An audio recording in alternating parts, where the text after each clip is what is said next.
Chapter 168. Joanna was full of bewilderment, and her pretty face surged with a touch of wavering. Hellions are siding with Steel City, how is that possible? Yang Feng ordered coldly, cover the area with artillery fire. The 50,000 artillery troops adjusted their muzzles, and launched a volley of artillery fire towards the city of Dark Elves. Boom! Boom! Boom! Boom! Tens of thousands of cannons roared in unison. The earth quaked and the mountains swayed. The dense volley of artillery fire landed on the city of Dark Elves' city wall, and more than 3,000 Dark Elves were killed or wounded in a single volley of artillery fire. Miserable screams came from among the Dark Elves. What a frightening magic artillery! Above the city of Dark Elves' city wall, the Dark Elves hid under the cover of the city wall, their hearts brimming with fear. This city of Dark Elves is really a tough nut to crack.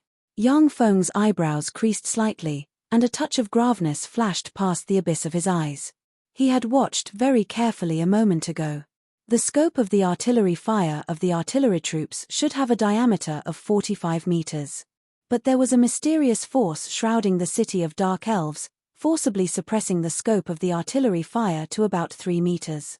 Moreover, the simultaneous barrage of the 50,000 artillery troops, if it was on Earth, could completely shave off a small hill.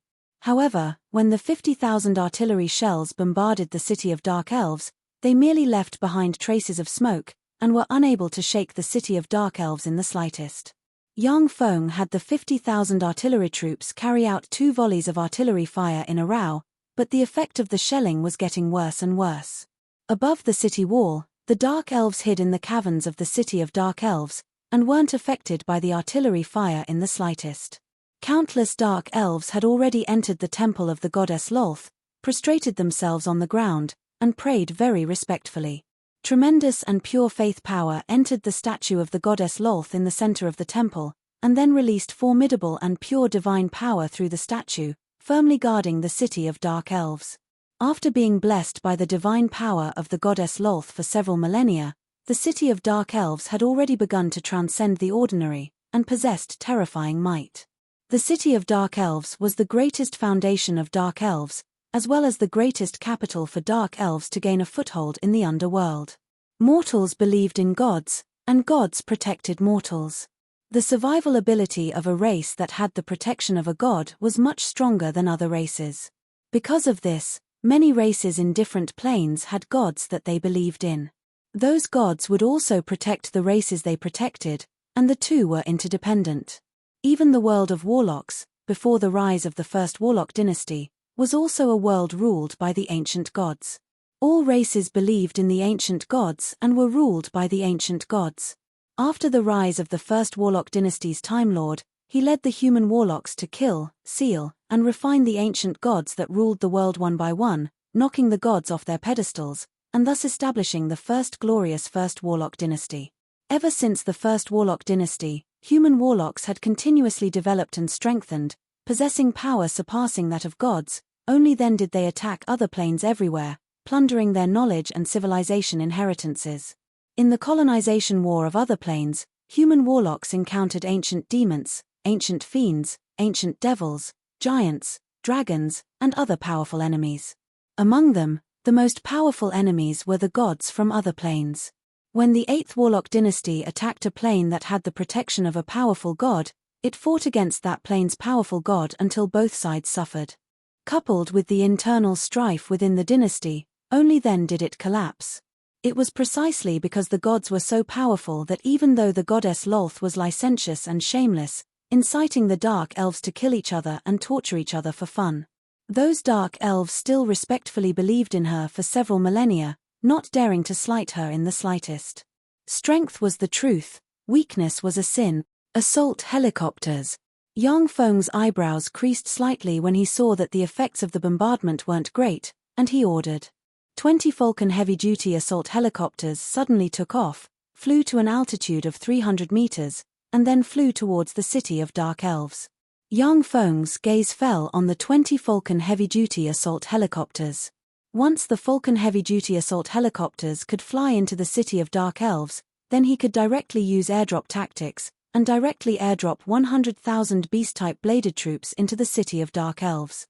When the 20 Falcon heavy-duty assault helicopters were 200 meters away from the city of Dark Elves, they suddenly swayed. Although their propellers were constantly rotating, yet they didn't give rise to any hurricanes. They swayed and instantly fell from the sky to the ground. With a loud boom, they turned into 20 fireballs and exploded. Yang Feng's eyes flashed with a touch of graveness. The no space restriction array is indeed flawless. If the city of Dark Elves didn't have the no space restriction array, then it would have already been captured by human warlocks. There was no lack of flight spells among human warlocks, and there were also many human warlocks who cultivated large numbers of flight extraordinary life forms. If they could fly, then with a single explosion, the city of Dark Elves would be instackled. Attack! Yang Feng's thoughts revolved lightning fast, and he immediately ordered. After Yang Feng contributed Demonic Snake Fortress, he practically didn't stop. He traveled day and night straight towards the city of Dark Elves, in order to capture the city of Dark Elves before they had the time to gather their allies. Once the Dark Elves gathered all of their powerful allies, then the difficulty of capturing the city of Dark Elves would increase by more than tenfold. The electronic eyes of the 100,000 beast-type bladed troops flashed with radiances, and they charged forward together. In a split second, as if 10,000 horses were galloping, the earth shook. Joanna ordered coldly, "Night Scimitar ballistas, fire!" Among the ballista positions in the city of Dark Elves, radiances flashed, and 300 Night Scimitar ballistas fired at the same time. 300 Night Scimitar ballistas were shot in a flash, entering the densely packed group of beast-type bladed troops. Under the guidance of the Dark Elven wizard, the 300 Night Scimitar ballistas chopped 20 beast-type bladed troops into 2 pieces. With a single strike, 6,000 beast-type bladed troops were directly chopped into 2 pieces, falling on the charging path. The charging 100,000 bladed troops were like wheat being cut, falling in large numbers, with more than 1/20th of the bladed troops being chopped into 2 pieces. The price Dark Elves had to pay was 10,800 superior magic stones, which was equivalent to more than 140 million inferior magic stones. Artillery barrage. Yang Feng no longer thought about seizing anything, and immediately issued an order. The 50,000 heavy artillery once again rumbled, madly shelling the Dark Elves' Night Scimitar ballistas. Warping force field. Dark shadow wood. Azure wood shield. Among the Night Scimitar ballistas, the Dark Elven wizards cast defensive spells, resisting the bombardment of the heavy artillery. If it was outside the city of Dark Elves, then the Dark Elven wizards would have already been torn to shreds by the countless artillery barrage. But inside the city of Dark Elves, the might of the artillery barrage was greatly weakened, while the Dark Elven wizard's strength was greatly enhanced. Under the effects of 1+ and 1-, the majority of Yang Feng's heavy artillery barrage was actually forcibly blocked by the Dark Elven wizards. Merely about 20 Night Scimitar ballistas were smashed by Yang Feng's artillery barrage. Seeing the 6,000 beast-type bladed troops being chopped into 2 pieces, Yang Feng's pupils constricted slightly. He waved his hand, and 10,000 beast-type bladed troops continued to join the charging troops. At the same time, 3,000 engineering robots quickly arrived at the wreckage of the 6,000 beast-type bladed troops, quickly recovering the wreckage and transporting it to the rear. The Night Scimitar ballistas shot by the Night Scimitar ballistas were extremely sharp, even great warlocks couldn't resist them. However, it was precisely because the Moon Scimitar ballistas were too sharp that the damage to the beast-type bladed troops wasn't great. So long as they were slightly repaired, then they could once again enter the battlefield. Suddenly, boulders weighing more than a dozen or even several hundred tons were thrown from the city of Dark Elves, smashing towards the beast-type bladed troops. The boulders fell from a height of 100 meters, directly smashing the protective covers of the beast-type bladed troops and smashing them into pieces. At the same time, the beast-type bladed troops were smashed into pieces, with components splashing in all directions. Under the bombardment of the boulders, more than 400 beast-type bladed troops were smashed into pieces, and even exploded.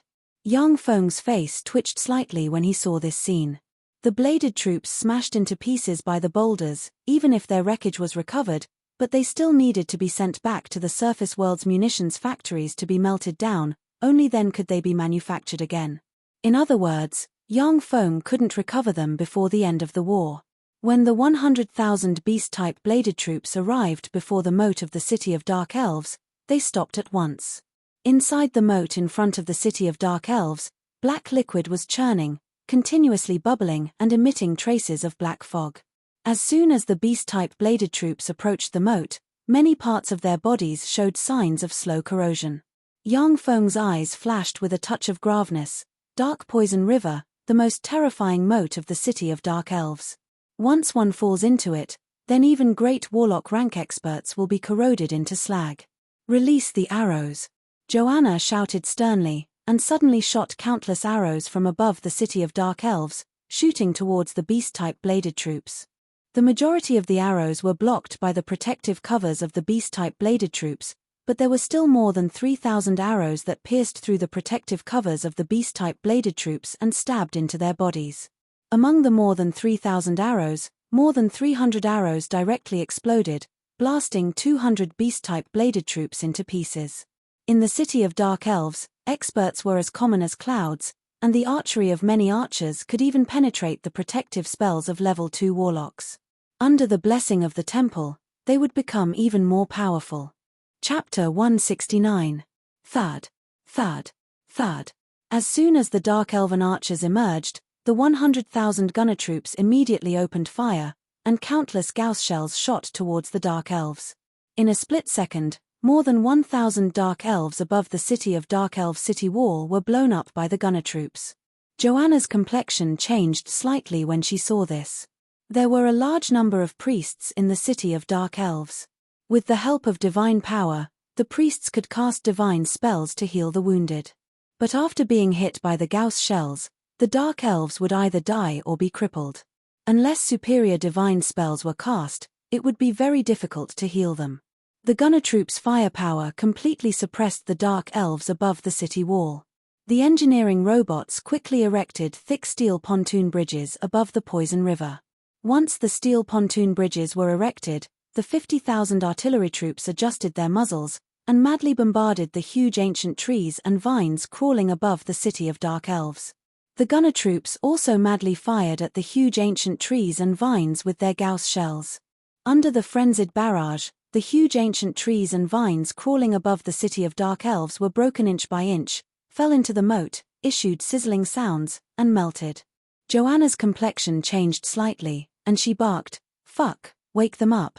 The druids among the Dark Elves took out precious magic powder and sprinkled it on the huge ancient trees and vines. When the various huge ancient trees and vines were sprinkled with the magic powder, they immediately grew eyes, ears, mouths, and noses, and emitted formidable fluctuations of extraordinary life. White phosphorus incendiary bombs. Under Yang Feng's command, the already prepared powerful incendiary bombs were fired in a flash, and blasted at the huge ancient trees and vines. Boom! Large swathes of flames rose from the ancient vines, burning the ancient vines to the point of letting out incomparably mournful screams. Then, one by one, they were directly burned to death. Rain mist. Water jet. Water element spells were cast, sweeping towards the ancient trees and vines. The rain mist slowly suppressed the flames. Dispel. Standing next to Yang Feng, Defilia waved her lily-white hand, and a formidable dispel erupted in a flash, dispersing the spells cast by the Dark Elven wizards. Countless white phosphorus incendiary bombs were fired once again, exploding on those huge ancient vines. They burned crazily, burning countless huge ancient vines into ashes. In the City of Dark Elves, there were as many as 30,000 elven wizards. However, the elven mags were scattered on different battlefields, and most of them had to resist various artillery attacks. The elven wizards near the city wall couldn't suppress the great warlock Defilia. Under the bombardment of Defilia's dispel spell and white phosphorus incendiary bombs, those incomparably powerful ancient trees and vines were all burnt to ashes. Joanna was slightly startled within, her beautiful eyes flashed with a touch of graveness. Human Great Warlock. Steel City actually has a human Great Warlock overseeing it. Human Great Warlocks were definitely the great enemies of the underworld's major races. No matter what kind of battle they were the cornerstone of existence. After the awakened extraordinary ancient trees and vines were burnt to ashes, A dense crowd of beast-type mechanical bladed troops quickly crossed the pontoon and arrived below the city of dark elves. As if big spiders, their 6 mechanical arms were attached to the city wall, advancing alternately and madly climbing up the city wall. Fuck, those freaks. Above the city wall, the dark elves watched as the big spider-like mechanical bladed troops climbed up the city wall, their scalps turned numb and their hearts turned extremely cold. It was the first time that they had seen such a siege method. In the past, if human warlocks wanted to capture the city of dark elves shrouded in the goddess Loltha's divine power, they would have to manufacture catapults, ballistae, scaling ladders, and other siege weapons, and then use the siege weapons to advance step by step. The dark elves could rely on the up to 100 meters tall city wall to inflict tremendous damage to the enemies besieging the city. But now, those beast-type mechanical bladed troops had actually climbed up the city wall. This scene was simply appalling. A lot of dark elves could only risk their lives to draw their bows and madly shoot at the beast-type mechanical bladed troops below. A dense crowd of arrows shot at the beast-type mechanical bladed troops, piercing through a lot of them. The dark elven experts had just emerged, when the dense crowd of gunner troops at once enveloped them. Hundreds and thousands of extremely charming dark elves were blasted apart, their corpses falling to the ground from above the city wall.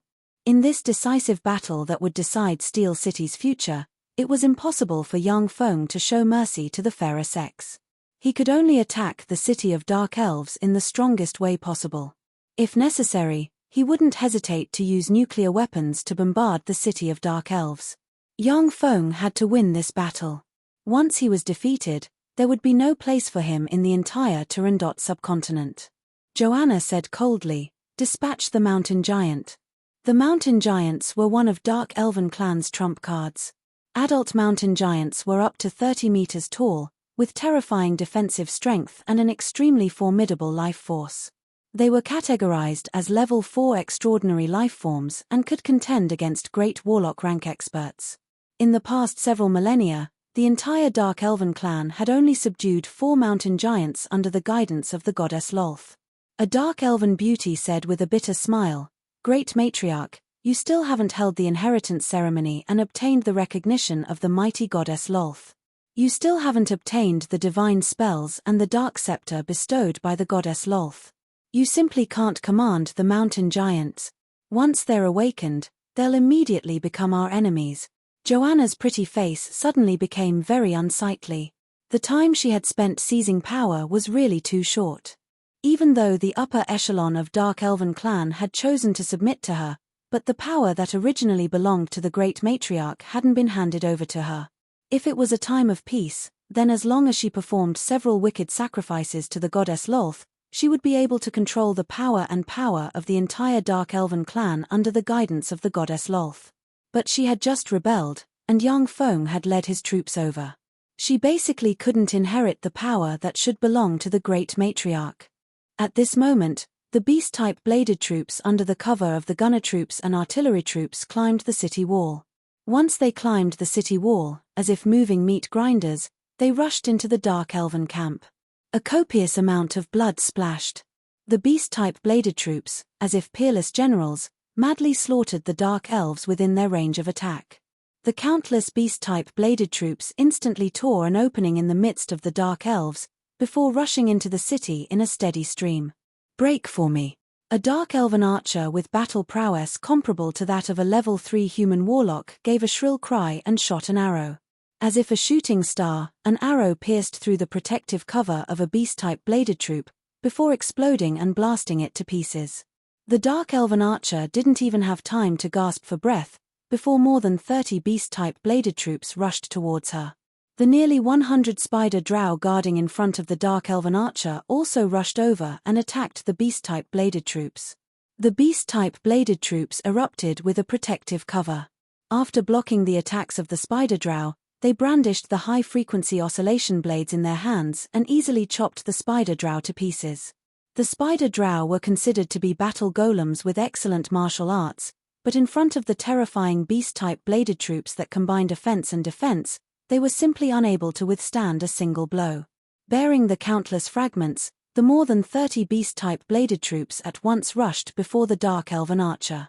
The dark elven archer's complexion changed greatly, her figure shook, and she fled towards the rear. When the dark elven fled, she exposed the large number of elite dark elven warriors behind her. The beast-type bladed troops rushed into the midst of the elite dark elven warriors and started a frenzied massacre. In just a dozen seconds, they killed the more than 100 dark elven warriors at the cost of 0 casualties. Once the beast-type bladed troops entered the city wall, they slaughtered the dark elven warriors as if they were crushing dry weeds. Under the blessing of the Temple of Loltha's divine power, the dark elven warriors were brave and good at fighting, and their battle prowess had increased by more than 50%.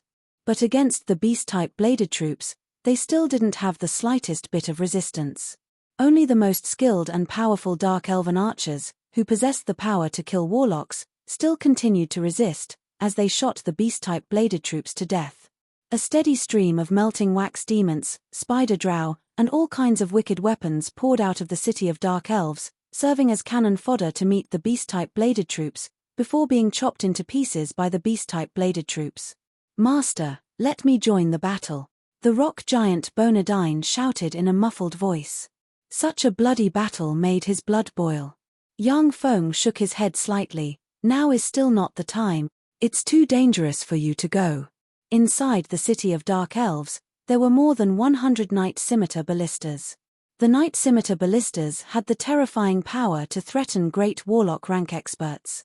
Once the rock giant Bonadine rushed into the city of dark elves, there was a possibility that he would be killed. With his huge body, even though it allowed him to obtain terrifying power, but it also made him a huge target, easily hit by weapons like the Knight Scimitar ballistas.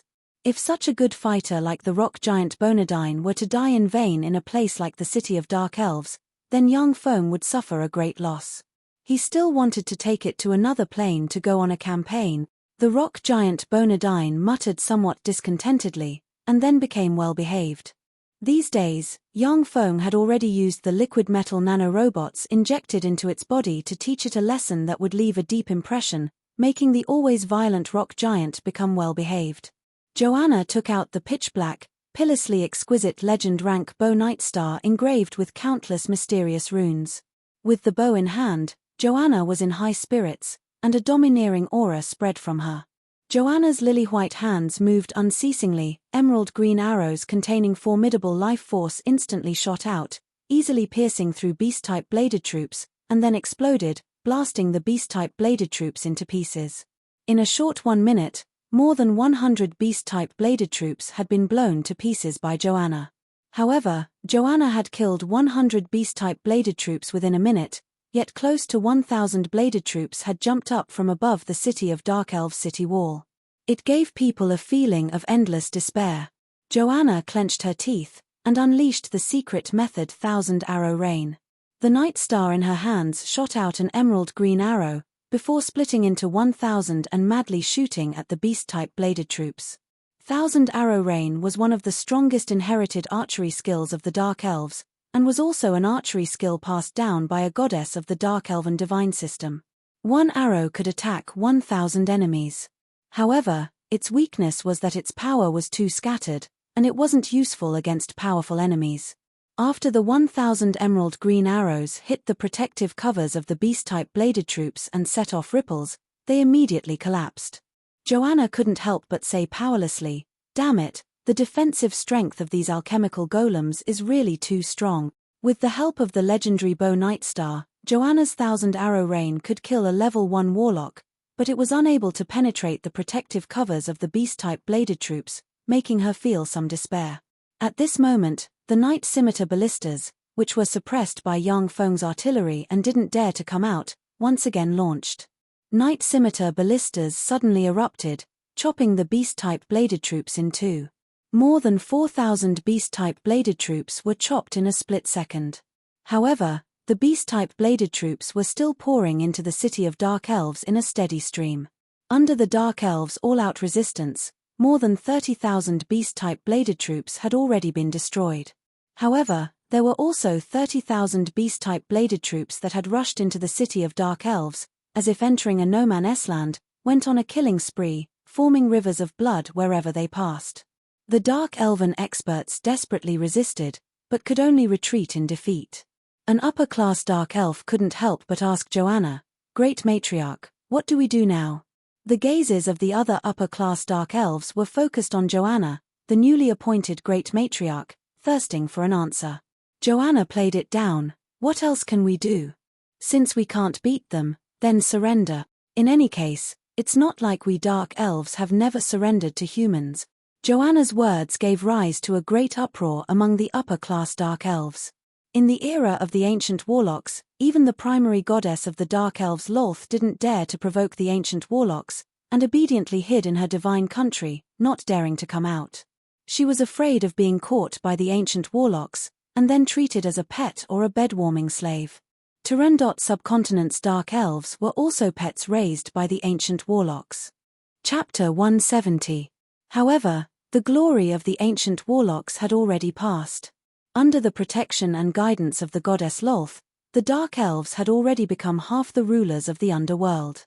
They were extremely arrogant, and even considered themselves to be a higher species than humans. Now, Joanna actually wanted them to surrender to a human. This was simply a great humiliation for them. The upper-class dark elves looked at each other, then carefully looked at the battlefield. After contemplating for a long time, they finally decided to surrender to young Feng. Under the instigation of the goddess Lolth, the dark elves fought ceaselessly. Although this forced the dark elves to rely more and more on the goddess, providing them with even more pious faith power. However, it also fostered the dark elves' temperament of bullying the weak and fearing the strong. Surrender was a common occurrence. The goddess Lolth didn't forbid the dark elves from surrendering. Otherwise, if the dark elves were to continuously attack each other and fight to the death until the last moment, then the entire dark elven race would have been exterminated due to internal strife. Many of the upper-class dark elves secretly heaved a slight sigh of relief. They didn't want to fight against the alchemical golems. As upper-class dark elves, they cherished their lives very much. They weren't willing to exchange their lives for those alchemical golems. Joanna looked around and said in a loud voice, "Young Tai, we surrender. Please stop slaughtering our people." Young Feng was somewhat bewildered as he mused. They surrendered so easily. What about the mountain giant? What about the resentful soul monster? What about the large area of effect offensive divine spells? After reading the records of the war between the Dark Elves and human warlocks for thousands of years, young Feng knew that the Dark Elves at least had these three trump cards. He had already mentally prepared himself for more than 400,000 primary battle robots to be destroyed. But now, only 30,000 plus primary battle robots were destroyed, yet the Dark Elves chose to surrender, leaving him somewhat bewildered.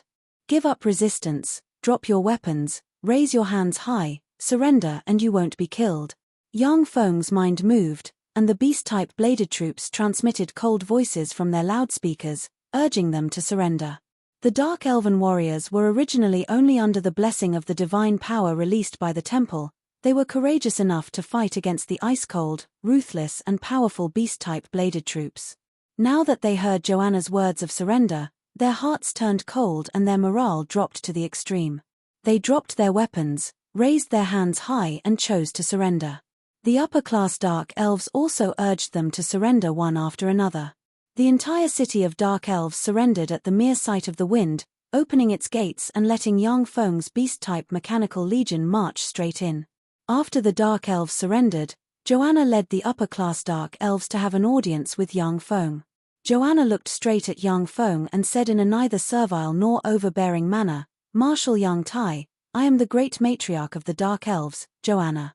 We, the Dark Elven clan, have already pledged allegiance to you. We hope that you can exempt us from the status of slaves." Young Feng glanced at the upper-class Dark Elves who came to have an audience. Although the upper echelon Dark Elves had dark skin, their figures were curvaceous, sexy, gorgeous, and extremely flirtatious. When the upper-class Dark Elves saw that young Feng's gaze fell on them, their faces revealed traces of charming smiles. They stroked their hair coquettishly and unceasingly through flirtatious glances at young Feng.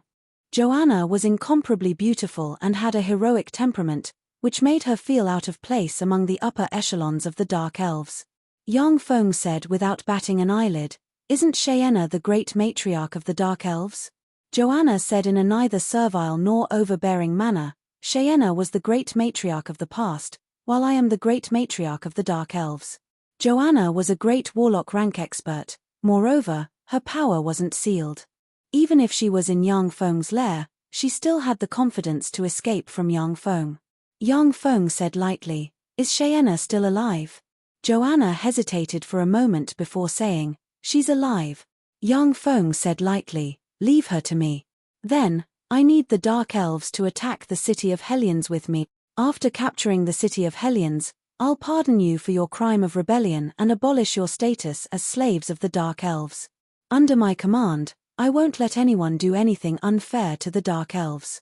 Whether it's humans or Dark Elves, as long as they don't violate my laws, I'll treat them equally." The corners of Joanna's mouth rose slightly and she said promptly, "All right, Marshal Yang Feng." "You're Yang Feng? Impossible. Yang Feng doesn't look like this."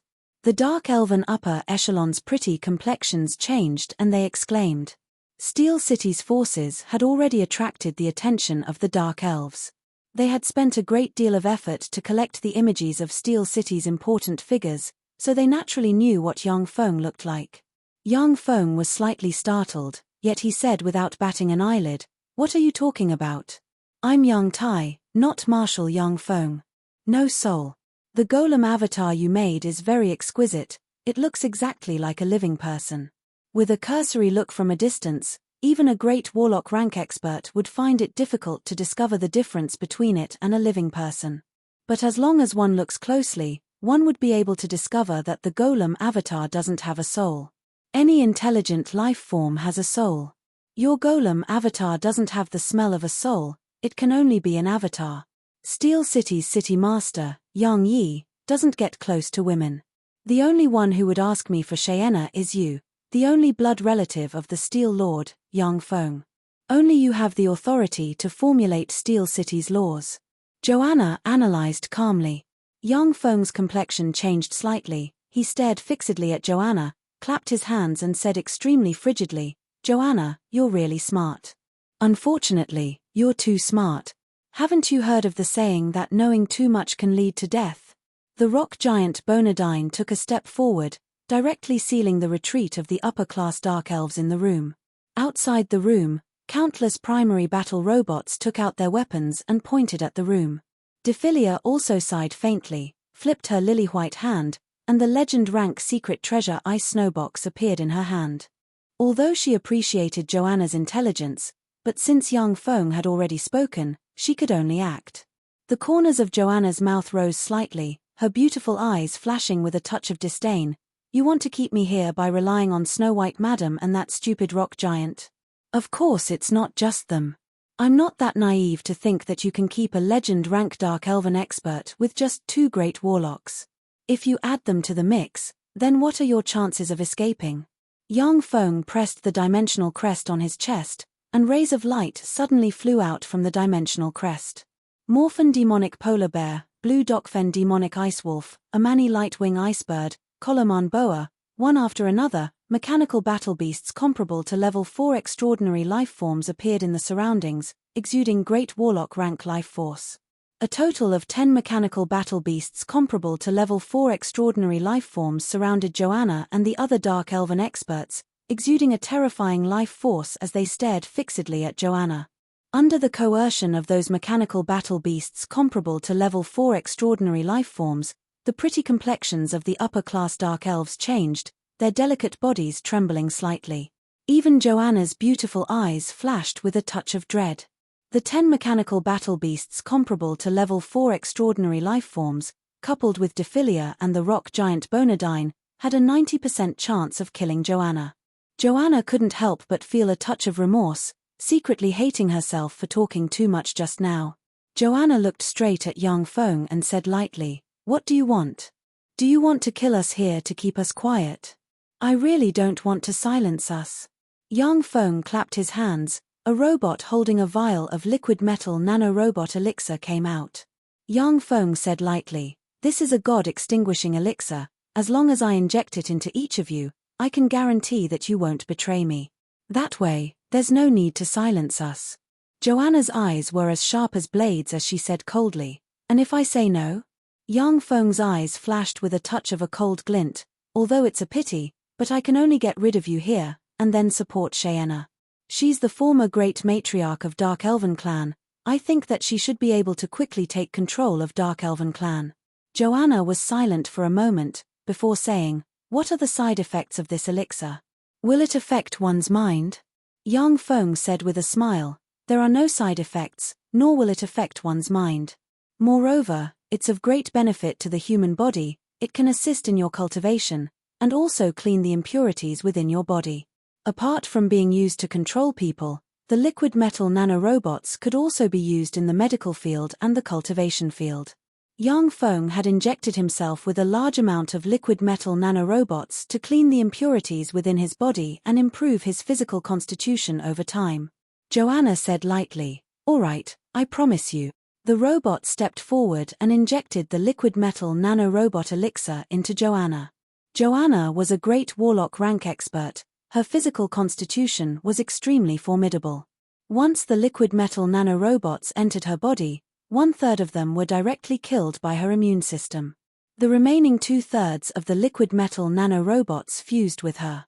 The other upper-class dark elves saw that Joanna didn't resist and was injected with the liquid metal nanorobot elixir. They knew that resistance was futile, and obediently allowed themselves to be injected with the elixir.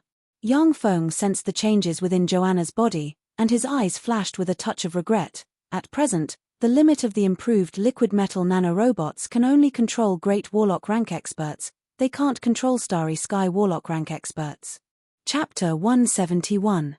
Yang Feng asked, "Joanna, where's Romuli?" Night Hunter Romuli was a peak legendary assassin of the Dark Elves. If he could subdue her, then Yang Feng's power would once again rise by a large margin. On the contrary, if he were to be enemies with her, then Yang Feng would have to worry about the assassination of a legend rank assassin at all times. Currently, Yang Feng merely possessed the strength of a level 1 warlock. If his main body were to encounter such a top-notch assassin, he would definitely be in a perilous situation. Joanna said faintly, "Romuli has always been a loner and only obeys the orders of the great matriarch of the Dark Elves. It hasn't been long since I became the great matriarch of the Dark Elves, so I haven't contacted her yet." Yang Feng's eyes flashed with a touch of a fierce glint, and he said solemnly, "Then forget it. Joanna, go back and immediately select a group of Dark Elven experts to attack the city of Hellions with me. I'll capture the city of Hellions today." The Dark Elves and demons had more than one city in the underworld. But the city of Dark Elves and the city of Hellions were definitely the most important cities of the two races. Once the city of Dark Elves and the city of Hellions were captured by Yang Feng, then he would have two strongholds in the underworld, as well as inflicting heavy losses on the allied forces of the underworld's various races. Hellions and Dark Elves were the core of the underworld's allied forces. If the nests of the two clans were to be raided by Yang Feng, then the impact on the underworld's allied forces could be imagined. It wasn't impossible for it to directly cause the alliance to break. Moreover, in the city of Hellions, there were all kinds of treasures collected by Hellions for millennia. Once the city of Hellions was captured, then Yang Feng would be able to seize a large amount of wealth and obtain a large amount of supplies. They could also use the main demon city as a stronghold to attack the other demon cities. Joanna's heart skipped a beat. Today, the city of Hellions is 4,000 miles away from our city of Dark Elves. Yang Feng said with a slight smile, "That's right, today is the day. If you can't think of it, they definitely can't either." There was a huge difference between the mechanical army and the human army.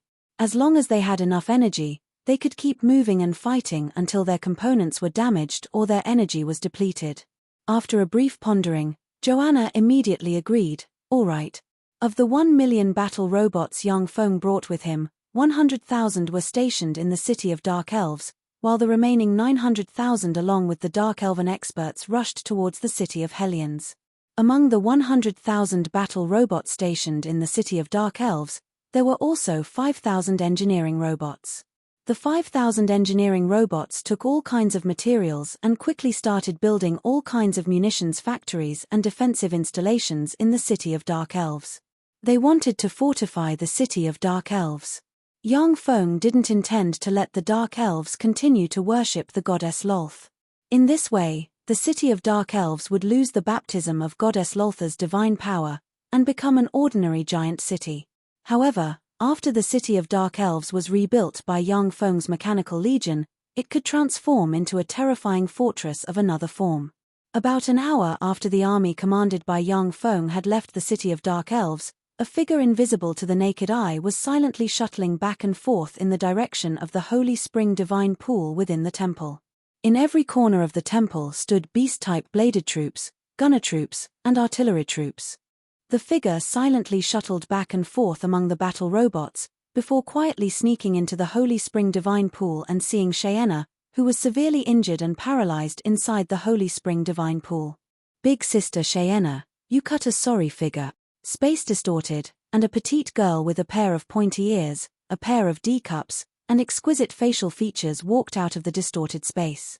She looked to be only 16 or 17 years old. She had a pair of pointed ears, an extremely good figure, and a pair of D-cups. Cheyenne's beautiful eyes flashed with a touch of a complicated glint, and she said with a bitter smile, "Romuli, you're late." If Romuli was still in the city of Dark Elves, then with Cheyenne's prestige coupled with Romuli's support, she would have been able to suppress the rebellion started by Joanna. Joanna didn't even dare to think of rebelling. But now that the city of Dark Elves had fallen into Yang Feng's hands, Yang Feng was God knows how many times stronger than Joanna. For the two of them to recapture the city of Dark Elves, it was simply a pipe dream. Romuli said, "It's still not too late. As long as you're rescued, then we'll still have a chance in the future. With the help of the goddess Lolth's power, your injuries will heal." Cheyenne's body was covered in radiation tumors and her legs were blown off. With such injuries, even if it was a great warlock, if they didn't have the corresponding knowledge, then they would have a slim chance of survival. However, Cheyenne was a high priest. With the help of the goddess Lolth's divine power, she could slowly recover. Even her broken legs could be regenerated by divine spells in the future. Cheyenne's beautiful eyes ignited with the flames of hope and ambition, and she said solemnly, "All right. Take me away from here, and one day, I'll take back everything that belongs to me. I'm very sorry to disturb your reunion. Miss Romuli, it's a pleasure to meet you. My name is Yang Tai, one of Steel City's 10 marshals. I'd like to cordially invite you to join our Steel City." Yang Feng walked out from the direction Romuli had come from and looked at her with a smile. Boom. Along with loud sounds, Morphin demonic polar bear, a Mani light-winged icebird, Koloman boa, and the other 10 level 4 extraordinary life-form rank mechanical battle beasts encircled Romuli from all directions, firmly staring at her. 10 great warlock rank life force instantly erupted, surging in the space. Cheyenne's pretty face paled when she saw this scene, and her beautiful eyes flashed with a touch of despair. After the 10 level 4 extraordinary life forms were modified by Yang Feng, they were transformed into mechanical battle beasts. However, the life force of each mechanical battle beast as well as their battle prowess were much weaker than when they were alive. Even so, under the siege of the 10 level 4 extraordinary life form rank mechanical battle beasts, a legend rank assassin like Romuli would definitely die without a doubt. But at her peak, Cheyenne could rely on all kinds of trump cards to escape from the hands of the 10 mechanical battle beasts.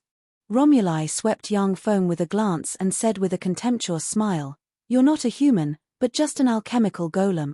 According to you humans, what kind of man are those who hide their heads and show their tails?" As an assassin, Romuli's eyesight surpassed that of many great warlocks. She could see at a glance that Yang Feng was possessing a robot. Yang Feng said with a smile, "Aren't you the same? If we're talking about hiding your head and showing your tails, then you're in such a state all day long." Romuli said coldly, "That's different. I'm an assassin. Hiding my head and showing my tails is a requirement of my profession. As the leader of a force, as a monarch, hiding your head and showing your tails all day long will never lead to great achievements. I've never heard of any of the 8 great warlock dynasties founding emperors who hid their heads and showed their tails. Am I right, Yang Feng?" Yang Feng said faintly, "You're comparing me to the founding emperors of the 8 great warlock dynasties. You really think highly of me.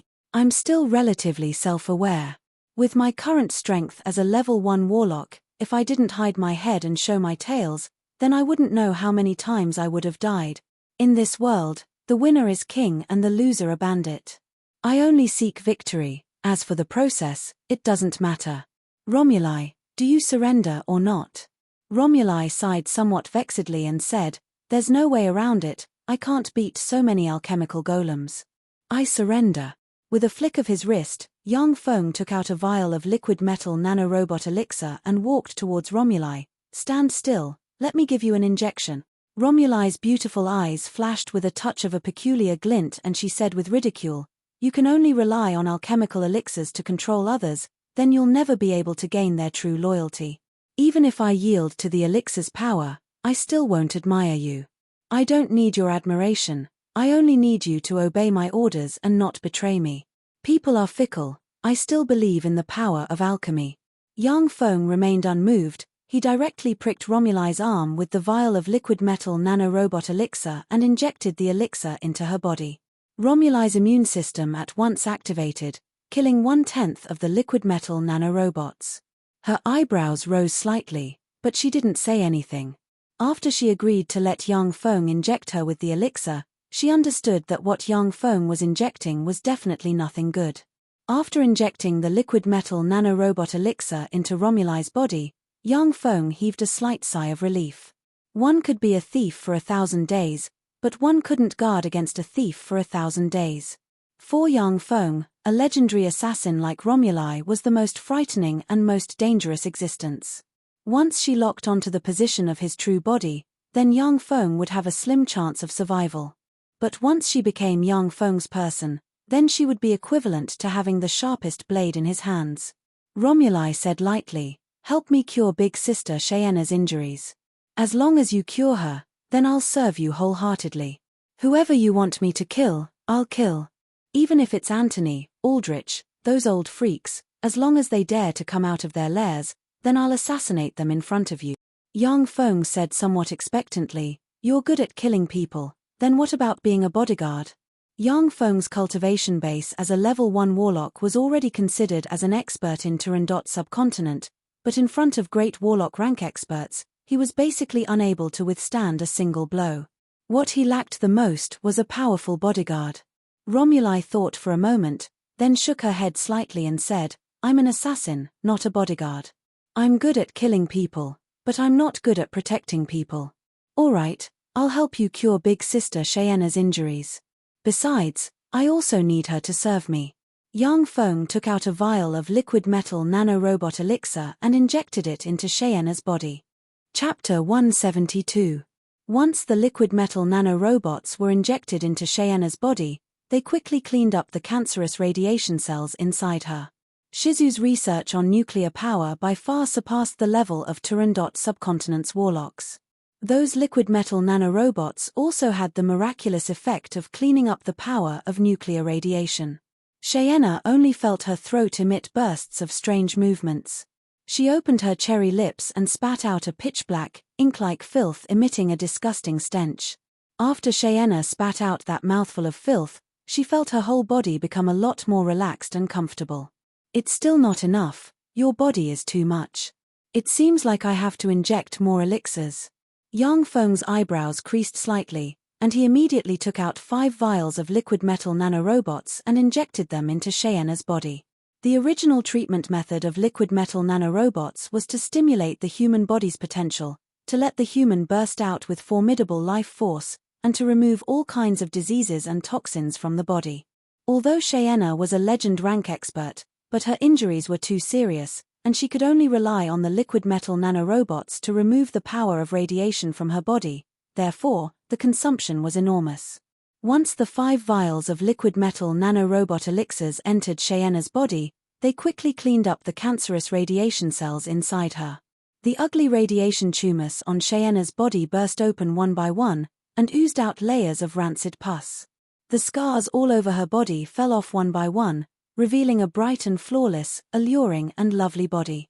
Cheyenne's beautiful eyes flashed with a touch of excitement. She waved her lily-white hand and cast the level 4 divine spell Great Healing.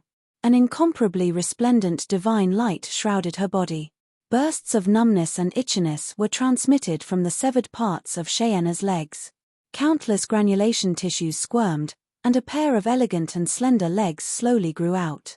The level 4 divine spell Great Healing originally had the miraculous effect of regenerating severed fingers, but it had always been interfered with by the power of radiation inside Cheyenna's body, which was why it was unable to repair her severed limbs.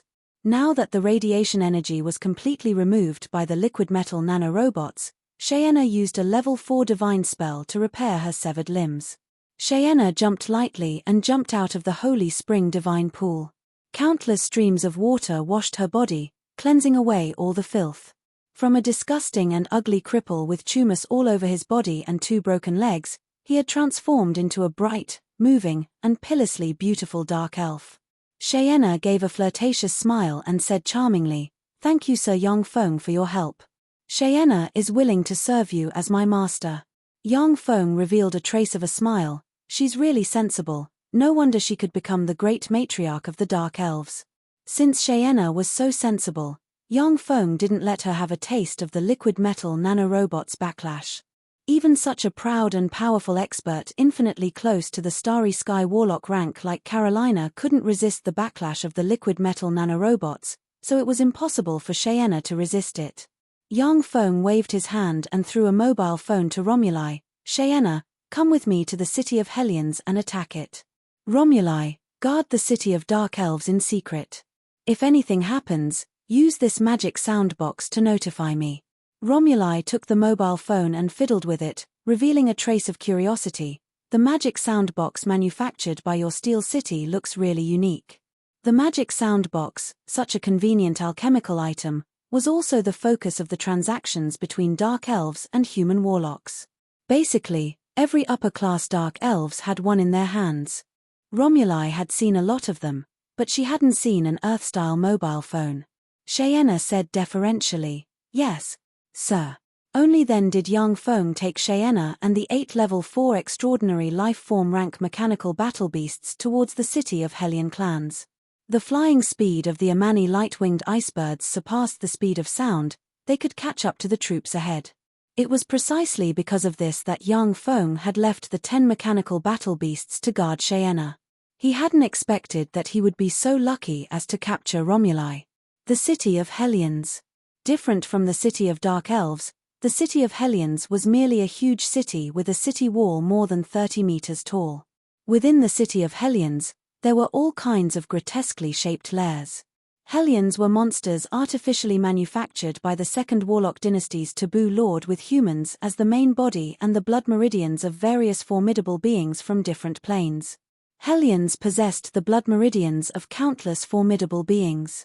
Every single one of those greater Hellions was a formidable existence comparable to extraordinary life forms. The 5 great Hellion ancestors even possessed the terrifying power to slaughter gods.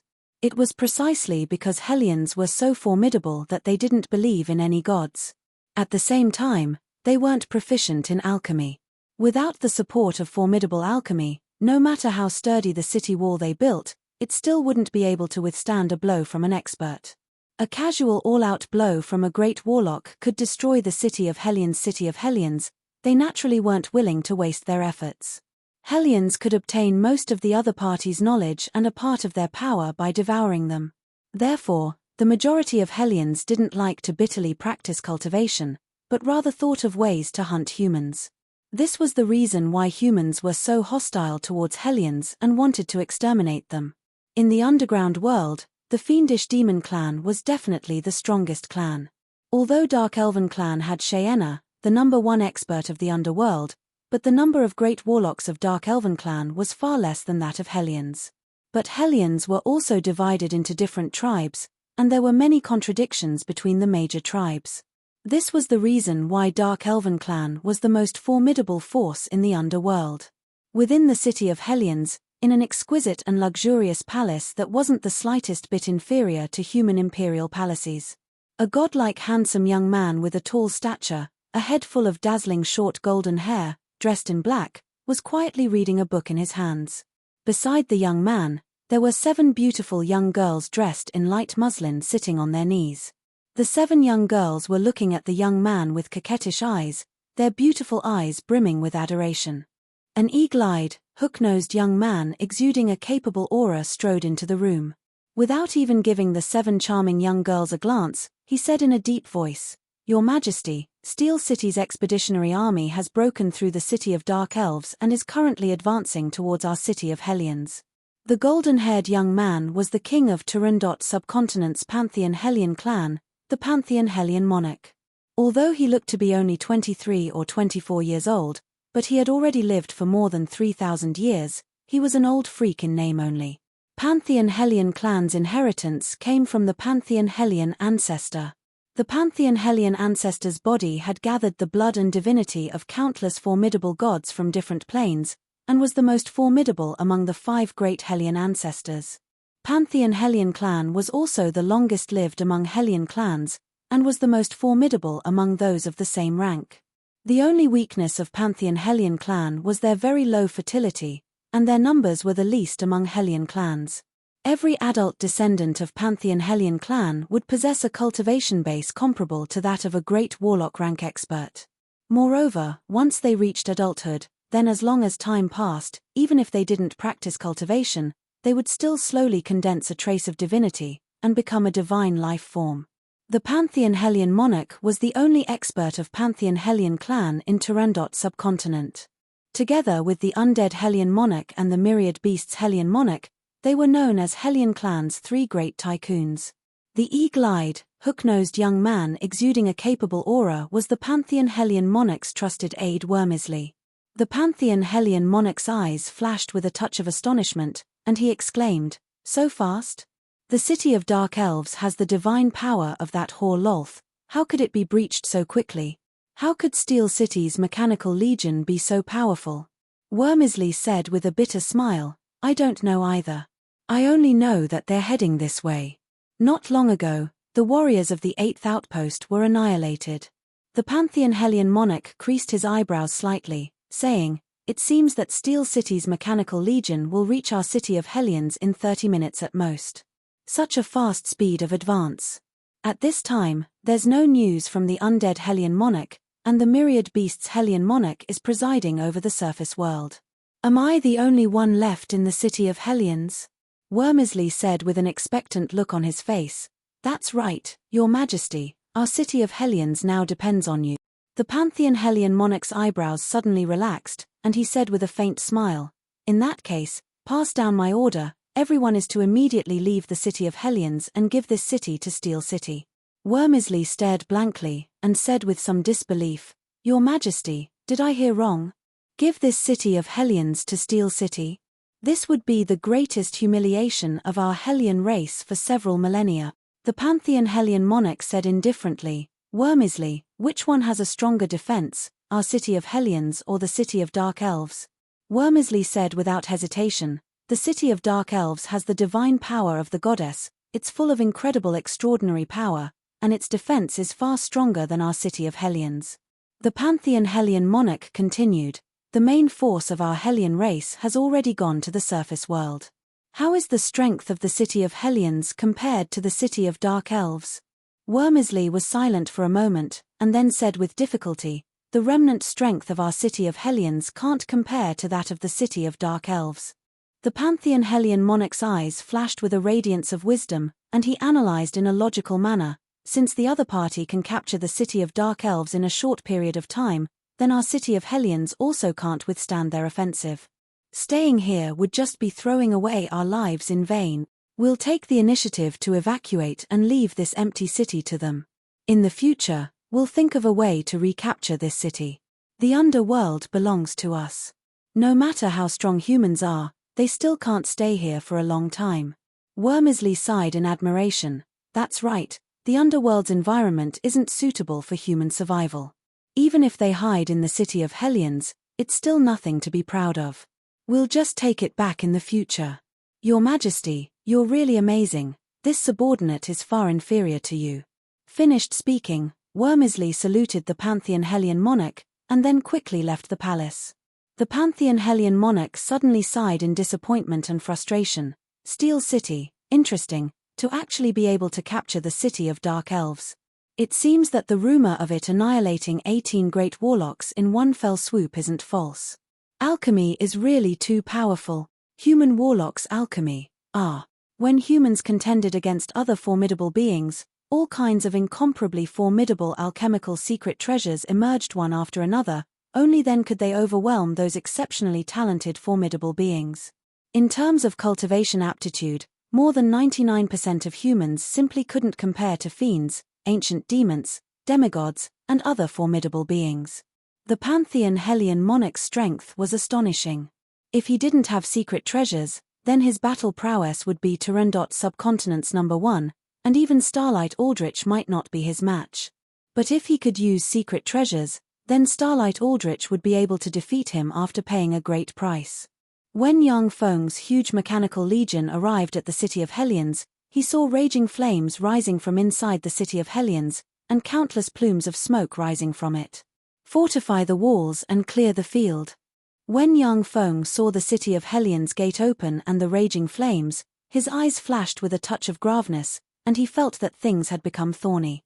If Hellions were willing to stay in the city of Hellions and engage in a face-to-face fight with Yang Feng, then that would be the scene that Yang Feng would like to see the most. No matter how many primary battle robots were destroyed by the Hellions, as long as the wreckage could be recovered, then the consumption would only be a little bit of energy. A little bit of energy in exchange for the lives of a large number of Hellions, that would definitely be very cost-effective. But those Hellions were very cunning. They burned the city of Hellions and all the supplies that couldn't be taken away, leaving an empty city for Yang Feng, which gave him a headache. Hellions were a formidable race in the underworld. Even without the city of Hellions, they could still disperse to various corners of the underworld, living by eating demonic insects, mushrooms, and moss. As for the problem of not being able to wake up without eating human flesh, Hellions also had a way to solve it. In addition to the city of Hellions, there were still more than 30 cities established by Hellions in the underworld. It wasn't that simple to capture the cities of Hellions one by one. What a cunning Hellion! If I had abandoned the city and fled at that time, would things have been different now? Joanna's thoughts revolved, and she immediately knew that she wouldn't have had a second choice at that time. The city of Dark Elves was an extraordinary city that Dark Elves had spent countless painstaking efforts to build. With the blessing of the goddess Loltha's divine power, its defensive strength was extremely formidable, and other cities simply couldn't compare to it. At that time, if Joanna had wanted to abandon the city of Dark Elves, then Dark Elves would have never agreed. Moreover, at that time, they had looked down on the small force Steel City. Chapter 173. Yang Feng pointed at the city of Hellions and said with a loud laugh, fleeing at the mere sight of the wind, "These Hellions are smart. However, I already knew that it wouldn't be that easy to defeat the Hellions. Once they give up on the city of Hellions, they won't be able to take it back. This city of demonic beasts will become a sharp knife in the hearts of the demonic beasts clan. Unless they all submit to me, otherwise, they will only have one path left: destruction. It's just a matter of time." With Yang Feng's smile, the upper-class Dark Elves following him started to feel relieved. Many beautiful Dark Elves looked at Yang Feng with traces of interest in their beautiful eyes. Joanna looked at the confident Yang Feng and was somewhat surprised. He's quite a character. Yang Feng ordered simply, "Enter the city and put out the fires." Shortly after, the enormous mechanical legion entered the city of Hellions. Under Defilia's lead, the Dark Elven wizards began to put out the fires in the city of Hellions. Countless raindrops fell from the sky and fell on the fires, extinguishing them and emitting bursts of burnt black smoke. The Pantheon Hellion monarch stood in a dark corner of the city of Hellions and watched the mechanical legion enter the city of Hellions in an orderly manner. He was secretly startled. Is that Steel City's mechanical legion? It's different from what I've seen before. This should be Steel City's most elite and most formidable mechanical legion. The knight-rank mechanical golems are just a decoy. Before the battle with Black City, Steel City was known to have 100,000 knight-rank mechanical golems. That bit of strength wasn't taken seriously by any of the major forces. After the battle with Black City, the gazes of all the major forces were focused on Steel City. Yang Feng led Steel City's most formidable forces in their first attack, defeating the Dark Elves and occupying the city of Dark Elves. This attracted the attention of the Pantheon Hellion monarch, and he personally went to investigate in spite of the danger. That lifelike alchemical golem is the commander of this mechanical legion.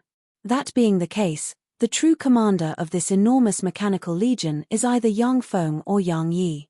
Steel City's city master Yang Yi is said to be obsessed with alchemy, researching alchemy all year round. Only such a paranoid person could refine so many formidable mechanical golems with the identity of a level 1 warlock. In that case, the commander of this mechanical legion should be Steel City's city master Yang Yi's soul kin, Yang Feng. The Pantheon Hellion king quietly observed from the side. He used the wrong information to come to the correct conclusion by chance.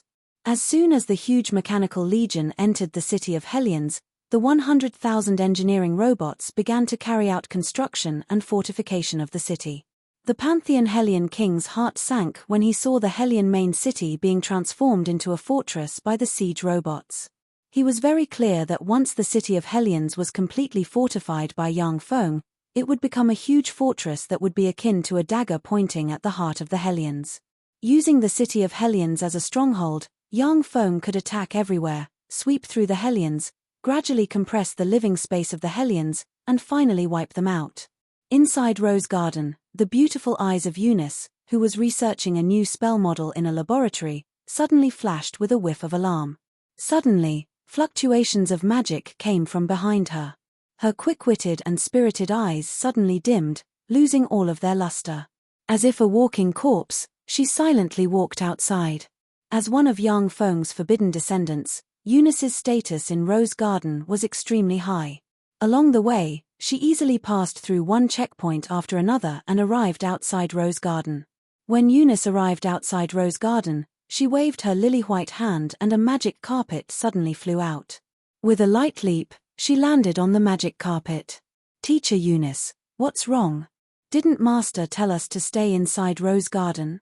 It's very dangerous outside, Master's enemies are everywhere." The beautiful and sexy Judy, with a child's face and big breasts, wearing a pet collar around her neck, walked over and asked loudly with a puzzled expression. "Interesting, I remember that you should be Yang Feng's pet. Then come with me." Suddenly, another person's voice came from Eunice's mouth. Eunice pointed with her lily-white hand, a magical radiance flickered and a wind rope suddenly formed, sweeping towards Judy. An extremely bright radiance surged from Judy, dispersing the wind rope in a flash. "You're not Teacher Eunice, who the hell are you?" Judy's beautiful eyes flashed with a whiff of fear, she shouted, turned around and quickly fled towards the depths of Rose Garden. In Rose Garden, there were Carolina and the other two great warlock rank experts. In Rose Garden, they were invincible existences. Even if a Starry Sky warlock came, they would still be suppressed by the three of them. "Who am I? I'm Aldrich, Starlight Aldrich.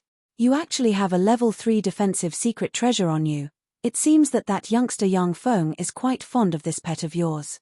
Don't run, come with me." Eunice spat out a voice brimming with confidence and magnetism, erupted with a great warlock rank life force, and reached out. An invisible big hand suddenly appeared and grabbed Judy. Judy at once blossomed with radiances of defensive spells. Each defensive spell was a level 3 defensive spell. They were extremely formidable, but still couldn't contend against that invisible hand. The radiances of defensive spells were shattered one after another. They were simply unable to block Aldrich's strike. She was grabbed by Aldrich and thrown onto the magic carpet. A series of alarms sounded throughout the entire Rose Garden, and a series of incomparably tyrannical mental energy waves descended from the sky, sweeping towards them. From within Rose Garden came Carolina's ice-cold and ruthless voice. "This soul fluctuation, you're Aldrich.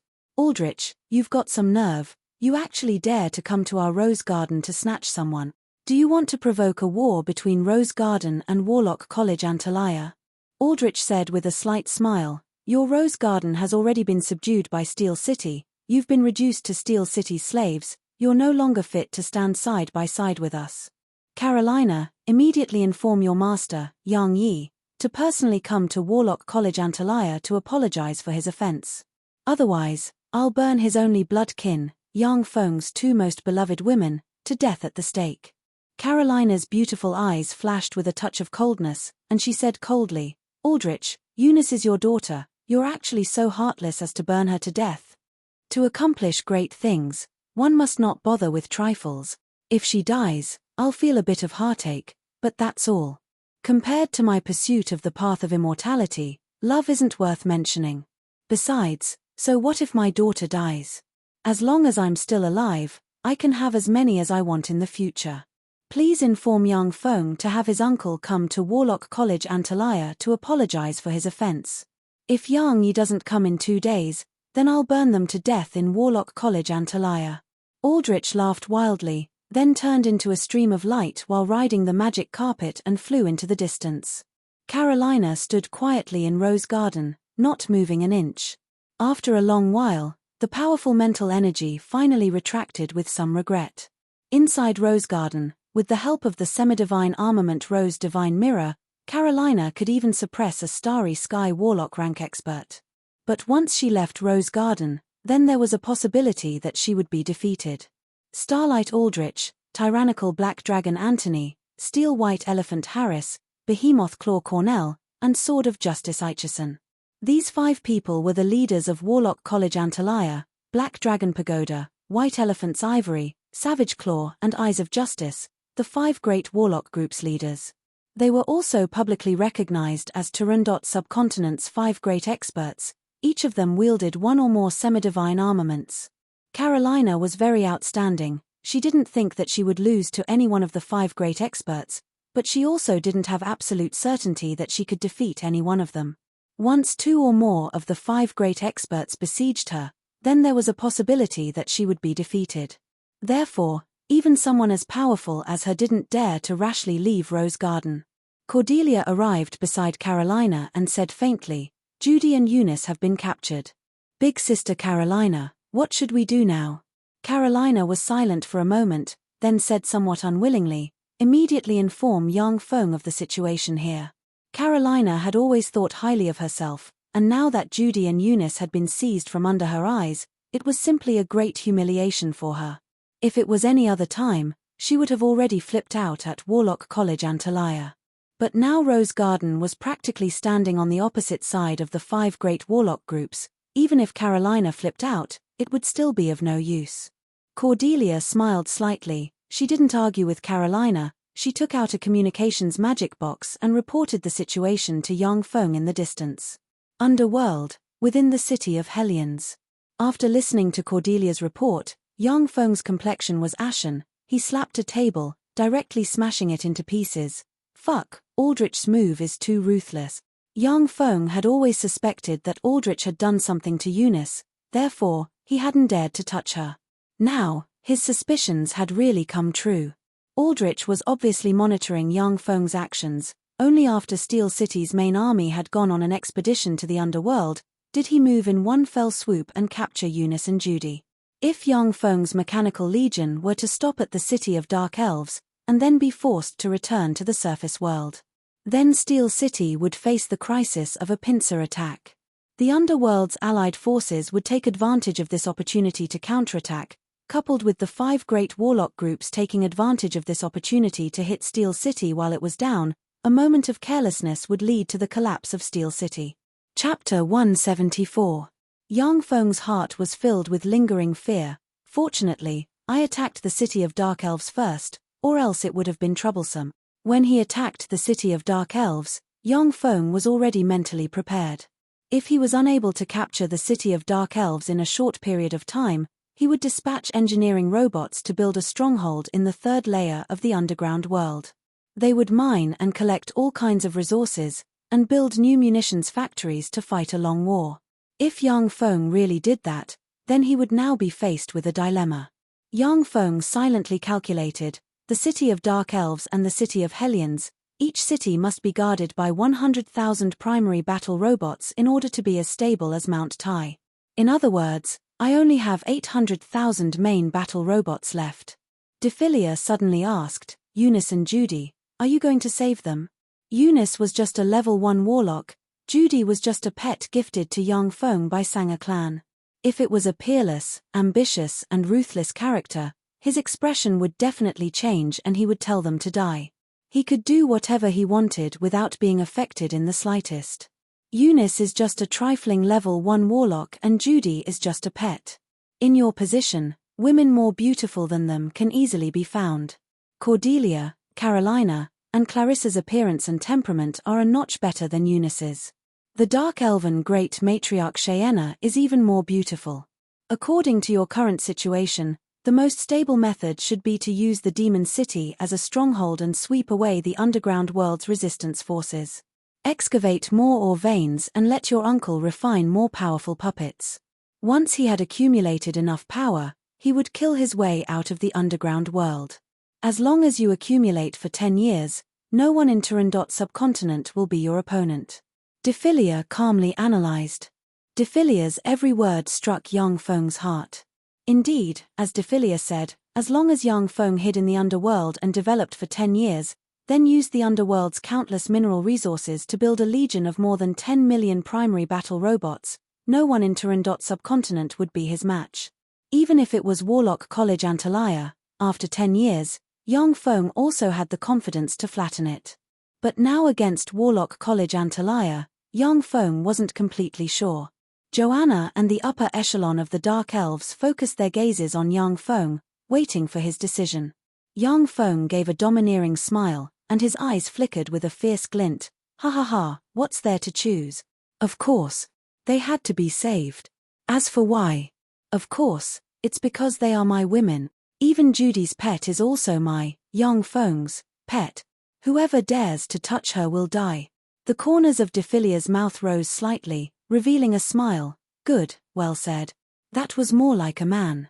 If you talk about giving up Eunice and Judy, I shall despise you from the bottom of my heart.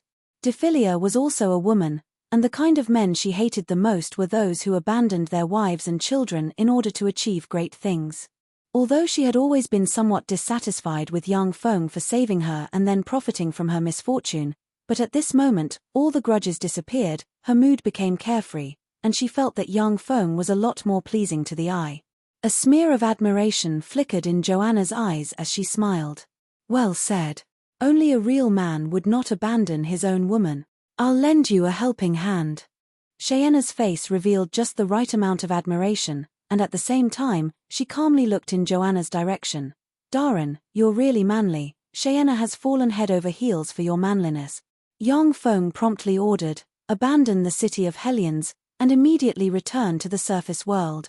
The 900,000 primary battle robots quickly filed out of the city of Hellions, took large strides, and quickly ran towards the surface world. Rumbling sounds continuously resounded, and the earth shook violently as if a myriad of horses were galloping. The 900,000 primary battle robots, as if a steel flood, rushed towards the surface world, leaving behind a dilapidated city of Hellions. The Pantheon Hellion monarch looked at the 900,000 primary battle robots retreating like a tide, and was confused. Why are they retreating so quickly? In the end, what is Steel City thinking? The speed of the 900,000 primary battle robots was set to the maximum, moving at a speed of 400 km per hour. Every 3 to 4 hours, they had to stop, change their energy crystals, and rest for 5 minutes to cool down. After 18 hours, the 900,000 primary battle robots finally flew out of the underworld. Dimensional personnel carriers were neatly arranged at the exit of the underworld. The primary battle robots were very orderly, and quickly entered the dimensional personnel carriers. The dimensional troopers directly entered the Thunder Demon heavy-duty transport aircraft. Shortly after, the densely packed Thunder Demon heavy-duty transport aircraft took off, and flew straight towards St. Corlin City. All of Steel City's munitions factories were madly operating at full power, madly manufacturing all kinds of battle robots, and transporting them forward. 800,000 Level 4 humanoid robots, which were originally intended to be melted down, also boarded the dimensional personnel carriers under Yang Feng's command, and sped towards St. Corlin City. Practically every bit of Steel City's battle potential was squeezed out. Thunder Demon heavy-duty transport aircraft, without sparing a large amount of energy, flew towards Rose Empire's major iron ore warehouses, and transported large amounts of iron ore. On the main road leading to Warlock College Antalya, Several hundred soldiers blocked the main road. A convoy from the City of Steel was stopped outside the checkpoint. A leader-like warrior shouted, "This is Viscount Merton's territory, you're not welcome here. Traitors of humanity, scram, scram. Traitors of humanity, scram, you trash." Countless obscenities were spat out from the mouths of the warriors, and they cursed loudly. There were also 2 archers who shot 2 arrows into the convoy, hitting the armor of a dimensional personnel carrier, and then ricocheted away. The enemy is attacking. The humans on the other side are regarded as enemies. Begin the cleanup operation. Level 4 humanoid bladed troops gushed out from the dimensional personnel carriers. The humanoid bladed troops' figures shook, and they rushed towards the human warriors at the checkpoint. Along with blood-curdling screams, the checkpoint was stained with blood. This territory belongs to Merton Marquis. These humans are soldiers dispatched by Merton Marquis. Merton Marquis is hostile towards our Steel City. Begin the cleanup operation. Teams of mechanical bladed troops, mechanical gunner troops, and mechanical artillery troops quickly left from a dimensional personnel carrier, deviated from the main road, and rushed towards a castle at the side. The majority of the dimensional personnel carriers were still moving towards Warlock College and Talia. Boom, boom, boom.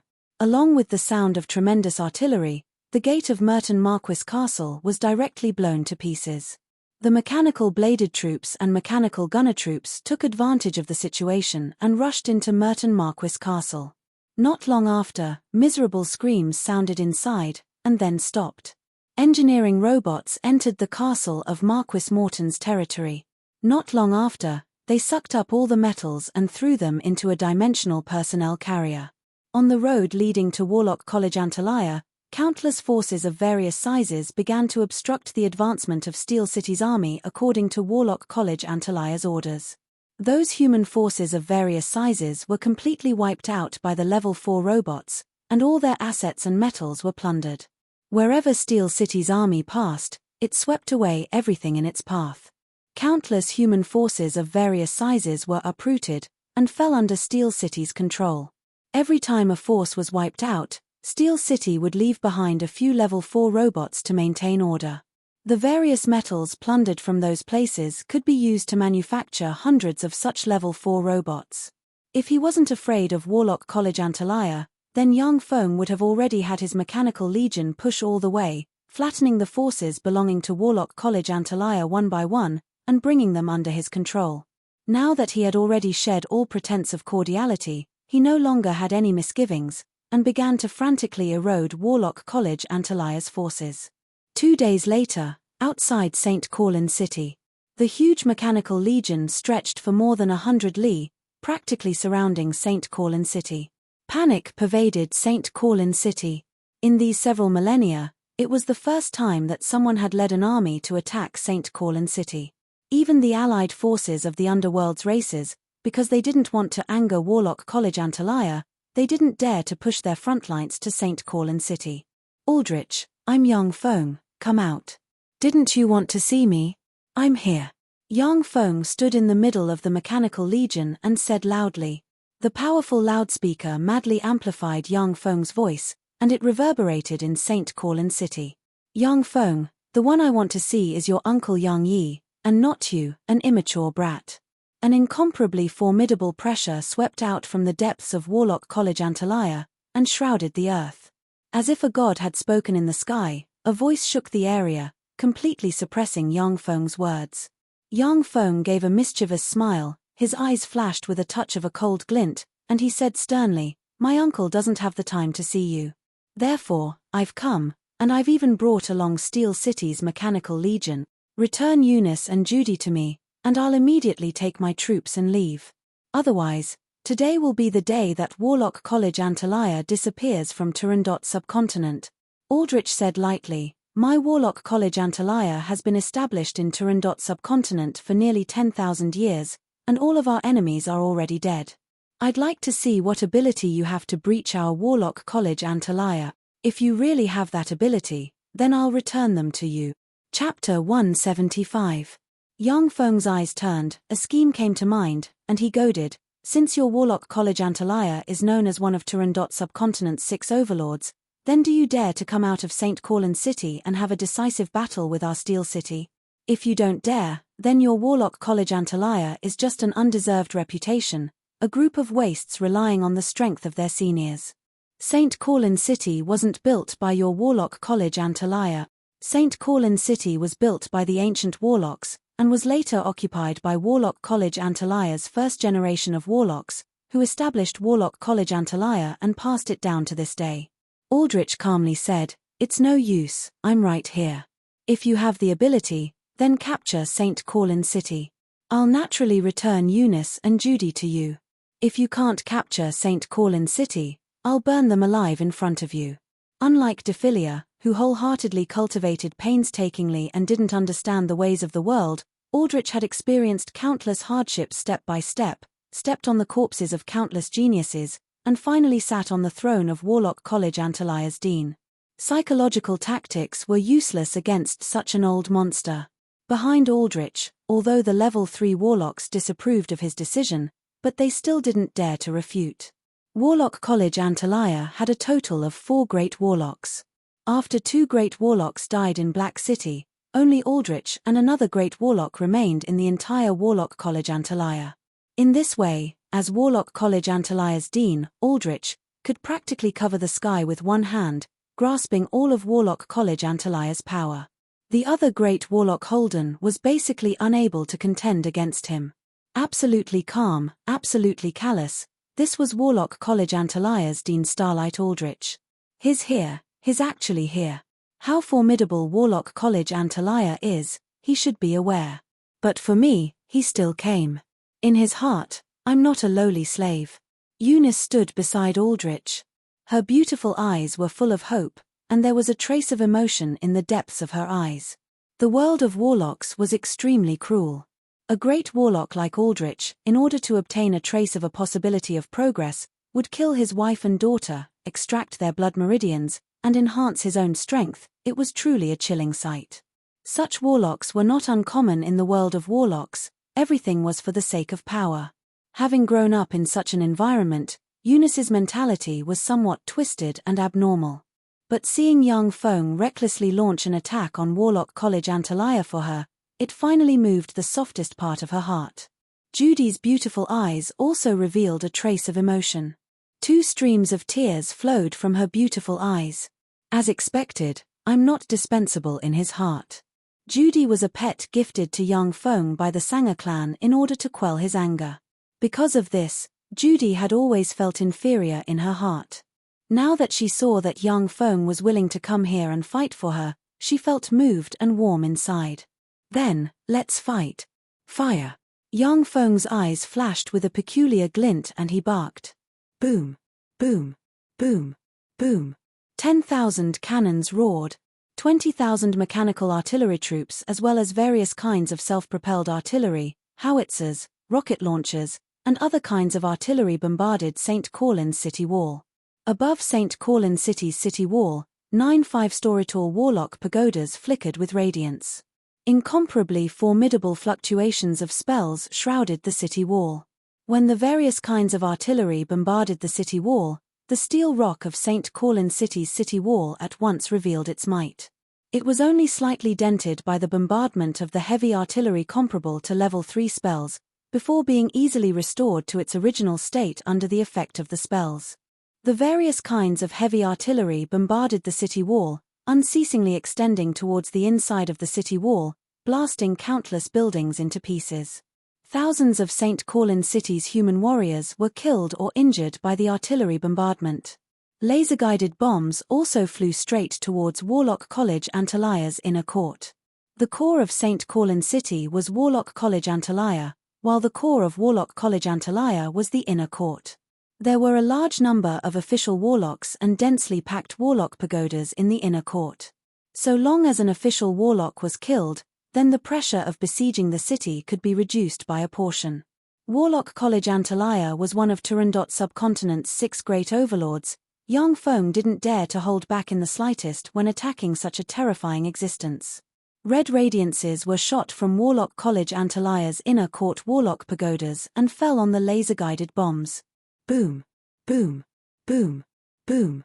As if being hit by interceptor missiles, the laser-guided bombs exploded one after another.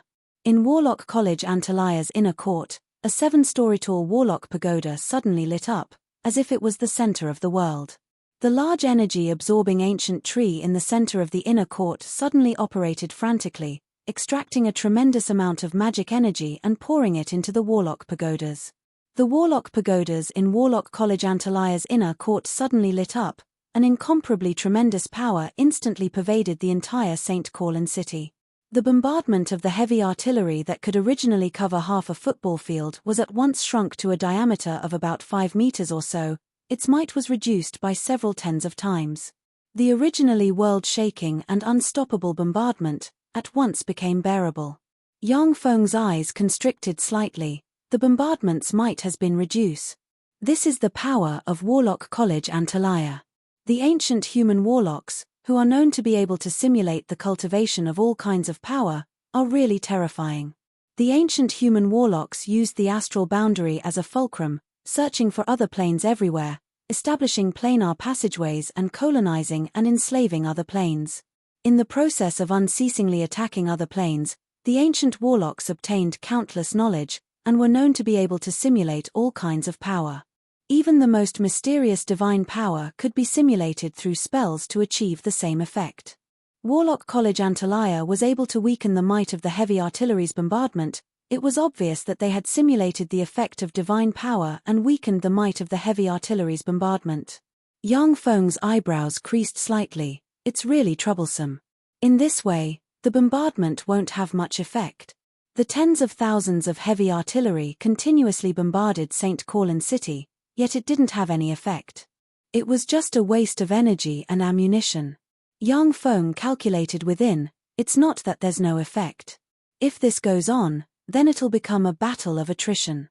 They have the ancient energy-absorbing tree on their side, while I have a large number of nuclear power plants on my side. If this stalemate continues, then the outcome will be unknown. Warlock College Antalya used the power of the ancient energy-absorbing tree to weaken Yang Feng's bombardment to the limit. At the same time, in order to use the power of the ancient energy-absorbing tree, the warlocks still had to consume their spirit force to guide it. If this stalemate continued, then it would become a battle of attrition, which would instead be disadvantageous to Yang Feng. After all, Steel City was currently the enemy of the whole world. Once this stalemate was formed, then the allied forces of the Underworld's races and the other 4 great warlock groups would take the opportunity to sneak attack Yang Feng's base. After destroying all of his munitions factories, then he would have no choice but to be defeated. The best outcome would be to flee to the underworld and struggle on while at death's door.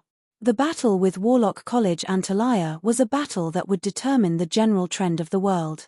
Once Yang Feng won, then Steel City would dominate Turandot subcontinent, and then slowly swallow up the other forces.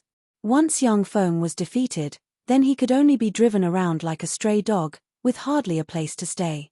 Yang Feng pondered for a moment, then waved his hand. Immediately, 10 Falcon heavy-duty assault helicopters rose into the air and quickly flew towards St. Corlin City. The 10 Falcon heavy-duty assault helicopters had just approached within a range of 200 meters of St. Corlin City, when flame arrows were shot from the 9 Warlock pagodas located within St. Corlin City, before blasting at the 10 Falcon heavy-duty assault helicopters. Shortly after, the 10 Falcon heavy-duty assault helicopters exploded, turning into 10 balls of fire, before falling from the sky. Attack! Yang Feng was expressionless as he waved his hand and ordered. 10,000 Level 8 Beast-type bladed troops led 100,000 Level 4 humanoid robots, and immediately, like a tide, charged towards St. Corlin City. Atop St. Corlin City's city wall, the 9 Warlock pagodas flickered with radiances, the fire elemental particles in the sky churned and surged. An incomparably huge meteorological fire magic was brewing. Dispel! Defilia's beautiful eyes flashed with a cold glint. She pointed towards the sky with her lily-white hand and cast Dispel. Under Defilia's Dispel, the incomparably huge fire elemental particles in the sky collapsed and disappeared. The 9 Warlock pagodas once again flickered with radiances, before shrouding the land with fluctuations of earth magic. The land in front of St. Corlin City squirmed, before rotting and stinking, turning into a bottomless swamp. The various battle robots at once fell into the bottomless swamp, struggling to budge. Dispel. Dispel. The Dark Elven wizard squads that Yang Feng had gathered from the city of Dark Elves successively took action, directly dispelling the bottomless swamp. Dark Elves. That's a Dark Elven wizard squad. Dark Elves. Those Dark Elves actually colluded with him. This Yang Feng is guilty of the most heinous crimes. He deserves to die 10,000 times over. Heavens, that bastard actually colluded with the Dark Elves. What a traitor to humanity. Within Warlock College Antalya, after the warlocks who were observing everything on the battlefield through spells saw the Dark Elven wizard squad beside Yang Feng, they were both startled and angered, before roaring madly and revealing their ugly appearances. Warlock College Antalya and the other great warlock groups had framed Steel City for colluding with the underworld's races. But now that they saw that Yang Feng had really colluded with the Dark Elves, they were immediately startled and angered, their hearts brimming with fear. Chapter 176. Aldrich, who had always been extremely calm, as if nothing could overwhelm him, finally had a slight change in his complexion, and his eyes flashed with a touch of awe. The Dark Elves are actually standing on its side. Could it be that the city of Dark Elves has already been captured? No, even if the city of Dark Elves had been captured, it still wouldn't be that easy to subdue the Dark Elves. What's going on? Could it be that Steel City had previously colluded with the Dark Elves? After the bottomless swamp disappeared, all the battle robots emerged from the ground, and then charged towards St. Corlin City. On the special highlands of St. Corlin City, openings were opened, and the muzzles of magic cannons extended. St. Corlin City's magic cannons were up to 10 meters in length, were engraved with countless mysterious runes, and were manufactured from a large amount of magic metals and mithril. The manufacturing cost of each magic cannon was at least 50 million magic stones. Each magic cannon had 36 energy grooves, and 36 intermediate magic stones and 36 superior magic stones could be placed in the 36 energy grooves to adjust the power of the magic cannons. Currently, the magic cannons were embedded with 36 superior magic stones. The might of a magic cannon's attack could seriously injure a great warlock. Radiances flickered, and St. Corlin City's 500 magic cannons were instantly fired. 500 enormous radiances instantly bombarded the mechanical legion dispatched by Yang Feng, and a terrifying explosion occurred in a split second, practically swallowing the mechanical legion dispatched by Yang Feng. After the radiances of the explosion disappeared, more than 95% of the 110,000 mechanical legion dispatched by Yang Feng had already turned into wreckage, with countless components scattered everywhere. The complexions of the Dark Elven wizards following beside Yang Feng were pale, and their beautiful eyes flickered with fear. Joanna sighed faintly, and her beautiful eyes flashed with a touch of a peculiar glint. Such formidable weapons. Turandot subcontinent's 6 great warlock groups are indeed worthy of their reputation. Haha, Steel City's mechanical legion is only SOSO. That's right, in front of our magic cannons, it's just a pile of wreckage. Even if Steel City has 1 million alchemical golems, it's still impossible to capture Warlock College Antalya. The upper echelons of Warlock College Antalya who were observing the battlefield through magic eyes revealed traces of a smile and said proudly, "Boom, boom, boom." In the next moment, Yang Feng's counterattack arrived. Under the extremely precise calculations of the portable fortified stronghold, the earth-shattering shelling bombarded Warlock College Antalya's magic cannons. Warlock College Antalya hadn't been attacked for several millennia. They were seriously lacking in experience in defending the city. They basically didn't arrange for warlocks to guard those magic cannons. Amidst the dense artillery fire, the 500 magic cannons were instantly blown to pieces. At the same time, the artillery fire fell on the magic stones and blew them up, detonating the energy within them and causing them to explode one after another. Huge explosions came from above St. Corlin City's city wall, and the astonishing 500 magic cannons were destroyed by Yang Feng's artillery fire. Damn that Yang Feng, how dare he? How dare he destroy our magic cannons? That damned beast. As if being slapped in the face, the upper echelons of Warlock College Antalya had ashen complexions as they cursed loudly. Each of the 500 magic cannons was worth at least 50 million magic stones. There was no market for them. The 500 magic cannons were worth at least 25 million inferior magic stones. This was the foundation that Warlock College Antalya had accumulated for several millennia, and now it was destroyed by Yang Feng in one fell swoop. The upper echelons of Warlock College Antalya wanted to devour Yang Feng. Aldrich's complexion also became extremely unsightly.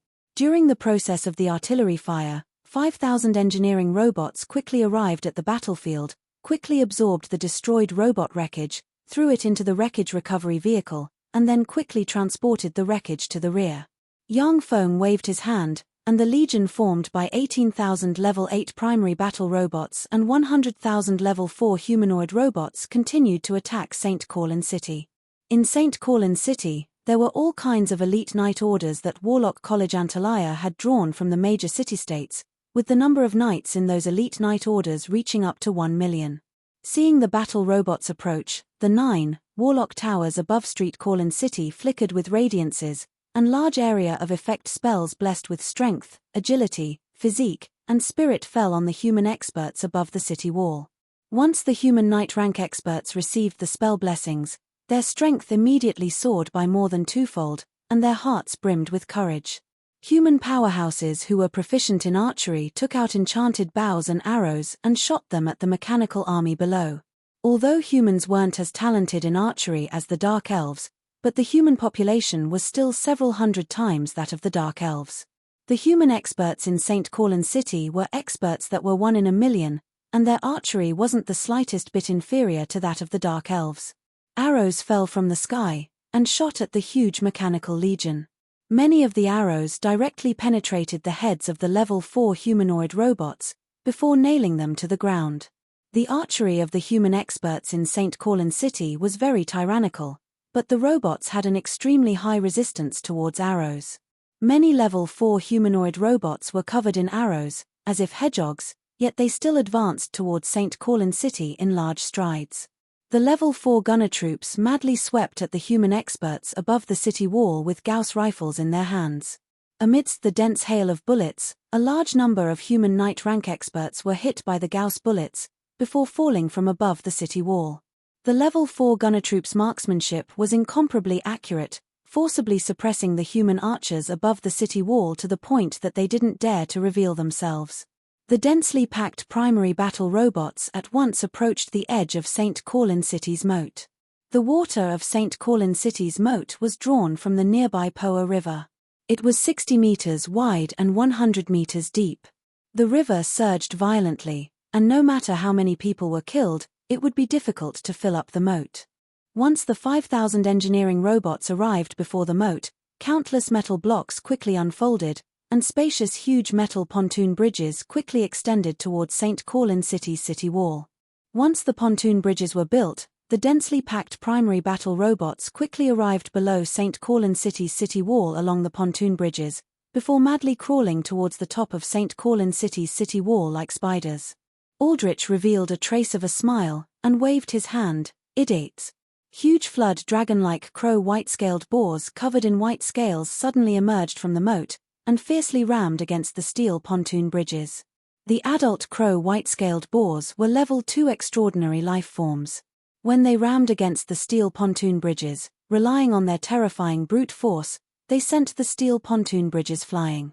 The attacking primary battle robots were cut into 2 at the waist. Approximately 10,000 primary battle robots crawled on top of St. Corlin City's city wall, 10,000 were directly drawn into the moat, and 90,000 were trapped on the other side. The level 8 gunner troops of the primary battle robots blocked on the other side of the moat instantly rumbled with their Gauss cannons, and countless Gauss cannons bombarded the crow white-scaled boars. Flesh and blood splattered everywhere. One after another, the crow white-scaled boars were blasted apart by the level 8 gunner troops. Blood splattered everywhere, and they turned into corpses that fell into the moat. The eyes of the remaining crow white-scaled boars were bloodshot, and they wanted to rush towards the shore. A burst of extremely strange snake hisses came from St. Corlin City, and the crow white-scaled boars immediately retreated into the moat. A human knight rank powerhouse raised high a huge rock and smashed it towards the robots crawling on top of the city wall. Under the impact of the huge rock, The primary battle robots were smashed down from above the city wall and fell into the moat. The water below the moat churned and surged. The primary battle robots that fell into the moat quickly lost contact with Yang Feng. Obviously, they had been destroyed and sunk to the bottom of the moat. Yang Feng's eyebrows creased slightly when he saw this. The primary battle robots that had been destroyed on the battlefield, as long as their wreckage was collected, they would quickly be melted down and manufactured by Yang Feng, and then thrown into the battlefield again, becoming the enemy's nightmare. However, the primary battle robots that sunk into the moat couldn't be melted down before the capture of Warlock College Antalya. Moreover, the crow white-scaled boars were blocking Yang Feng's path of attack, which was very troublesome. Cheyenne suddenly said with a smile, "Darren, are you worried about the crow white-scaled boars? I have a move that can kill them." Yang Feng's eyes lit up and he said, "What move?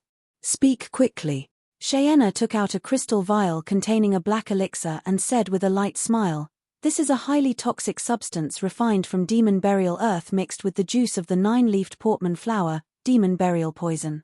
So long as you drop it into the moat, then all life forms in the moat will be poisoned to death."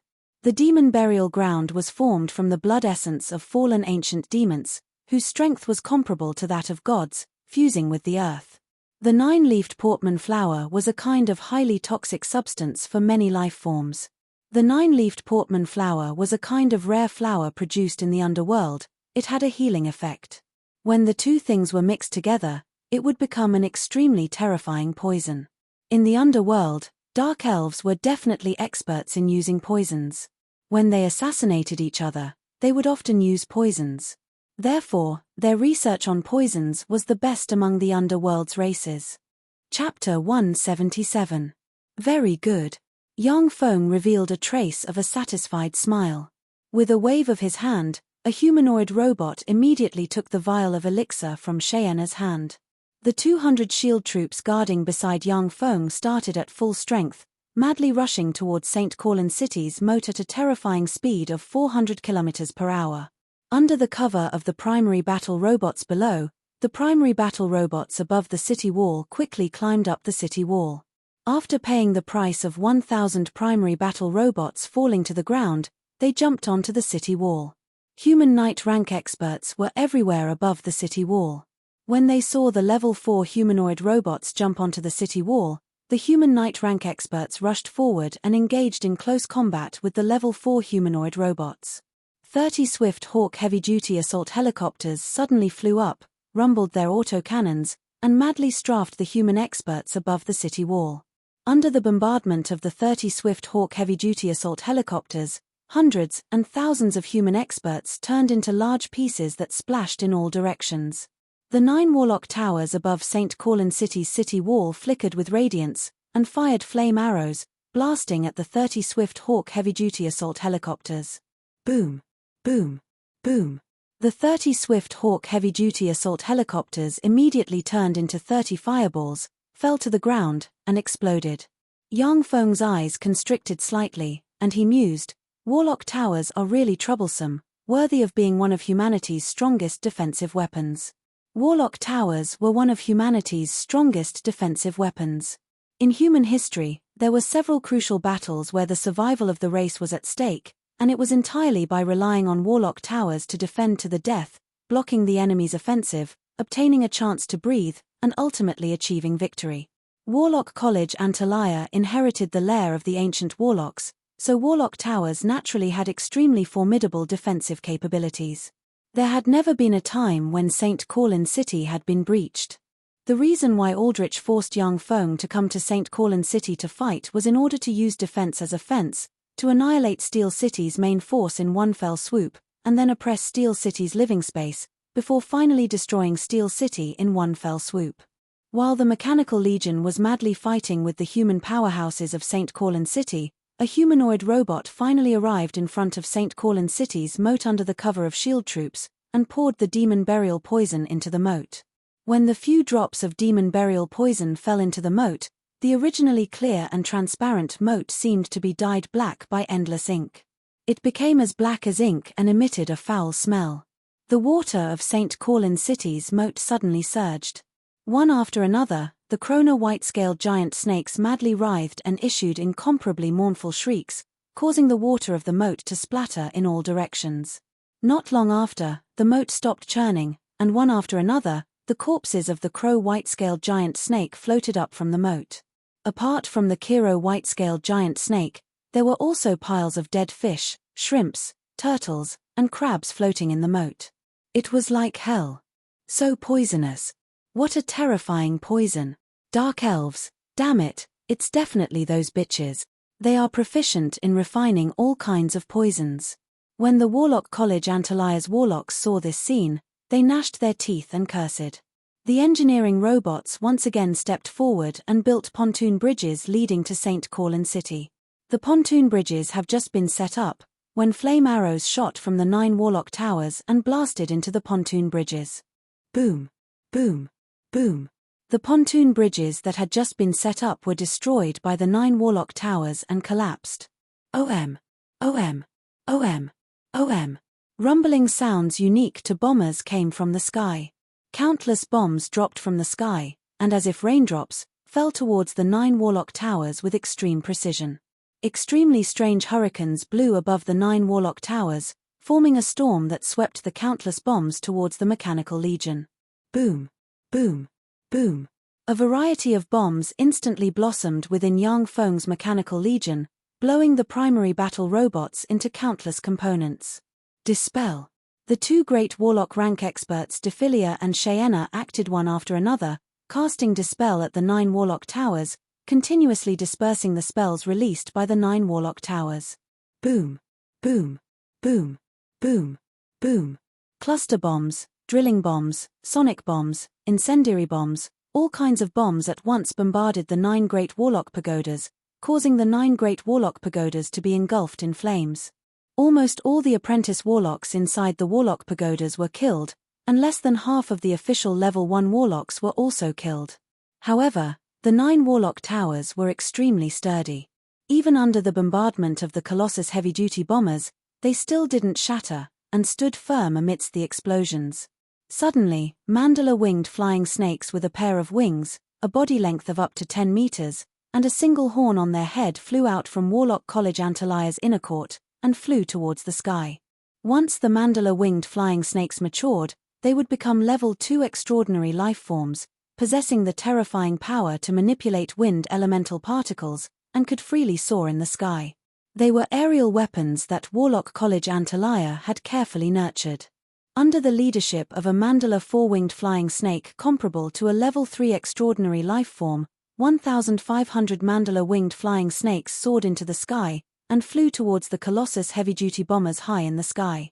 The range of the spells cast by the 9 Warlock Towers level 3 warlocks wasn't enough, and they were unable to attack the Colossus heavy-duty bombers flying at an altitude of 5,000 m. When the mandala-winged flying snakes flew to an altitude of 2,000 m, they saw several thousand lightning supersonic fighters rushing towards them. Machine guns rumbled, and wind blades flew chaotically. One after another, the lightning supersonic fighters dropped from the sky, before exploding and turning into balls of fire. One after another, the mandala-winged flying snakes dropped from the sky, before turning into minced meat. A cruel and bitter aerial battle erupted above St. Corlin City. The mandala-winged flying snakes were indeed extremely ferocious, but the several thousand lightning supersonic fighters were much more powerful than them. After frantically fighting for a while, the mandala-winged flying snakes showed signs of weakening, and their numbers became fewer and fewer. Under the suppression of the sky, the Colossus heavy-duty bombers continued to drop all kinds of bombs. The 9 Warlock Towers could only barely cast defensive spells, and were powerless to suppress the Mechanical Legion below. The engineering robots quickly unfolded the steel pontoon bridge, allowing the battle robots to climb the city wall through the pontoon bridge. Suddenly, along with a furious roar, a black dragon carrying a tyrannical weapon rose into the sky from Warlock College Antalya, and flew towards the sky. Cheyenne's pretty face changed slightly, and she warned, "That's the tyrannical Black Dragon Antony. Black Dragon Pagoda has also joined the battle." The tyrannical Black Dragon Antony was Black Dragon Pagoda's pagoda master. Since he appeared, it proved that Black Dragon Empire had also joined the battle, and wanted to destroy Steel City in one fell swoop. As soon as the tyrannical Black Dragon Antony flew into the sky, the wreckage of lightning supersonic fighters continuously fell from the sky, and continuously exploded. The battle prowess of the lightning supersonic fighters was extremely terrifying, but when faced with the tyrannical Black Dragon Antony, who was one of Turandot subcontinent's strongest experts, they still seemed to be unable to withstand a single blow. 300 magic artilleries suddenly appeared in every corner of St. Corlin City, and with a flash of radiance, 300 magic radiances instantly fell on Yang Feng's mechanical legion. Boom! Boom! Boom! Along with earth-shaking explosions, more than 90% of the mechanical legion in the vicinity of St. Corlin City was destroyed. Yang Feng's eyebrows creased slightly, he waved his hand, and instantly launched a counterattack. The several tens of thousands of heavy artilleries instantly fired in unison, and bombarded the 300 magic artilleries. Only this time, there were level 3 warlocks from Black Dragon Empire standing in front of the 300 magic artilleries. The level 3 warlocks from Black Dragon Empire at once cast defensive spells, and directly intercepted the artillery shells. Originally, even the strong level 3 warlocks would be unable to intercept Yang Feng's bombardment of heavy artilleries. If level 3 warlocks dared to stand still and let the heavy artilleries bombard them, then their spirit force would eventually be exhausted, and they wouldn't even have their bones left. However, after the heavy artillery's shells were weakened by Warlock College Antalia's spells, their might had already been weakened to a terrifying degree, and thus were easily blocked by the level 3 warlocks from Black Dragon Empire. Aldrich said faintly, "Yang Feng, from the moment you were lured here by the 2 women, your Steel City's defeat was foreordained. This battle isn't a battle between Warlock College Antalya and you, but a decisive battle between all of Turandot subcontinent's humans and you human traitors." Aldrich pointed with his finger, and suddenly, magic radiances condensed above St. Corlin City, changing into an enormous curtain of light. The place that appeared on the curtain of light was precisely Golden Sand City, which was within Steel City's sphere of influence. At this moment, Golden Sand City was filled with smoke and fire, and everywhere was in shambles. A group of warlocks urged all kinds of extraordinary life forms to madly massacre the humans inside Golden Sand City. Inside Golden Sand City, the munitions factories were ablaze, and the sounds of explosions lingered. An extremely ferocious behemoth was rampaging inside Golden Sand City, tearing apart all the primary battle robots in its way. As if it had sensed something, the extremely ferocious behemoth turned its head, its eyes flickered with a ferocious glint, and it bellowed, "Yang Feng, you fool, you actually took Steel City's main force with you. This time, you're screwed. Savage Claw will destroy all of Steel City's munitions factories, and cut off your military supplies. After this battle, I'll skin you and your uncle Yang Yi, pull out their tendons, and then chop them up to feed my dog. Kill, kill, kill." Ferocious and formidable extraordinary life forms in the surroundings of the ruined munitions factories issued furious roars. They were all formidable beings transformed from Savage Claw's great warlocks. Chapter 178. Seeing this scene, the pretty complexions of Cheyenne and the other experts from Dark Elven clan changed slightly. Cheyenne had an unsightly expression as she whispered, "That's Behemoth Claw Conrath, the leader of Savage Claw." Inside St. Corlin City, there were already countless experts from Warlock College Antalya and Black Dragon Pagoda guarding it. The munitions factories in the rear had also been captured by Savage Claw. Now, Yang Feng was in a dilemma. As long as he took a wrong step, then he would be consigned to eternal damnation. As for your reinforcements, Aldrich gave a faint smile and pointed with his hand. The light screen inside St. Corlin City changed once again. On the light screen, a group of around 500 level 4 primary battle robots had already been dismantled into countless fragments. Next to those primary battle robots stood a tall and sturdy middle-aged man with a heroic appearance, blonde hair and blue eyes, dressed in a white armor. Cheyenne's pretty complexion changed and she exclaimed, "That's White Elephant Ivory's Tower Master, Steel White Elephant Harwich." Harwich turned towards Yang Feng and said with a smile, "Yang Feng, I've intercepted all of your reinforcement. After I've annihilated all of your reinforcements, I'll lead all of White Elephant Ivory's warlocks to attack from behind.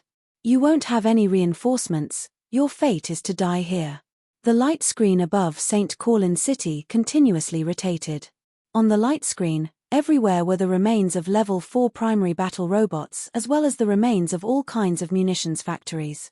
Regardless of their status, Savage Claw and White Elephant Ivory's peak warlocks attacked one after another, destroying the Mechanical Legion reinforcements as well as the munitions factories. Aldrich only gave Yang Feng 2 days of time, as he didn't want the Mechanical Legion to converge. But now, through this method, the experts of Savage Claw and White Elephant's Ivory could easily get rid of Yang Feng's reinforcements and cut off his logistics. Using all kinds of methods to weaken the opponent, this was Starlight Aldrich's style. He only sought success, regardless of the means. Cheyenne's pretty complexion changed slightly and she warned, "Darren, let's call it a day. Our preparations were too inadequate. Now, retreat and return to Steel City. Wait until the time is ripe, then dispatch troops and dispose of them in one fell swoop. You've already done enough for Eunice and Miss Judy. If you die here, no one will be able to avenge them." Defilia also sighed faintly, and her beautiful eyes flashed with a touch of unwillingness. "Yang Feng, I also agree with Cheyenne's proposal. If you can't do it, don't waste your strength." Yeah. There was a proverb in the Eastern world of warlocks, "Where there's life, there's hope." "My lord, you should retreat first." "That's right. Let's retreat for now. After a few years, when we have a strong army, we will gather all our forces and kill them." "Women? How many do you want?" "Sir, there are many beautiful women among us dark elves. Anyone would be willing to serve you if you wanted to. Let's retreat first." The upper-class dark elves had wavering expressions as they tried to persuade Yang Feng. They didn't want to die here. Yang Feng's eyes flashed with a touch of firmness and he said solemnly, "There's no need to say any more, I've made up my mind. Warlock College Antalya will be breached within today. As long as Warlock College Antalya is breached, then all the problems can be solved." Everyone beside Yang Feng looked at each other, and their eyes flashed with a touch of disapproval. How could Warlock College Antalya be breached so easily? It was a nest built by the ancient warlocks. Defilia was both gratified and puzzled when she heard that, and her beautiful eyes intertwined with extremely complicated emotions. Yang Feng suddenly ordered, "Pass down my order, everyone immediately retreat by 30 kilometers. After hearing that order, all the primary battle robots quickly retreated frantically towards the rear. Retreat? Or a plan to lure the enemy? Aldrich was filled with doubts when he saw this scene, yet he didn't send people to pursue. In a field battle, Warlock College Antalya couldn't beat Yang Feng's Mechanical Legion. Even if a great warlock was dispatched, Yang Feng's group also had great warlock rank experts. Retreating? This is probably my fate. Eunice's beautiful eyes flashed with a touch of disappointment, and she sighed faintly. Yang Feng's Mechanical Legion retreated to a distance of 30 kilometers from Warlock College Antalya, and then stopped according to Yang Feng's order. Everyone was somewhat at a loss regarding Yang Feng's order. Some upper-class dark elves even revealed traces of disdain as they looked at Yang Feng. Dark elves only respected the strong, and Yang Feng's hesitant behavior of not fighting and not retreating made them despise him the most. Yang Feng took out a pair of sunglasses, put them on, looked in the direction of Warlock College Antalya from afar, and ordered faintly, "Detonate." Boom. Below St. Colin City's 9 Warlock Towers, the nuclear warheads installed by the Spectre assassins instantly erupted. Endless light and heat instantly engulfed St. Colin City's 9 Warlock Towers. An extremely terrifying shock wave instantly wreaked havoc in St. Colin City. As if the sky was falling and the earth was splitting, the more than 1 million night rank experts from the Southern States Coalition atop St. Colin City's city wall were completely engulfed by the terrifying shock wave, before turning into ashes amidst the endless light and heat. The 300 magic cannons along with the 300 level 3 warlocks of Black Dragon Pagoda were also directly vaporized and turned into ashes. No. Aldrich's terrified scream came from the sky. The magic screen above St. Colin City instantly collapsed. Warlock College Antalya's inner court, inside a 7-story tall warlock tower. Aldrich. Great Warlock Holden's eyes suddenly widened, and he issued a heart-wrenching roar. His body instantly exploded, before turning into countless fragments that scattered on the ground. Inside the 7-story-tall Warlock Pagoda, the moment Holden's body exploded, all the Warlocks were blasted apart. The weakening array that covered the entire St. Colin city, comparable to the might of gods, was presided over by the Warlock inside the 7-story-tall Warlock Pagoda. Once the spell was broken, then the Warlock inside the Warlock Pagoda would suffer a backlash at the first moment. The large energy-absorbing ancient tree also dimmed, with many branches falling from its huge trunk. It had obviously suffered heavy damage. In the sky, heavy bombers were also shrouded by the aftermath of the nuclear explosion, before falling to the ground like raindrops, before turning into balls of flames and exploding. The Lightning supersonic fighters were also affected and fell from the sky, crashing to the ground and exploding.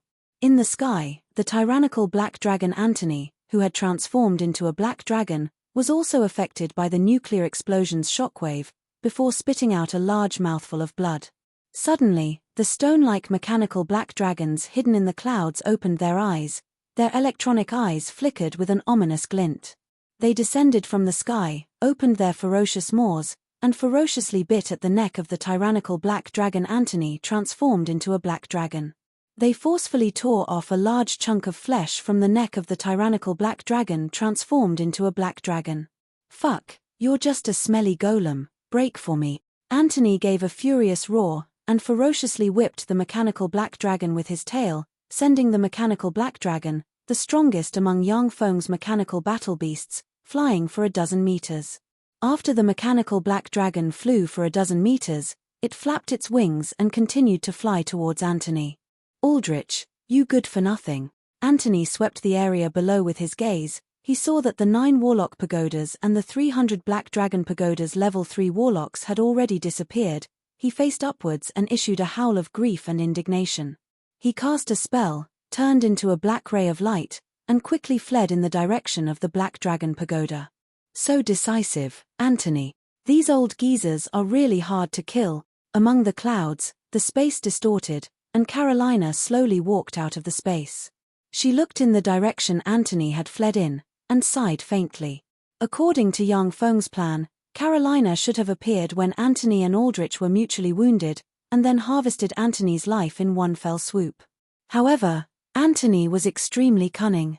Seeing that the situation was anything but reassuring, he immediately chose to flee.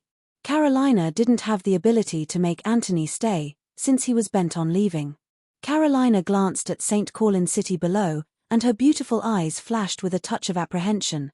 St. Colin City was actually breached by him. The might of that weapon is really terrifying. St. Colin City's defensive strength was terrifying to the extreme. Even Carolina would find it extremely difficult to destroy the 9 Warlock Pagodas situated above the city wall. Unless there was a mole, otherwise, it was practically impossible to breach it. However, St. Colin City, which was known to be impregnable, was actually breached by Yang Feng. Carolina's heart was also brimming with complicated feelings. Because that meant that St. Rose City might not be able to withstand the assault of Yang Feng's mechanical legion. What power is this? So terrifying. Is this the power of gods? So terrifying. Such destructive power, it's really terrifying. The Dark Elven experts were dumbstruck when they saw this scene, not daring to believe their eyes. Their ears were still in severe pain from the shock. If it wasn't for the level 8 shield troops opening their protective covers in front of them, then they would definitely have suffered heavy injuries. Cheyenne was dumbstruck. She looked at Yang Feng, and her beautiful eyes brimmed with awe. So terrifying. I'm afraid that only gods with their full strength might be able to accomplish such destructive power. Dephilia's beautiful eyes also flashed with a touch of astonishment. What a terrifying weapon. Such a weapon is really too terrifying. No wonder 18 great warlocks would fall in Black City. Joanna was also dumbstruck, her beautiful eyes brimming with shock and lingering fear. Fortunately, I chose to surrender at that time. Otherwise, if he were to use this weapon, then who knows how many of us Dark Elves would have died. The entire city of Dark Elves clansmen wouldn't be enough for him to kill. Chapter 179. Yang Feng ordered faintly, "Enter the city." 200,000 level 8 primary battle robots along with 2 million level 4 humanoid robots, as if ants, quickly moved towards St. Corlin City. Even though St. Corlin City's 9 warlock towers had already been destroyed, Yang Feng still didn't dare to be the slightest bit careless and rashly invest all of his troops. St. Corlin City was a base created by the ancient warlocks. Additionally, it had gone through Warlock College Antalia's several millennia of accumulation. It was unknown how many trump cards it had. Once the entire Mechanical Legion entered, then it would be turned into ashes by a formidable spell. Yang Feng himself, under the protection of the 100,000 level 8 primary battle robots, walked towards St. Corlin City. In any case, he had countless clones. Even if this clone was killed, there was still a large number of clones to replace it. St. Corlin City is really amazing, it can even withstand a nuclear explosion. Once Yang Feng entered St. Corlin City, he couldn't help but narrow his eyes slightly.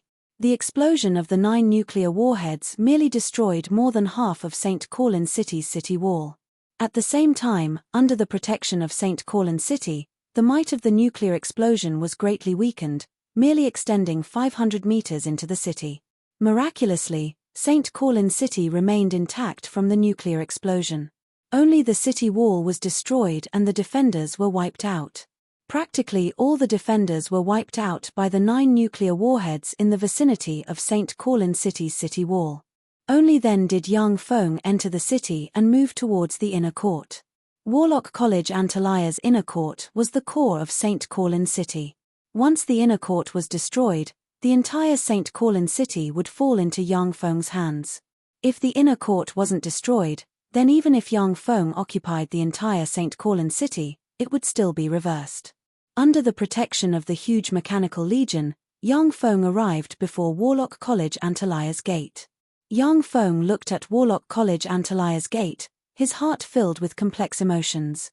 A few years ago, he was still racking his brains to enter Warlock College Antalia.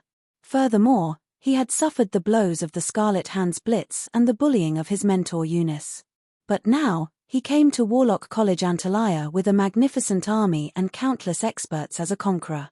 Yang Feng silently glanced at Warlock College Antalia's gate, then directly stepped into the college.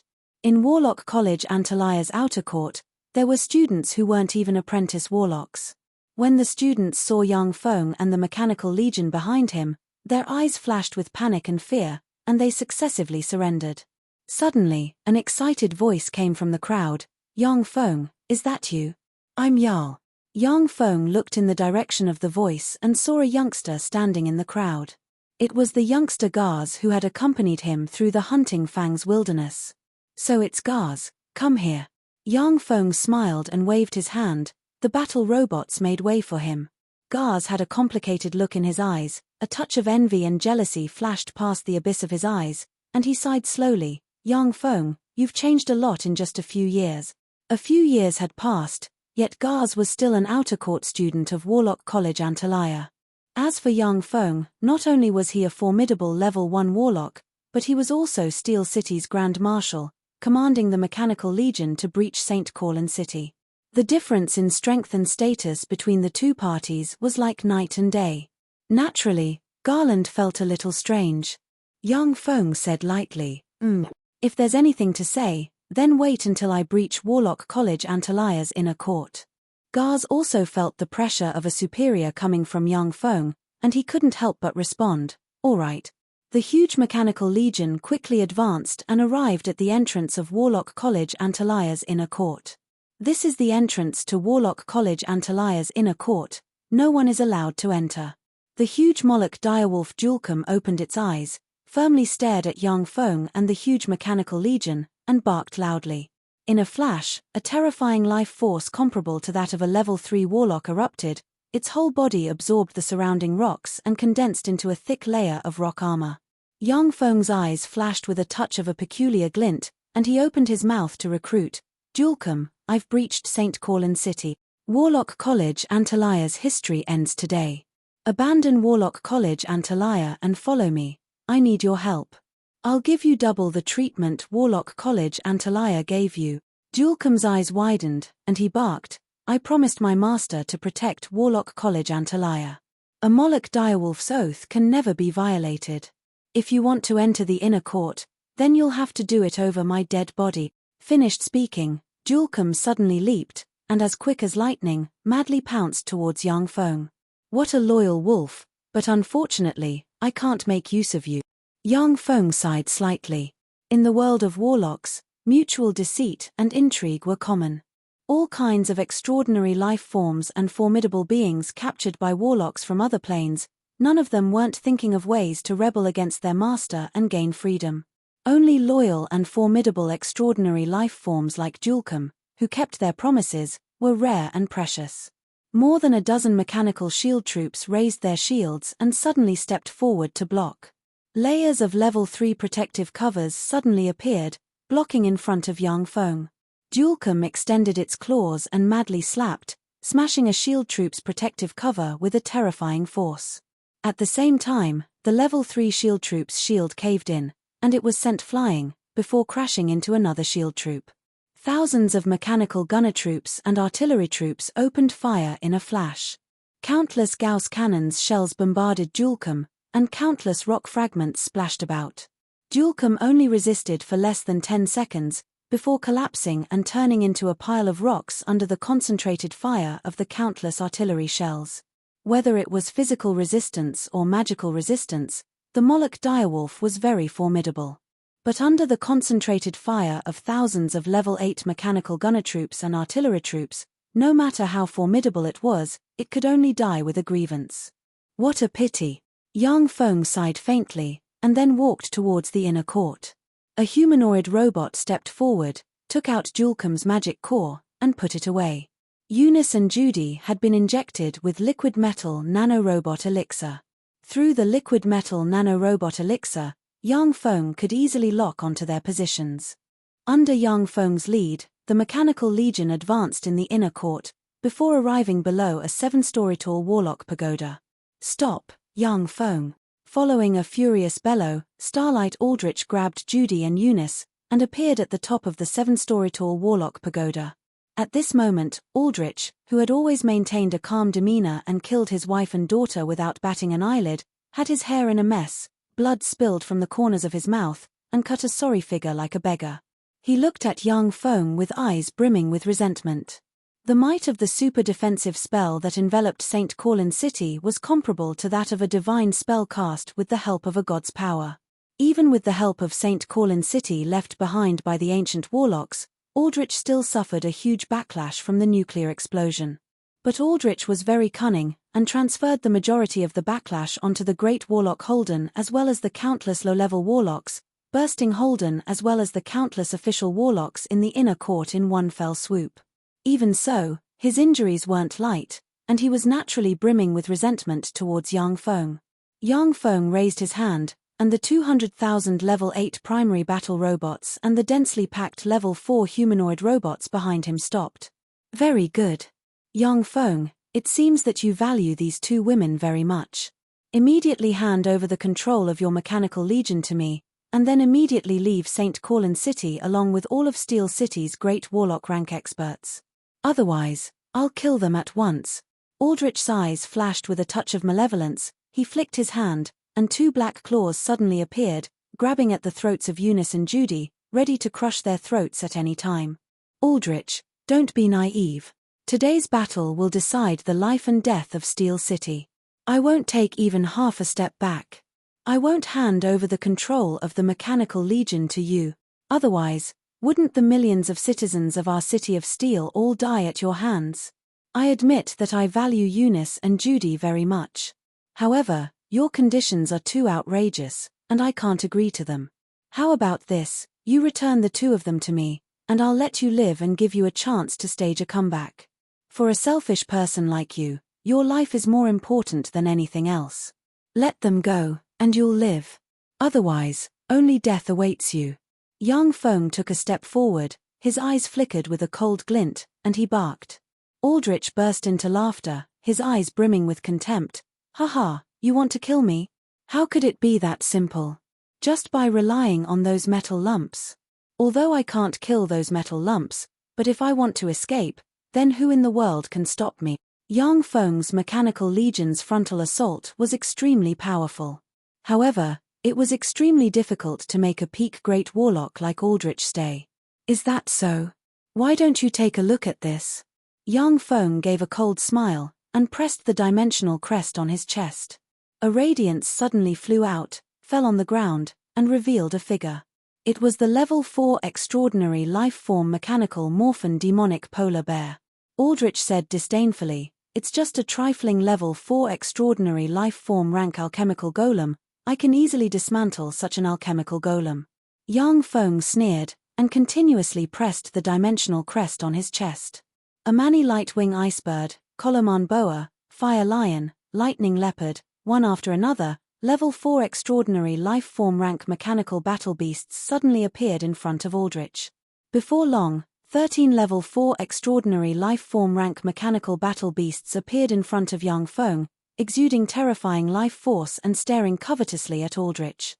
They were waiting for Yang Feng's order, ready to pounce on Aldrich and tear him to pieces at any moment. Chapter 180. When Aldrich saw this, his complexion changed slightly and became very unsightly. As one of Turandot subcontinent's peak experts, with the help of the semi-divine armament in his hands, he could challenge about 8 level 4 extraordinary lifeforms at the same time at his peak. However, he was currently heavily injured, and he was facing 13 level 4 transcendent creature-level mechanical beasts. If they really fought, if he didn't escape, only death would await him. Aldrich said with a cold smile, "So what? Even if you have so many great warlock rank alchemical golems, but if I want to escape, you won't be able to stop me. Is that so? Then let me show you my strongest trump card. The power of the divine armament, Book of Great Prophecy." Yang Feng smiled coldly, flipped his hand, and a book exuding strange fluctuations of power appeared in his hand. Aldrich became extremely nervous at once, staring at the book in Yang Feng's hand. Then, his eyes spewed endless flames of fury and he roared madly, "What Book of Great Prophecy? This is clearly Clifford's legend rank secret treasure book of Gaia. Are you playing with me?" Yang Feng sighed faintly and said, "Of course I'm playing with you, isn't it obvious? Are you retarded?" Just as Aldrich was about to go mad with anger, staring at Yang Feng for a split second, a figure suddenly burst out from the shadow behind him like a ghost and stabbed at Aldrich with the legend-rank dagger Kiss of the Damned. Aldrich instinctively erupted with an extremely formidable life force, which revolved around him. The legend-rank dagger Kiss of the Damned easily cut through Aldrich's life force, which could even resist a level 4 spell, and stabbed into his back. 12 kinds of curses instantly erupted inside Aldrich, causing black gas to linger around him and making him extremely weak. The figure of the shadow also revealed itself. It was the legend-rank assassin Night Hunter Romuli. Taking advantage of the moment when Aldrich's attention was attracted by Yang Feng, Romuli seized the opportunity and stabbed Aldrich in the abdomen with the legend-rank dagger Kiss of the Damned. "Bastard, go to hell." Aldrich's eyes were bloodshot. He pointed at that shadow and instantly cast the 4th-tier instant death spell, Disintegrate. A ray of Disintegrate shot towards Romuli. Once the level 4 instant death spell Disintegrate was successfully released, then even if it was a great warlock rank expert, they would still have a great chance of being instackled. This was definitely a very terrifying spell. For a legendary assassin like Romuli, once she was hit by Disintegrate, there was a 90% chance that she would be instantly killed and turned into a pile of dregs. At this moment, an azure light screen appeared in front of Romuli. When the green disintegration ray hit the azure light screen, it immediately shattered the azure light screen. Romuli took advantage of the opportunity to pull out a dagger and slash, cutting off the claws on Eunice's and Judy's throats. She reached out and grabbed Eunice's and Judy's shoulders, pulled them hard, and her tender body quickly floated backwards towards Yang Feng's camp. Aldrich's whole body was shrouded in black gas of curses. His eyes flickered with an extremely resentful radiance and he barked, "You can't save them. I've already cast a spell on their bodies. As long as I have a thought, their souls will collapse and they'll turn into corpses." Aldrich's words had just fallen when Eunice and Judy suddenly screamed. Their bodies twitched, their eyes turned white and their bodies swelled up, as if there was some terrifying foreign object moving around inside their bodies. Traces of blood flowed out of their mouths. "Is that so? Unfortunately, my spell is specialized in restraining your spells. Carolina walked out of the void, flipped her lily-white hand, and the rose divine mirror suddenly appeared in her hand. She shone it at Eunice and Judy. A sacred and bright white holy light shone on Eunice and Judy. The faces of Eunice and Judy revealed expressions of pain. They opened their mouths and streams of black mist flew out of their mouths, condensed into human faces, and screamed in pain. Then, under the illumination of the sacred white holy light, they were purified and disappeared. Aldrich's eyes flashed with a touch of despair and he issued a beast-like roar. Carolina, it's actually you. You actually came as well. Saint Rose Carolina was a publicly recognized expert in purifying all kinds of evil spells in Turandot subcontinent. Saint Rose's Great Radiant Tome was also one of the strongest secret techniques in Turandot subcontinent. It could purify countless evil spells. With Carolina, no matter how evil the spells Aldrich cast on Eunice and Judy, they would all be purified. Carolina said with a merry smile, "That's right. Aldrich, I came to see how you'll be defeated. At that time, when you swaggered around in my rose garden, did you ever think that this day would come? The mechanical black dragon exuding traces of the ancient black dragon's might descended from the sky and landed behind Aldrich, completely blocking his escape route. Aldrich's complexion changed several times. Suddenly, contrary to everyone's expectations, he knelt on the ground, kowtowed towards young Feng and implored, "Young Feng Daren, I beg you to spare my lowly life. I can let you cast control spells on me. I only beg you to spare my lowly life. After all, I'm Eunice's biological father. I'm her only relative in this world. I beg you, spare my life. I'm a great Warlock rank expert. I know all of Warlock College Antalia's secrets. As long as you take me as a slave, I'll tell you everything, so that you can easily take control of Warlock College Antalia." Young Feng's eyes flashed with a touch of a peculiar glint, adaptable, truly an ambitious and ruthless person. Carolina saw Aldrich wagging his tail and begging young Feng, and her beautiful eyes flashed with a touch of disdain. What a disappointment. Romuli's beautiful eyes also flashed with a touch of contempt. Although she was forced to surrender to young Feng, but she didn't wag her tail and beg for pity, nor did she lower her voice. Aldrich was one of Turandot subcontinent's most formidable great warlocks, Warlock College Antalia's dean. Such a bigwig, when faced with life and death, was unexpectedly so unbearable. This made Romuli's words emerge in her mind, unworthy of his reputation. Young Feng waved his hand, and a humanoid robot walked towards Aldrich with a vial of liquid metal nanorobot elixir in hand, grabbed Aldrich's hand, and injected the liquid metal nanorobot elixir into Aldrich's right hand. Aldrich sensed that his immune system had killed 1/10 of the liquid metal nanorobots, and his complexion changed slightly, yet he didn't resist and obediently knelt on the ground. Under the attentive gazes of so many experts, only death would await Aldrich if he resisted. After seeing the liquid metal nanorobot elixir being injected into Aldrich's body, young Feng turned towards Eunice and asked, "Whether to kill him or not, I'll leave the decision to you. I promised you that I'll kill him for you. So long as you say the word, I'll let him die." Aldrich immediately turned pale with fright, before looking up at young Feng and saying, "Master, you promised to spare my wretched life." Young Feng laughed heartily and said, "Haha, when did I promise you? It's just that you were mistaken. The one deciding your life now is your daughter Eunice, not me." Aldrich immediately turned around, knelt on the ground, cut a sorry figure, and implored bitterly, "Eunice, my daughter, my biological daughter. I know I was wrong, I beg you, spare my life. I'm begging you, for the sake of me being your biological father, please spare my life. I'll give you all the resources I've accumulated over the years.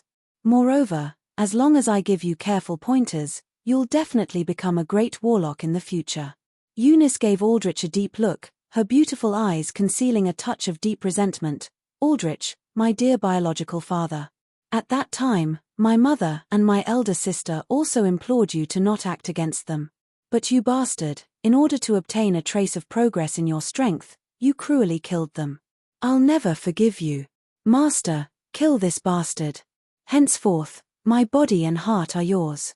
All right, you can die." Young Feng's eyes flashed with a touch of regret, before saying faintly to Aldrich, "No." Aldrich uttered an extremely miserable scream, his face distorted, His body uncontrollably swelled up, and with a pop, he directly exploded. Only his intact head remained, rolling on the ground. His aura of life disappeared at once. In Turandot subcontinent, there were a lot of extraordinary life forms with only their heads remaining. But Aldrich clearly wasn't such a monster. When Carolina and Romuli saw this scene, their hearts trembled slightly. Aldrich was a pinnacle great warlock, even though he was stabbed by Romuli's kiss of the damned and his strength weakened by more than 90%, he was still very formidable. His battle prowess was comparable to that of an ordinary great warlock. Such a peerless expert, with just a few words from young Feng, died tragically without the strength to resist. This made them have an intuitive understanding of how terrifying the god-extinguishing elixir was. Young Feng looked at Aldrich's corpse, his eyes flashed with a touch of regret. Although Aldrich didn't have any moral integrity, but he was a genuine pinnacle great warlock. If it wasn't for Eunice, then young Feng would have definitely taken him in as his subordinate and promoted his own power. After all, Aldrich's character wasn't good, but his strength was tyrannical, his conduct was also ruthless, despicable, shameless, and unscrupulous. He was a veteran of dirty work. "Thank you, Master. Henceforth, my body and heart are yours." Eunice at once threw herself into young Feng's embrace and deeply kissed him. Her coquettish eyes were like silk, her whole body exuding an enchanting luster. Chapter 181. Young Feng gave a slight smile. He knew that he had subdued the mind of the stunningly beautiful Eunice. Prior to this, he had only controlled her through the liquid metal nanorobots.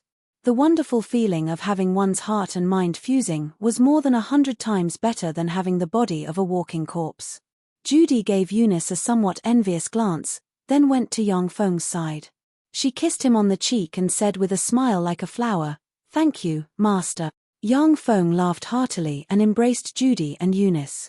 After getting rid of Aldrich, young Feng's huge mechanical legion directly entered St. Corlin City and took over the defenses of St. Corlin City's various key locations. St. Corlin City had also accumulated a huge amount of goods to deal with the attack of the underworld's allied forces.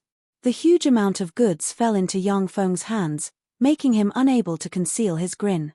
Young Feng gave an order, and countless engineering robots started to construct a variety of weapons within St. Corlin City, starting to fortify St. Corlin City. Additionally, all kinds of munitions factories started to be constructed within St. Corlin City. Within Steel City's sphere of influence, in front of a dilapidated munitions factory, Cornell's transformed behemoth's eyes flickered with an extremely savage glint. He stared fixedly at a warlock and said in a voice that contained endless fury, "You said that St. Corlin City has already been breached?" The warlock said somewhat tremblingly, "Yes, Your Holiness." Cornell's eyes flashed with a touch of madness and he bellowed, overflowing with killing intent, "Impossible. That's impossible." St. Corlin City was guarded by Warlock College Antalya and Black Dragon Pagoda. How could it have been destroyed? How could it have been breached so easily? "Are you deceiving me? You're deceiving me, aren't you?" The warlock felt that if he didn't handle this well, then he might be slapped to death by Cornell at any time. The warlock reported while trembling with fear, young Feng's mechanical legion used the mysterious weapon that killed Comis and the others, destroyed St. Corlin City's city wall and killed the 1 million night rank experts of St. Corlin City. Black Dragon Pagoda's pagoda master Antony fled, Aldrich died in battle, and the entire St. Corlin City was occupied by young Feng's mechanical legion. "Fuck. Aldrich, you fool, you misled me." Cornell's eyes were bloodshot as he faced the sky and let out a long roar. He was so angry that he vomited a large mouthful of blood. The 5 great warlock groups besieging Steel City was a plan formulated by Aldrich. Cornell had originally believed that this plan was in the bag, so he personally took action and led the Claw of Ambition's experts to burn, kill, and loot all over Steel City, destroying its munitions factories. Now that St. Corlin City had been captured by young Feng, Savage Claw, White Elephant's Ivory and Black Dragon Pagoda were the 3 great forces that young Feng would definitely retaliate against. Cornell suddenly roared, "Where's the eyes of justice? Didn't they reinforce St. Corlin City?" Savage Claw, White Elephant's Ivory, Black Dragon Pagoda and Warlock College Antalya were mortal enemies. It was because of this that Savage Claw and White Elephant's ivory were responsible for cutting off Yang Feng's reinforcements. The Eyes of Justice acted as a mobile reinforcements that could support the major battlefields at any time. The warlock said extremely bitterly, "The Eyes of Justice didn't go to the battlefields, they just made a gesture, that's all." Cornell gnashed his teeth and said, "The Eyes of Justice, the Aichison, the Eyes of Justice. He's planning to sit on top of the mountain and watch as we and Yang Feng fight to the bitter end." The warlock asked, "Your Holiness, what should we do now?" Cornell promptly made a decision, "Withdraw at once. Withdraw Savage Claw." A warlock holding a communications magic box walked up to Cornell and said, "Your Holiness, His Holiness Steel White Elephant wants to talk to you." Cornell's eyebrows creased slightly, then he reached out and touched the communications magic box. With a flash of magic radiance, Harris' voice came from the magic box. "Cornell, I just got the information that St. Corlin City has fallen, Anthony is seriously injured and Aldrich is dead." Cornell said coldly, "I also got the information. Aldrich is really a good-for-nothing, he was actually so easily killed." Harris said solemnly, "That's right, Aldrich is indeed a good-for-nothing. Now, we only have one chance, a chance to survive from the jaws of death. Raid Steel City's base, Giant Stone City. As long as Giant Stone City is breached and Yang Feng's uncle Yang Yi is captured alive, then we still have a chance to turn the tables. Otherwise, with Yang Yi's peerless alchemy, coupled with Warlock College Antalia's and Rose Garden's tremendous resources, as long as we give them some time, then we won't be able to resist Steel City's mechanical legion." Harris could see it very clearly. As long as Yang Feng was given some time to develop, then countless level 8 primary battle robots would be manufactured, then it would be the end of Savage Claw and White Elephant's ivory. But his only mistake was that he guessed incorrectly, that Yang Yi didn't exist. Everyone was certain that Steel City had an alchemy expert called Yang Yi, but that was because it was impossible for Yang Feng to be that peerless alchemy expert. The information regarding Yang Feng practicing cultivation in Warlock College Antalya had already been thoroughly researched by the major forces. It was impossible for him to be an expert with peerless alchemy. The only possibility was that he was served by an expert with peerless alchemy. For an expert with peerless alchemy to serve a waste with an inferior level 1 soul aptitude, apart from being a blood relative, there was no other way to explain it. Yang Yi's image also became vivid and lifelike. Conrath said coldly, "Are you sure that Giant Stone City doesn't have that mysterious alchemical weapon that killed Comis and the others?" Harris was silent at once. Even if he was tyrannical, but he still didn't dare to say that he could contend against that terrifying alchemical weapon that annihilated 18 great warlocks. As for whether or not Giant Stone City had that kind of weapon, that was simply a matter of course. Conrath said lightly, "If you want to go, then go by yourself. I'm going to take my people to Savage Claw. If Yang Feng dares to bring his people to Savage Claw, then I'll definitely exterminate him." Harris gave a long sigh and said, "All right. Return to Savage Claw." Conrath immediately ordered. All the warlocks belonging to Savage Claw quickly rode various kinds of secret treasures or extraordinary flying life forms and quickly retreated towards Savage Claw. In a secluded valley, dressed in white, a handsome middle-aged man brimming with a scholarly temperament said somewhat regretfully, "Conrath and Harris actually didn't fight Steel City to the bitter end, that's truly regrettable." This middle-aged man dressed in white was impressively Eyes of Justice's leader Aichison. "However, we've already received enough offerings for this battle." Aichison smiled slightly, flipped his hand, and a scarlet crystal ball appeared in his hand. Inside the scarlet crystal ball, countless wronged souls screamed mournfully. One after another, human faces continuously tumbled inside the scarlet crystal ball, issuing extremely mournful wails. Aichison stared at the scarlet crystal ball in his hand, his eyes flashing with a trace of madness, before saying in a low voice, "Speaking of which, I still have to thank those idiots from the underworld's allied forces. If it wasn't for them, then it wouldn't have been so easy for me to collect this 100 million wronged souls bloody tear crystal. With this wronged soul's bloody tear crystal, I can open a planar passageway and let the mighty Lord descend upon this plane. As for me, I can also become a formidable existence comparable to a starry sky warlock." Finished speaking, Aichison smiled slightly, waved his hand, opened a portal, and directly entered it. Before long, the news of St. Corlin City being breached and Warlock College Antalia's Dean Aldrich dying in battle spread throughout Turandot subcontinent. The entire Turandot subcontinent was in an uproar. St. Corlin City was the nest of the ancient warlocks. It had countless marvelous places. Since the establishment of Warlock College Antalya, it was practically impregnable, and no one had ever been able to breach it. This was also the strongest source of confidence for the 6 great warlock groups. Now that young Feng had captured St. Corlin City, the legend of the 6 great warlock groups' nests being indestructible had been shattered. Countless people in Turandot subcontinent raised their eyebrows. His reputation as a traitor to humanity was also shattered. Many human forces secretly sent envoys to contact young Feng and deliver all kinds of minerals required by Steel City. In the battle with St. Corlin City, countless small forces that opposed young Feng were destroyed. The remaining forces basically surrendered to young Feng and became a part of Steel City. Fernandro Principality, Fernandro family, in the assembly hall. Laemix laughed excitedly. Ha ha ha. I told you that Steel City wasn't that simple. I didn't expect that they would even capture St. Corlin City. That's really amazing. We've struck it big. At that time, Laemix had chosen to completely side with young Feng. Although he was forced by the circumstances, but he had also shouldered tremendous pressure.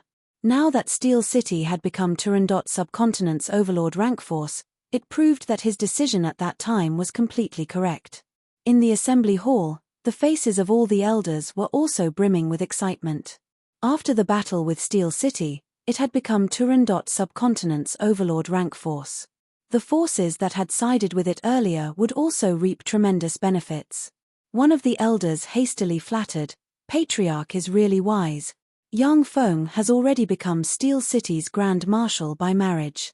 I've heard that many level 3 warlock families want to offer their female clansmen to him as concubines, yet they're unable to do so." Another elder said with a smile, "That's right. I've heard that the level 3 warlock family, Blorm family, wants to offer their family's first wife's daughter to young Feng as a concubine, yet young Feng has yet to agree. Haha, our Fernandro family's Jessica is his official wife.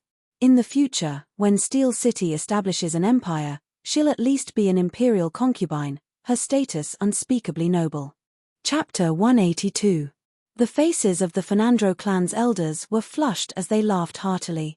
Once Steel City established an empire, then young Feng was bound to be Steel City's future crown prince, and even had the possibility of directly becoming the empire's emperor. After all, Yang Yi was famous for not liking to manage and wholeheartedly devoted himself to alchemy. The identity of an imperial concubine of a formidable empire comparable to that of the Black Dragon Empire was definitely much more distinguished than that of Fernandro Principality's king. Anusha also revealed a trace of a smile, just that it was somewhat forced. She was currently filled with jealousy towards Jessica. An elder suddenly said, "There are many beautiful women around young Feng. As far as I know, Eunice and Shashwe are both peerless beauties. Moreover, Carolina, Cordelia, Clarissa and Dephilia, the 4 holy ones, all of them are peerless beauties. Jessica is alone by his side. I'm afraid that she won't be able to compete with them for favor." The smiles of the Fernandro clan's elders stagnated and their eyes flashed with a touch of graveness. The concubines of a great empire were also divided into favored and unfavored ones. The favored concubines were far from being comparable to the unfavored concubines. "I suggest that we also send Anusha over, let her be Jessica's maid and help solidify her favor."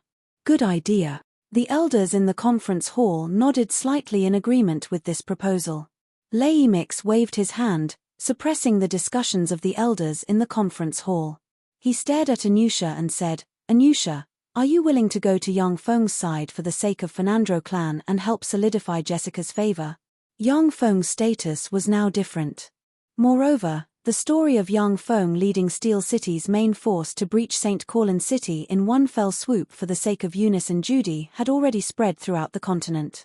Laemix didn't want to rudely send Anusha to young Feng's side.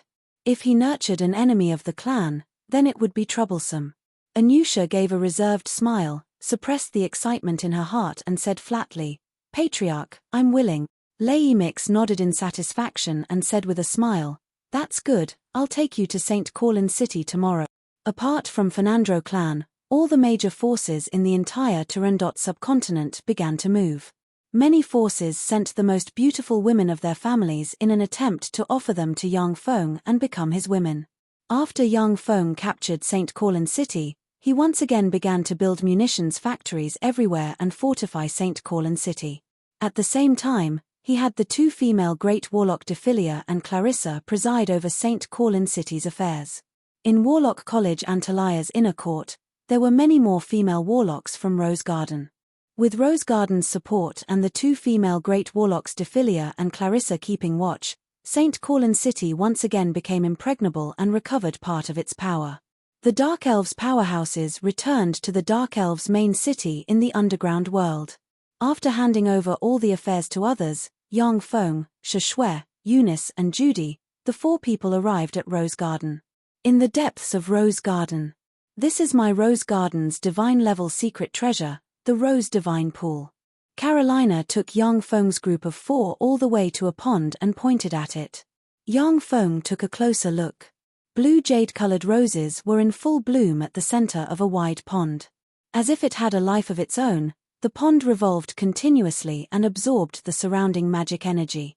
There were 8 huge grooves around the pool, and each groove was filled with countless inferior magic stones.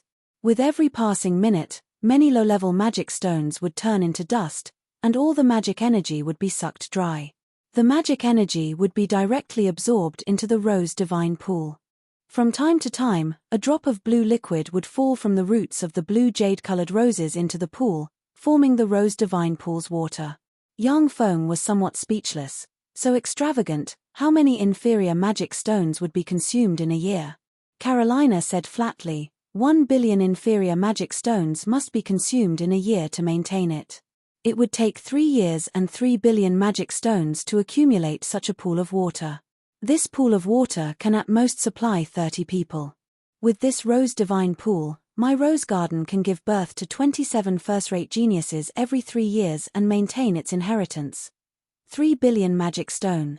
Yang Feng was also shocked by the huge number of magic stones.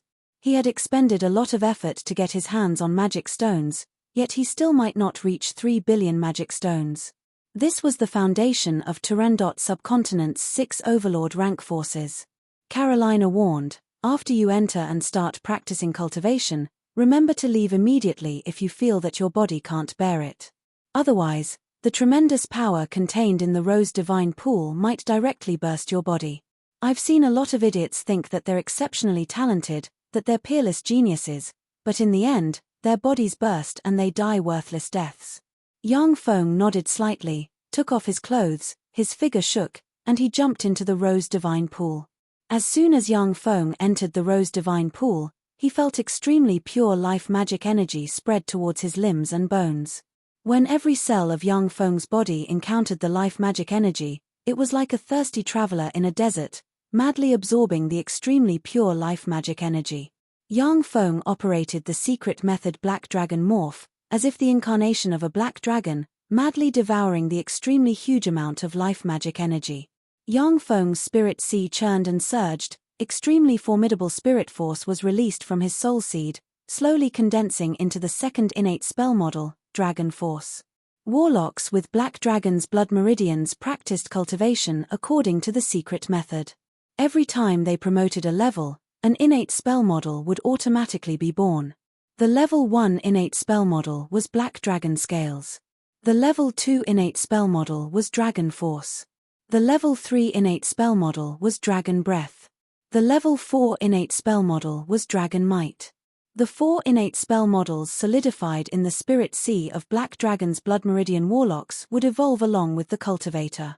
Once Black Dragon's Blood Meridian Warlocks practiced cultivation until the Great Warlock rank, then the 4 innate spell models would evolve into 4 level 4 spells. This was also where Blood Meridian Warlocks were much more formidable than Orthodox Warlocks. The 4 innate spell models of Orthodox Great Warlocks would gradually improve from level 1 to level 4, and wouldn't evolve along with the cultivator's cultivation base. Of course, level 1 spells cast by great warlocks would definitely be much more formidable than spells cast by level 1 warlocks, but there was no qualitative change. After Yang Feng smoothly broke through to the level 2 warlock rank, he once again madly absorbed the life magic energy inside the Rose Divine Pool, feeling that every cell in his body was starting to feel full. He didn't insist, and wanted to leave the Rose Divine Pool. At this moment, the extremely strange green bead on Yang Feng's chest suddenly flashed with an emerald green radiance, madly devouring the life magic energy of the Rose Divine Pool. At the same time, after devouring the life magic energy of the Rose Divine Pool, it transformed into an even higher ranked emerald green power, nourishing Yang Feng's body.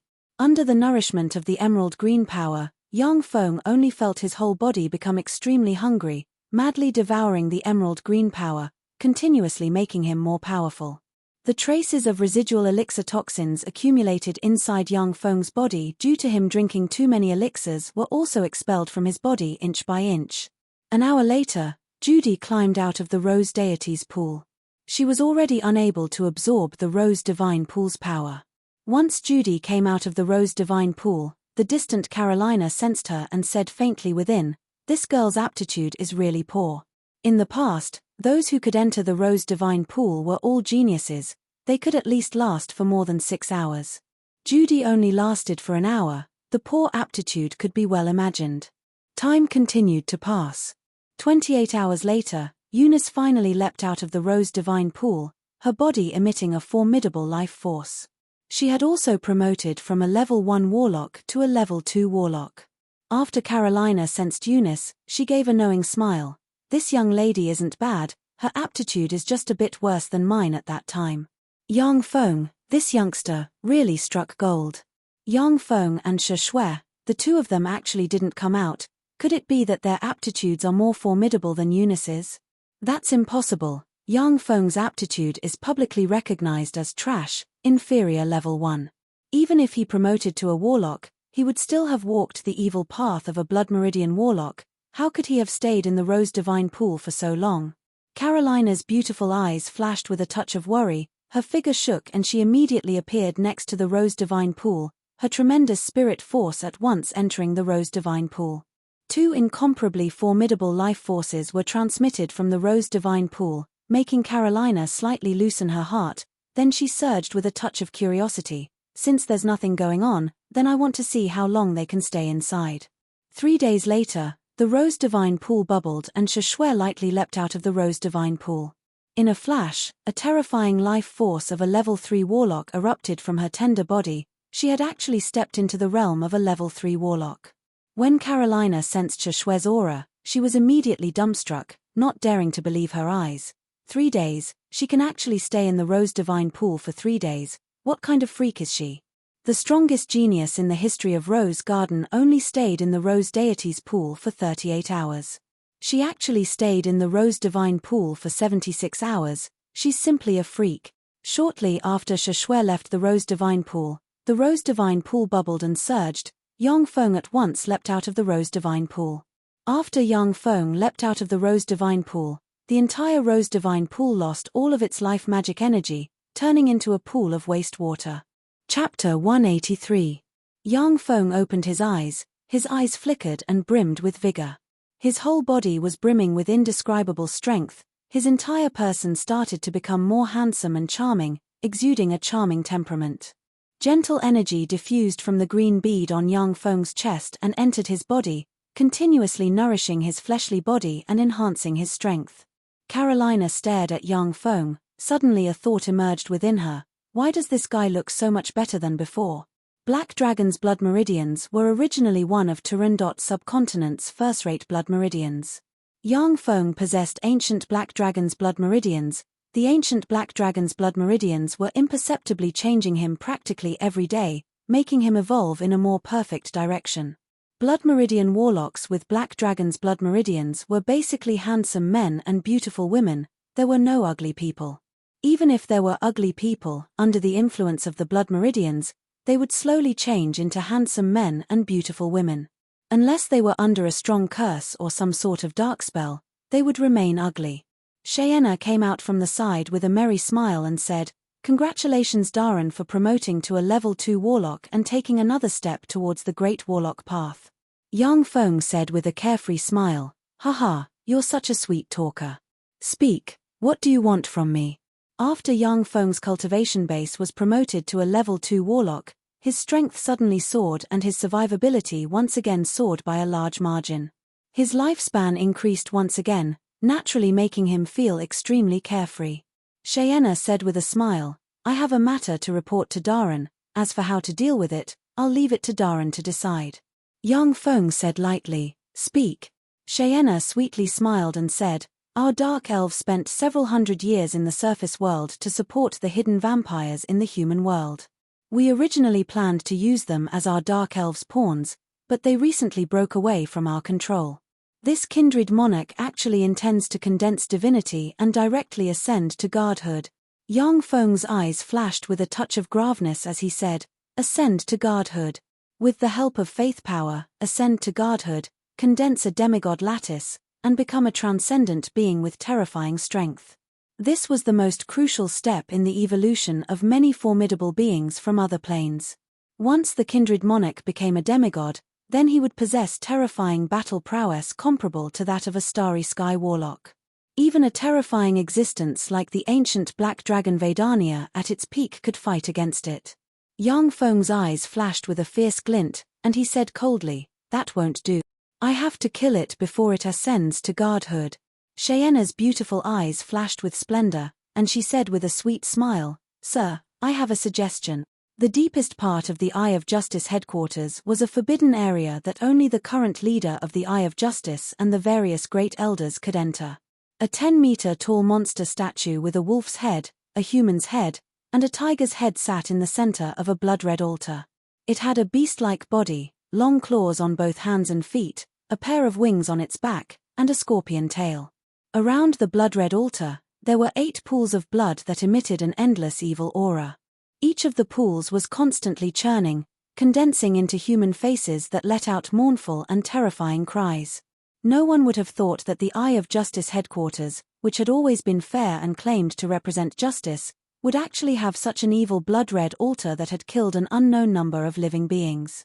Eyes of Justice's leader, the Sword of Justice Aichison, slowly walked in from outside, and arrived before the blood-red altar. Is what I'm doing really the right thing? Aichison's eyes revealed a trace of hesitation when he saw the blood-red altar exuding a thick stench, the wailing of wronged souls, and the constantly churning pools of blood. A trace of bloodthirsty and tyrannical red light suddenly flashed in the depths of Aichison's eyes, and his gaze recovered its firmness. Starry Sky Warlock, as long as I can promote to a Starry Sky Warlock, then I'm willing to do anything. Aichison, my most devout believer, you've come. A majestic voice filled with terrifying pressure reverberated in the forbidden area. Aichison prostrated on the ground, his eyes brimming with fanaticism, and said loudly, Your Majesty, mighty demonic god Cartman, your most devout believer Aichison has come with an offering. I'll open a passage here, and respectfully welcome your Majesty to descend upon this world and dominate the entire world. Your Majesty, mighty demonic god Cartman, it was you who bestowed the power of Eyes of Justice. It was you who guided the development of Eyes of Justice. Everyone in Eyes of Justice is your most devout believer, and we respectfully welcome your arrival, and dedicate everything for your arrival. You'll dominate everything, you'll control everything, this world will belong to you.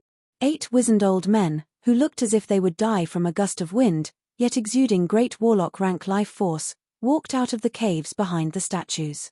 They respectfully prostrated on the ground, and recited words of praise. Eyes of Justice's underlying strength was frighteningly terrifying. The number of 9 great warlock rank experts was already far above that of Black Dragon Pagoda, which was reputed to have the most great warlocks. In fact, Eyes of Justice didn't have any divine rank treasures as their underlying strength, yet they were still able to become one of the 6 great warlock groups, and that was because they could obtain tremendous power from the other plane's demonic god Cartman. Their inheritance was continuous, and in every era, they had at least 7 great warlock rank experts. They intimidated the entire Turandot subcontinent, and no one dared to underestimate them. At the same time, they publicized that they also had divine rank treasures in their possession.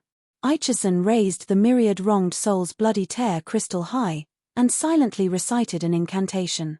The myriad wronged soul's bloody tear crystal suddenly flourished with red light, and a blood energy brimming with resentment suddenly erupted, attempting to erode Aichison. Aichison casually tossed the myriad wronged soul's bloody tear crystal into the statue's mouth. The statue opened its mouth, and swallowed the myriad wronged soul's bloody tear crystal into its belly. Black and red rays of light spread out from the statue's body. The statue suddenly split open, revealing a huge cave. A path filled with dense blood chi and demonic chi suddenly emerged, forming an extremely strange planar path, connecting to another plane. A terrifying fluctuation of power comparable to that of a god was transmitted from the other end of the planar path. The fluctuation of power was filled with ruthlessness and tyranny. Zhangji plane. The path has finally opened. This plane belongs to me, Cartman. A voice brimming with greed and viciousness was transmitted from the other end of the planar path. A huge claw covered in black fur extended from the planar path, attempting to climb out. The huge claw covered in black fur had just extended from the planar path, when the planar path trembled and almost collapsed. The countless blood and souls in the 8 blood pools around the altar evaporated, disappearing in midair. Damn it!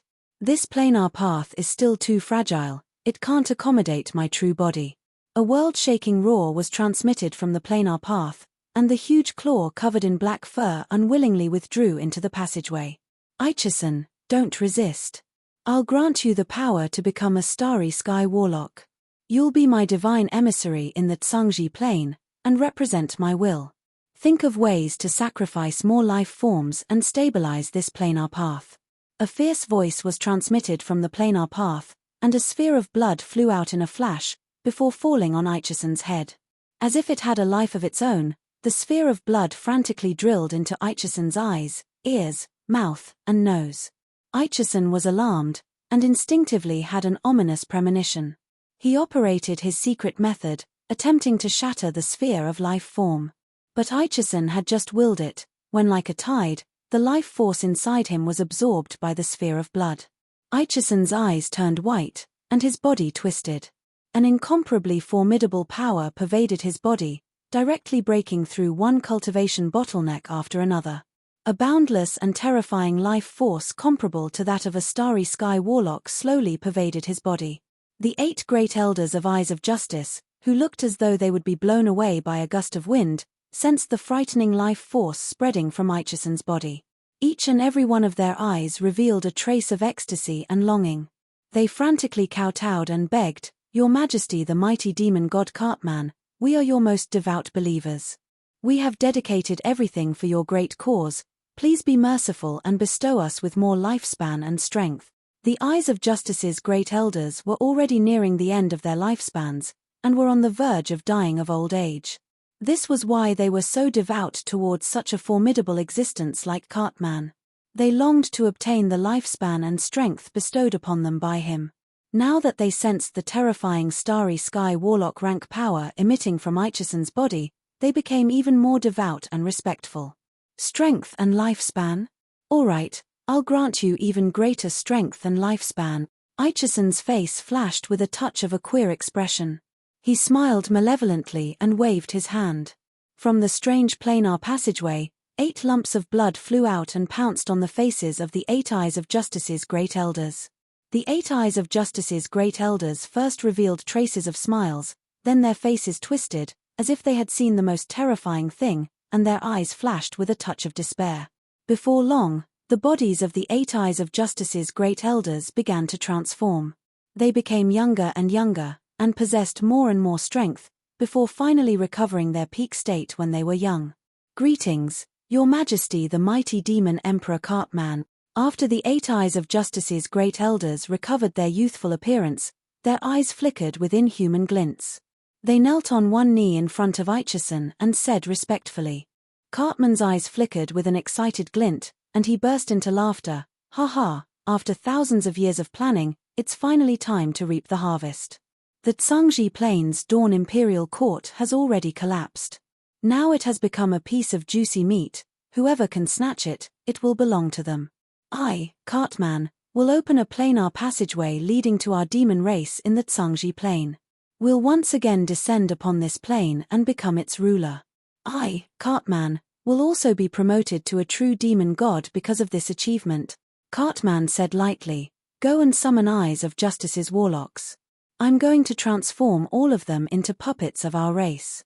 These human warlocks aren't weak, and they're cultivating the flawed secret methods I passed on to them. They'll serve as cannon fodder for our conquest of Turandot subcontinent." "Yes, Your Majesty." The demons draped in the skins of the 8 Eyes of Justice's great elders responded respectfully, and then retreated. Before long, Eyes of Justice's warlocks were summoned into the forbidden area.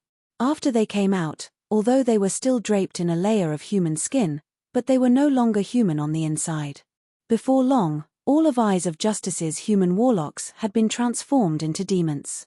After all of Eyes of Justice's human warlocks had been transformed into demons, a steady stream of grotesquely shaped demons emerged from the planar passageway. Savage Claw's headquarters, in a reception hall, there were 2 people sitting at a large table. They were Cornell and Harris. Cornell's eyebrows creased slightly, and he said solemnly, "Aitchison actually wants to see the 2 of us. What the hell is he thinking?" Harris analyzed faintly, "He should be apologizing to us for the matter of the reinforcements not arriving. I'm afraid that the pressure from Steel City isn't small. These past few days, due to Yang Feng's seclusion, Steel City hadn't made any big movements. However, a steady stream of all kinds of supplies had been delivered to St. Corlin City and Giant Stone City. The munitions factories issued loud noises day and night, making the 4 great forces tremble in fear and brimming with anxiety. However, St. Corlin City, Rose Garden, Giant Stone City, and the City of Dark Elves, these 4 strongholds were as solid as a rock, without any flaws. Cornell and the others also had no choice but to sink into a deadlock.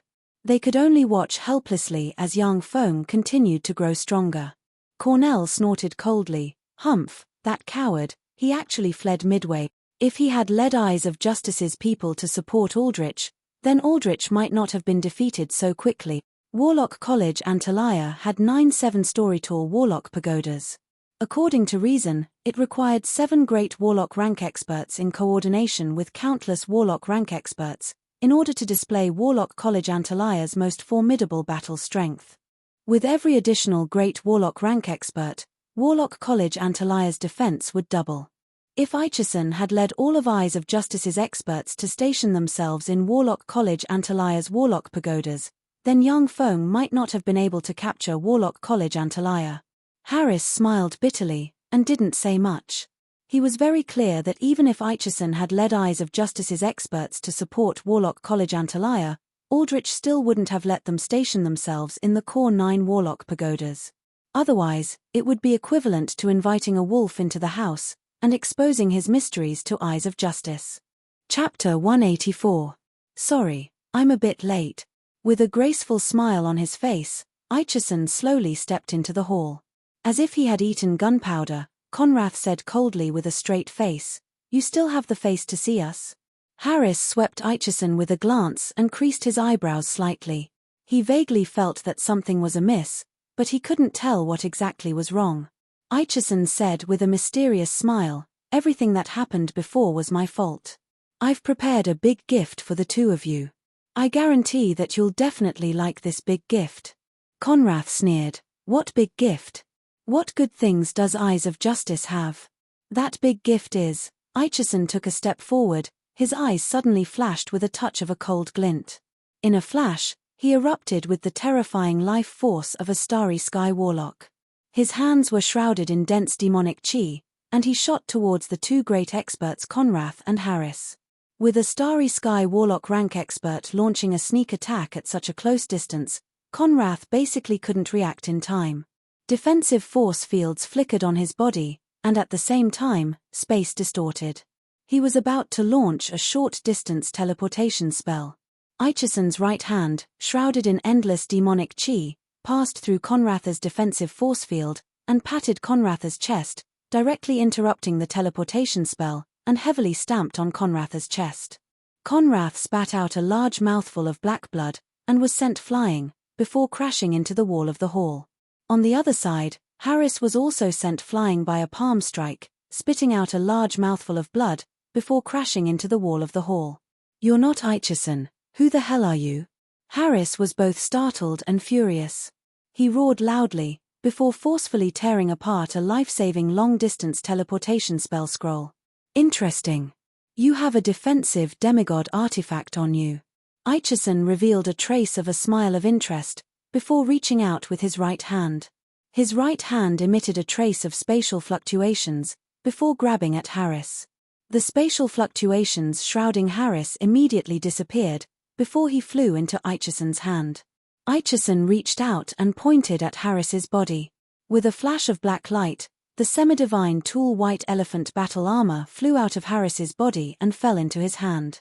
Aitchison casually waved his hand, and the semi-divine armament white elephant armor appeared on his body. This backward subcontinent also has semi-divine armament rank treasures. As expected of the Tsangji plane, the primary material plane said to contain the mysteries of immortality. Harris's body was churning and his eyes were overflowing with blood. He angrily said, "You're not Aitchison. Who the hell are you?" Cartman smiled faintly and said, "That's right, I'm not Aitchison, I'm Demon Emperor Cartman. Everyone in the Sword of Justice has already been transformed into demons by me. Cornell, Harris, the two of you are two of the strongest experts in Turandot subcontinent. I admire you very much. If you side with me, I can spare your lives and grant you power.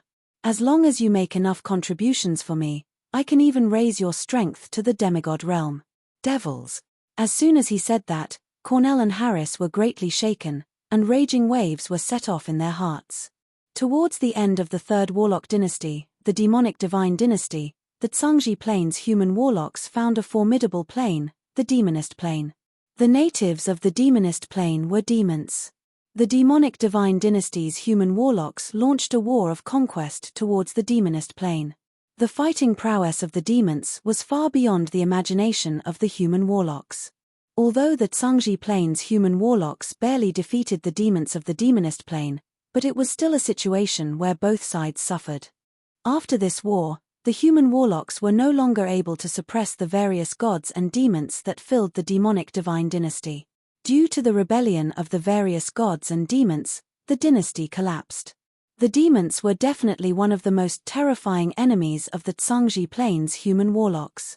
Every time the demons descended on the Tsangji continent, it would be followed by a terrifying calamity that would engulf the whole world, a demonic calamity. Turandot subcontinent was extremely remote, and had not experienced a demonic calamity for nearly 10,000 years. Cornell and the others didn't expect that Aitchison's body was actually being controlled by a formidable demon. Cartman said lightly, "What do the two of you think about it?" While spitting blood, Cornell burst into wild laughter. "Ha ha ha, I, Cornell, am the master of Savage Claw, a man of indomitable spirit. How could I surrender to a freak like you? Back then, you demons were our slaves. Now you want to enslave your master, that's simply wishful thinking." During the time of the Fourth Warlock dynasty, the Star dynasty, the Star-Lord had already conquered the demonist plane and incorporated it into the sphere of influence of the human warlocks, becoming one of the human colonies. Ever since the Fourth Warlock dynasty, whenever a human warlock dynasty rose, the demons would obediently serve as the slaves and lackeys of the human warlocks. Once the human warlock dynasty collapsed, then they would throw stones at the human warlocks while they were down, and attack the Tsangji plane in an attempt to replace and eliminate the human warlocks. Stubborn fellows, go to hell. Cartman's eyes flashed with a touch of coldness, and he said frigidly. He snapped his fingers, and clouds of black demonic chi gushed out of Cornell's body, inflating him into a balloon, before exploding with a bang, turning him into countless fragments that scattered on the ground. Cartman swept Harris with a glance with his hands behind his back, and said lightly, "A wise man submits to circumstances." At that time, the Tsangji plane's human warlocks were powerful, and we had no choice but to yield. Now, the Tsangji plane has declined, and humans have fallen. This plane will belong to us demons, while the Turandot subcontinent will belong to me, the Demon Emperor Cartman. Harris, you've bitterly practiced cultivation for hundreds of years. Do you want to be as stubborn as Cornell and court your own death? Harris hesitated for a moment, before clenching his teeth and saying, "Sir Demon Emperor Cartman, I can surrender to you. However, you must promise not to use any secret methods to control my thoughts. Cartman's eyes flashed with a touch of contempt, yet his face carried a trace of a kind and cordial smile as he said, "All right, I promise you." Although the Tsangji Plains human warlocks had declined, and were no longer as glorious as the 8 great warlock dynasties. However, in the Tsangji Plains continent, experts were still as common as clouds, and experts were as plentiful as rain. It definitely wasn't that simple for demons to conquer the entire Tsangji Plain. They had to use human warlocks to fight human warlocks, and instigate human warlocks to kill each other. Only then would the demons have a chance. This was the experience summed up by the demons for hundreds of thousands of years. Therefore, Cartman attached great importance to Harris, who was the first human great warlock to pledge allegiance to him. Harris asked respectfully, "Master, now that Cornell is dead, what do you plan to do with Savage Claw?" Cartman said lightly, "Destroy it. My subordinates have already followed me into Savage Claw. With Cornell dead, Savage Claw's headquarters is completely in my pocket." Savage Claw was one of the ancient warlock relic sites. If there were enough great warlocks and level 3 warlocks, then even Starry Sky warlocks could be suppressed, and even slightly contend against Moonlight warlocks. However, Savage Claw had suffered heavy losses in the Battle of Black City, and the number of great warlocks wasn't enough. Moreover, Cornell had been killed by Cartman's sneak attack. Without a leader, Savage Claw couldn't resist Cartman, a terrifying Starry Sky warlock rank expert. Cartman's eyes flashed with a touch of a crafty glint, and he said solemnly, "Harris, help me make an appointment with Black Dragon Pagoda's Master Anthony. I want to meet him. Tell him that I want to apologize to him. Moreover, I'll prepare a generous gift for him." Cartman possessed terrifying Starry Sky warlock rank strength, yet he still acted very cautiously. He wanted to uproot Turandot's powerful forces one by one. At the moment, he was merely an embodiment of his true body in the demonist plane. Once he entered ancient warlock relic sites like Black Dragon Pagoda or St. Rose Garden, then he might be directly suppressed and killed. Harris said with a bitter smile, "Master, Black Dragon Pagoda's Master Anthony was seriously injured by Steel City's Mechanical Legion, and is currently in seclusion.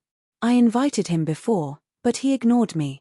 Cartman was slightly taken aback, and said, "Steel City's Mechanical Legion? When did such a force like Steel City emerge in Turandot subcontinent?" In that case, he only obtained Aitchison's body, but didn't obtain Aitchison's memories. Harris was slightly moved within. Harris said, "Master, Steel City's master is called Yang Yi, and is a peerless genius in alchemy. He obtained the alchemy inheritance of the 6th Warlock dynasty, Golem dynasty, and refined a mechanical legion composed entirely of mechanical golems. That mechanical legion is very powerful, and we're not his match. Even the Rose Garden and the Dark Elves had joined his side. Master, if you want to become Turandot subcontinent's master, then Yang Yi is your greatest enemy." Cartman said faintly, "Is that so? Where's Yang Yi's base?" Harris's eyes flashed with a touch of a peculiar glint, and he said respectfully, "His base is in Fernandro Principality's giant stone city." Cartman's eyes flashed with a touch of a peculiar glint, and he said with a faint smile, "Go invite him, Rose Gardens Carolina, and the great matriarch of the Dark Elves Cheyenne to White Tooth City for a chat. Tell them that the 3 of us want to surrender to Steel City, and that we need to personally discuss the conditions with them." "Yes, Master." Harris's heart was filled with disappointment, yet he said respectfully on the surface.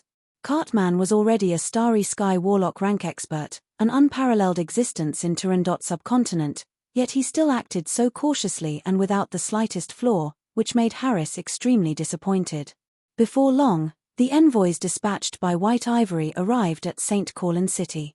Chapter 185. Eyes of Justice and White Ivory have decided to surrender to me. How could it be so fast? When Yang Feng heard the news from the envoys, he was somewhat puzzled.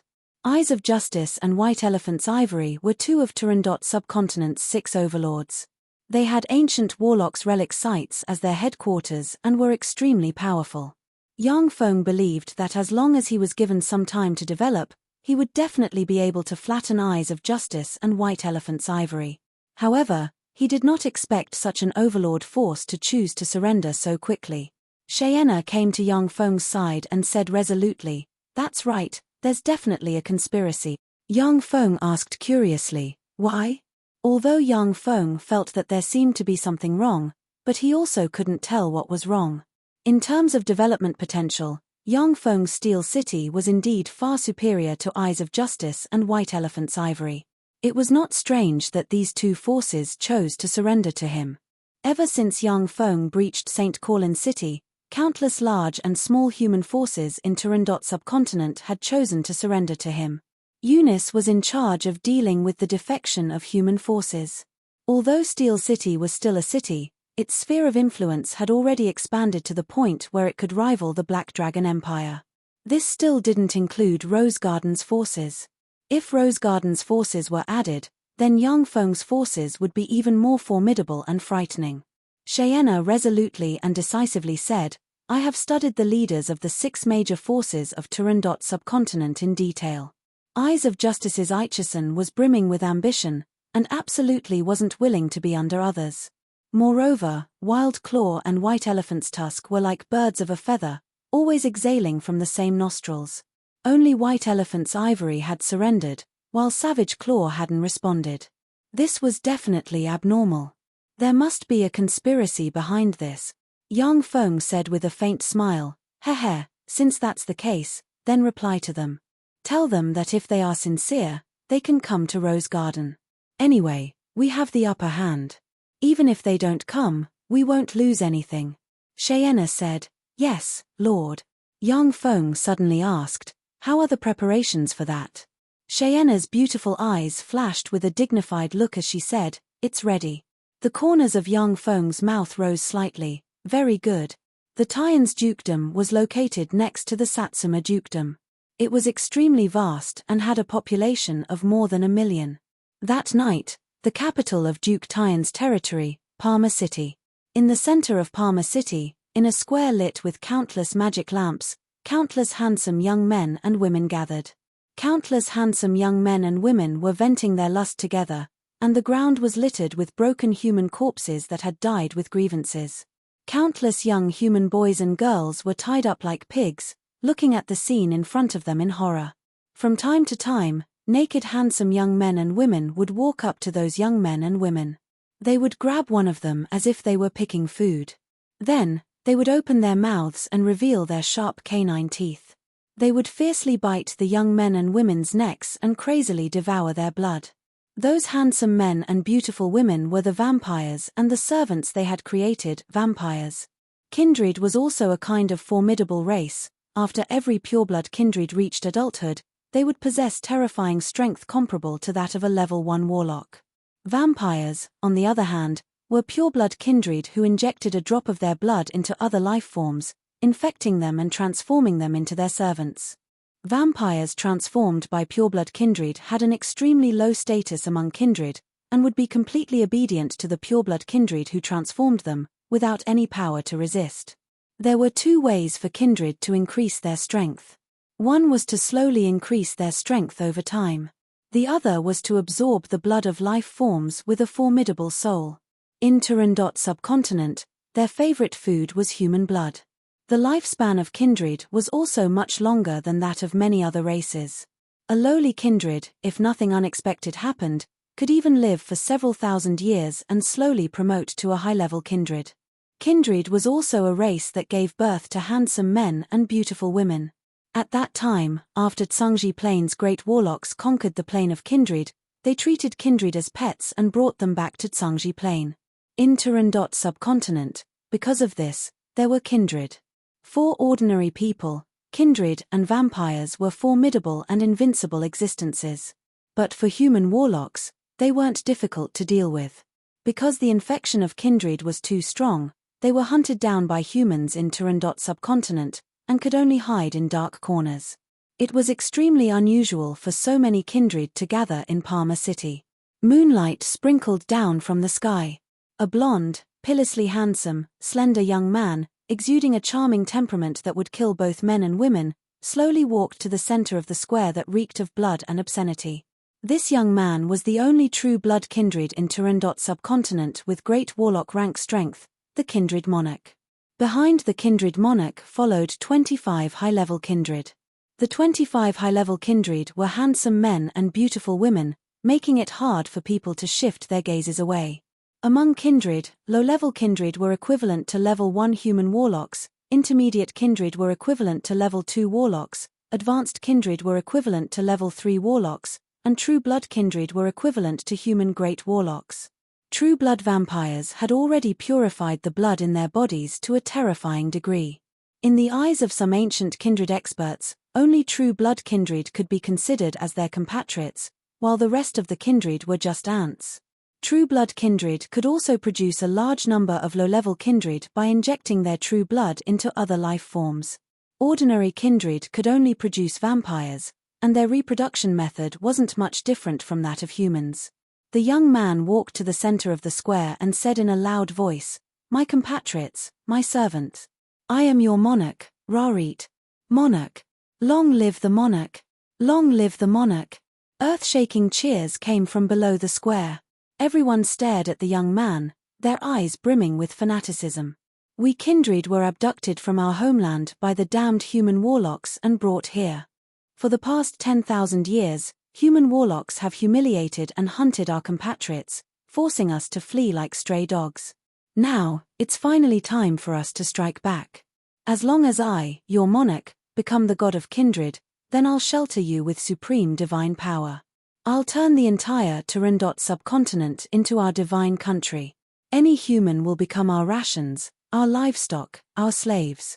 Now, pray, pray with all your might. I need your strength to help me ignite my godfire, become a true god, and shelter my race." Rarit spread his hands, a pair of wings unfurled from his back, and his imposing manner rose steadily. Countless moonlight sprinkled on his body, giving him a sacred aura. "Mighty Lord Rarit, you're even more noble than the true ancestor, a sacred existence. Mighty Lord Rarit, you're the ruler of myriad races. You're the monarch of the night. You're the sower of fear. Mighty Lord Rarit, you're the monarch of blood. You're the invincible god of war. You're the god of death who controls life and death. Mighty Lord Rarit, we offer our most pious faith to you. Henceforth, after death, we'll return to your divine country. We'll become your shield, and resist all harm for you. We'll become your sword, and slash all enemies for you. Mighty Lord Rarit, may your divine country be held high, and become a star in the sky." In the center of the hall, neat and holy prayers rang out one after another. Many kindred respectfully took out Rarit's icons from their bosoms and placed them in front of them. Those icons were shrouded in a layer of dense faith power. "I'll become the god of myriad races, and shelter you." Rarit's eyes burned with the flames of raging ambition. He spread his hands, took a step forward, and bellowed towards the sky. Traces of faith power were extracted from Rarit's icons, and entered Rarit's body. In the center of the venue, hundreds of thousands of kindred prostrated themselves on the ground, and extremely piously recited prayers. Incomparably formidable faith power entered Rarit's body, causing his imposing manner to rise steadily. Suddenly, a golden flame condensed between Rarit's eyebrows. In a flash, his life force underwent a terrifying transformation, transforming into that of a star warlock. Rarit only felt an indescribable comfort from head to toe. His entire person underwent a heaven-shaking transformation. Countless knowledge automatically became clear, and he laughed wildly. "Ha ha, I've already ignited my godfire, and become a demigod. Who in Turandot subcontinent can still be my match?" At this moment, the black clouds in the sky churned and surged, and the world became dark. A pitch-black spear shot out from the black clouds, tore through space, and stabbed Rarit. "No. Why? Why is this happening?" Rarit faced upwards and issued an incomparably mournful, heart-wrenching, and lung-splitting scream. Then, like an ant, his body crumbled inch by inch. "Idiot, that's because the Tsangji plane doesn't allow people to become gods on their own." Rays of light distorted, and Yang Feng's figure appeared at once. He watched Rarit's body crumble inch by inch, and his eyes flashed with a touch of a complex glint as he slowly sighed. Gods were the most powerful beings in different planes. Compared to the warlock path, the god path had an incomparably huge advantage, and that was that they could live for a very long time. Even feeble divine force rank gods had a lifespan of millions of years. Chapter 186. No matter what kind of life form it was, once it ascended to become a true god, its lifespan would increase exponentially. At the very least, it would have a lifespan of millions of years. The most powerful warlocks who walked the warlock path, such as the first Warlock dynasty's Time Lord, the second Warlock dynasty's Taboo Lord, the third Warlock dynasty's Demonic Divine Lord, the fourth Warlock dynasty's Star Lord, the fifth Warlock dynasty's Death Lord, the sixth Warlock dynasty's Golem Lord, the seventh Warlock dynasty's Magic Note Lord, and the eighth Warlock dynasty's Dawn Lord. The 8 great warlocks were the most powerful human warlocks of the Tsangji Plain. They founded the 8 great warlock dynasties and suppressed and conquered countless planes. However, they still couldn't resist the corrosion of time. Their lifespans were exhausted, falling one after another, turning into piles of yellow earth. Some of the gods from the same era as the Lord of Time were still alive. The difference in lifespan between the two was enough to drive many humans crazy. The spear that pierced Rarit was the strongest secret treasure refined by the first Warlock Emperor, the Time Lord, the god-murdering spear that had slain countless gods and Tsangji Plain's ancient gods. After the fall of the Time Lord, any creature that ignited their god fire on the Tsangji Plain would be killed by the god-slaying spear. No matter how powerful a warlock is, after they ignite their divine fire, they cannot resist a blow from the god-slayer spear. Only a small portion of people in Turandot subcontinent knew about this secret. Among them was the great matriarch of the Dark Elves, Cheyenne. Dark Elven clan's cultivation method was diametrically opposed to that of human warlocks. If Cheyenne wanted to break through the legendary realm, she had to become a demigod. But in the Tsangji Plain, once you promote to a demigod, you will be killed by the god-slaughtering spear. Therefore, she studied this deeply and came up with a way to break through the bottleneck. That was to lure others to ignite the divine fire and become a demigod. Then, they would seize the opportunity to snatch the broken divine fire of the demigod of death, absorb the divinity within, and transform into a divine creature. No. After Rarit let out a blood-curdling scream, his body completely collapsed and was directly absorbed by the god-slaying spear. 3 golden points of divinity fell from Rarit's remains. Yang Feng's figure fluttered, and he rushed towards the 3 gold divinities. Stop. Die. The bodies of the 25 high-level Blood Clan members flickered and turned into streams of light as they flew toward the 3 golden divinities. They instinctively knew that the 3 golden divinities were top-notch items. You overestimate yourself. Kill them. Yang Feng ordered with a cold smile. Yes. Master. Cheyenne walked out of the shadow beside Yang Feng, smiled sweetly, pointed at the 25 advanced kindred, and said coldly, Divine Judgment. The level 4 divine spell Divine Judgment instantly erupted.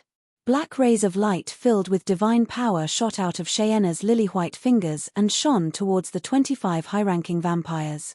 The 25 high-level vampires let out miserable screams when they were illuminated by the black light. Blood flames erupted from their bodies and enveloped them, resisting the judgment of God's judgment. A morphin mechanical demonic polar bear suddenly burrowed out of the ground and directly charged into the midst of the vampires and vampires. It waved its huge claws and slapped continuously, smashing the vampires and vampires into meat paste. Defilia waved her lily-white hand, and a huge ice phoenix suddenly condensed and pounced towards the vampires and kindred. In the wake of the ice phoenix, ice and snow enveloped the land, and all the vampires were frozen into ice sculptures. The mechanical legion that had long been lying in ambush around the Palmer City also started to mobilize at full force, rushing towards the Palmer City. Yang Feng took advantage of this opportunity to reach out and grab the 3 divinities. The 3 divinities entered Yang Feng's body as soon as they fell into his hands. All kinds of knowledge poured into Yang Feng's mind at once, nearly bursting his brain. The 3 divinities were respectively the divinity of massacre, the divinity of blood energy, and the divinity of fear. The 3 divinities contained a trace of knowledge of the laws of massacre, blood energy, and fear. Even if it was just a trace of knowledge of the laws, it was already extremely huge for Yang Feng, nearly bursting his mind. However, Yang Feng had already promoted to a level 2 warlock, and his physical constitution was extremely formidable. He forcibly accepted the huge amount of information.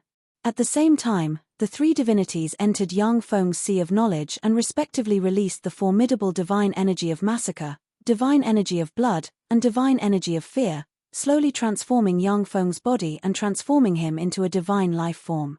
The divine energy of massacre could enhance Yang Feng's massacre instinct. The divine energy of blood could allow Yang Feng to freely manipulate his own and even the enemy's blood, and the divine energy of fear could cause enemies to feel fear towards Yang Feng in battle and weaken their battle prowess. With Yang Feng's current strength as a level 2 warlock, once he encountered an army of ordinary people, he could directly urge the power of the divine energy of fear to cause the army of ordinary people to feel fear and collapse without a fight. The 200,000 level 8 primary battle robots lying in ambush in the Palmer City slaughtered their way into the city, and then with an unstoppable momentum, the kindred and vampires in the Palmer City were utterly routed and their blood flowed like rivers. This is the smell of divinity. Someone has just obtained divinity here. A black radiance descended from the sky and Cartman suddenly appeared in front of Yang Feng, his gaze falling on Yang Feng. Being stared at by Cartman, Yang Feng felt as if he was a frog encountering a venomous snake. Instinctively, his whole body was brimming with fear. At this moment, the soul seed in Yang Feng's spirit sea, a dragon silhouette suddenly issued a roar. The blood inside him boiled and a proud and unyielding will erupted in a flash, dispelling part of the fear towards Cartman. A divine energy of fear erupted inside Yang Feng, absorbing the remaining fear and transforming it into his own power. Did you absorb the divinity here? What a waste of resources. A trifling level 2 warlock actually absorbed divinity, that's too wasteful. If I kill you now, I should be able to extract the divinity. Although there will be some losses, but there's nothing I can do about it. Cartman carelessly swept Yang Feng with a glance, then extended his hand and grabbed towards Yang Feng. Suddenly, a pitch-black demonic chi hand appeared and grabbed towards Yang Feng. Starry Sky Warlock. How come there's a Starry Sky Warlock here? Even though Yang Feng restrained his fear towards Cartman, but when faced with Cartman's attack, he still felt a sense of powerlessness. Among ordinary people, level 2 warlocks were already considered extremely powerful, but in front of Starry Sky Warlocks, they were still as weak as ants. An azure light curtain suddenly appeared in front of Yang Feng. The level 4 spell Sky Flower Water Curtain was launched, and countless water elemental particles formed a light curtain that firmly protected him. When the black demonic chi hand grabbed the Sky Flower Water Curtain, it immediately crumbled and shattered. Starry Sky Warlock, this guy, he's a Starry Sky Warlock. Yang Feng gave a furious roar and pressed the dimensional crest on his chest. The mechanical black dragon, Yang Feng's trump card, instantly flew out, flapped its wings and madly flew towards Cartman. The mechanical black dragon was refined from the corpse of the ancient black dragon Vedania. It was the most powerful among his mechanical battle beasts, with terrifying battle prowess infinitely close to that of a Starry Sky Warlock. It was his trump card and trump card. When the mechanical black dragon appeared, it swept its huge tail and, as if Mount Tai was pressing down, it directly slammed towards Cartman. A bit interesting. This alchemical golem has battle prowess infinitely close to that of a Starry Sky Warlock. Unfortunately, your opponent is me. Cartman's eyes flashed with a touch of fanaticism, he gave a fierce roar, his figure shook, and he slammed his fist on the mechanical black dragon's tail. Boom! A terrifying blare sounded, the scales on the mechanical black dragon's tail exploded, and countless parts splashed about. Cartman was also sent flying tens of meters away from the huge blow, a trace of blood spilling from the corners of his mouth. Yang Feng promptly tore apart a fixed teleportation scroll, and a powerful spatial fluctuation enveloped him in a flash. It's no use. In front of a devil emperor, any spatial magic is useless. Cartman smiled coldly and pointed at Yang Feng. The spatial fluctuations shrouding Yang Feng disappeared in an instant, and the scroll in his hand exploded into countless fragments that scattered on the ground. Divine judgment.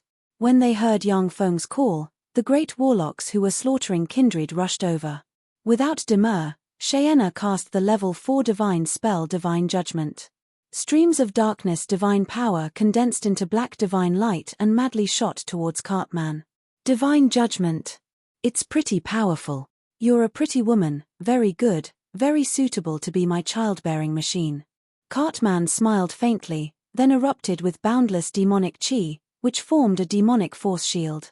The streams of divine judgment divine light shone on the magic power shield, issuing sizzling sounds, yet were unable to penetrate the magic power shield. Cheyenne's figure shook, and she arrived next to young Feng. She stared at Cartman, and her eyes flashed with a touch of bewilderment. You're not Eyes of Justice's Aichison, who the hell are you? Defilia's figure shook, and she arrived next to young Feng. She stared at Cartman, and her beautiful eyes flashed with a touch of graveness. She could feel the terrifying life force exuding from Cartman, the terrifying life force of the legendary Starry Sky Warlock rank. Cartman glanced at the void, and said loftily, I'm the Demon Emperor Cartman from the Demonist Plane. You lowly humans, if you submit to me, then I'll give you a way out. Otherwise, all of you will die here today. Even those women who are hiding at the side are no exception. Chapter 187. Where Cartman's gaze swept, light distorted, and Carolina slowly walked out. She stood beside young Feng and stared at Cartman, her beautiful eyes flashing with a touch of graveness. Young Feng was very clear that Turandot subcontinent's situation was unstable. In order to obtain such a precious treasure as divinity, he had no choice but to personally set out with his true body. But before coming out, he had also gathered the strongest experts he could muster. The combination of Carolina, Cheyenne, and Defilia, the three great warlocks, was enough to deal with any Turandot subcontinent's great warlocks. Even if Savage Claw and White Elephant's Ivory's experts set up an ambush, they could still protect young Feng and break through the encirclement. But they never would have thought that they would actually encounter a demigod rank expert like Cartman. Demonist Plane's Demon Emperor, that's a demon comparable to a feeble divine force rank god.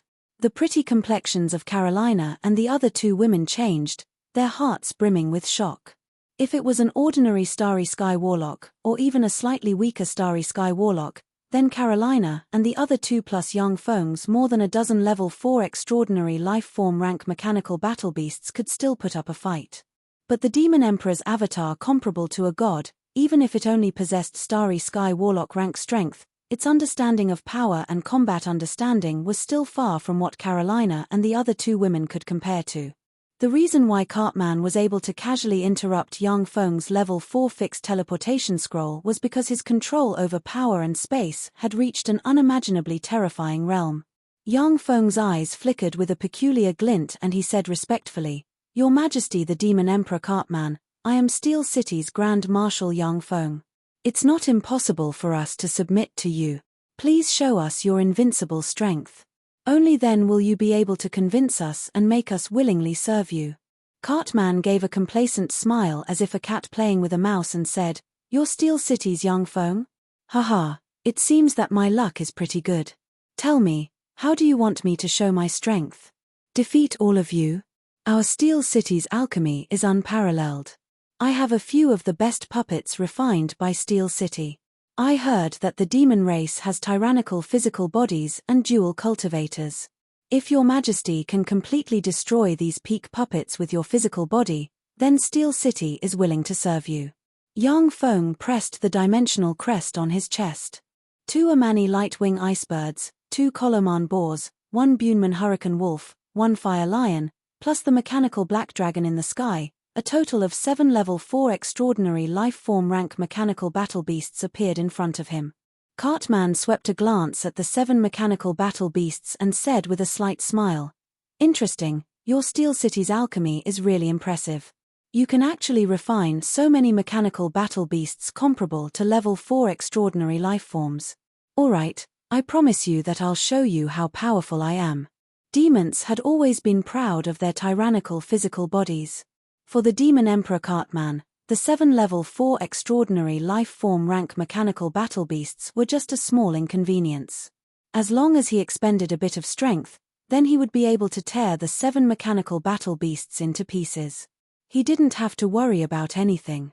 Young Feng said with a respectful expression, Your Majesty the Demon Emperor, your strength is unparalleled. I'm just a trifling level 2 warlock.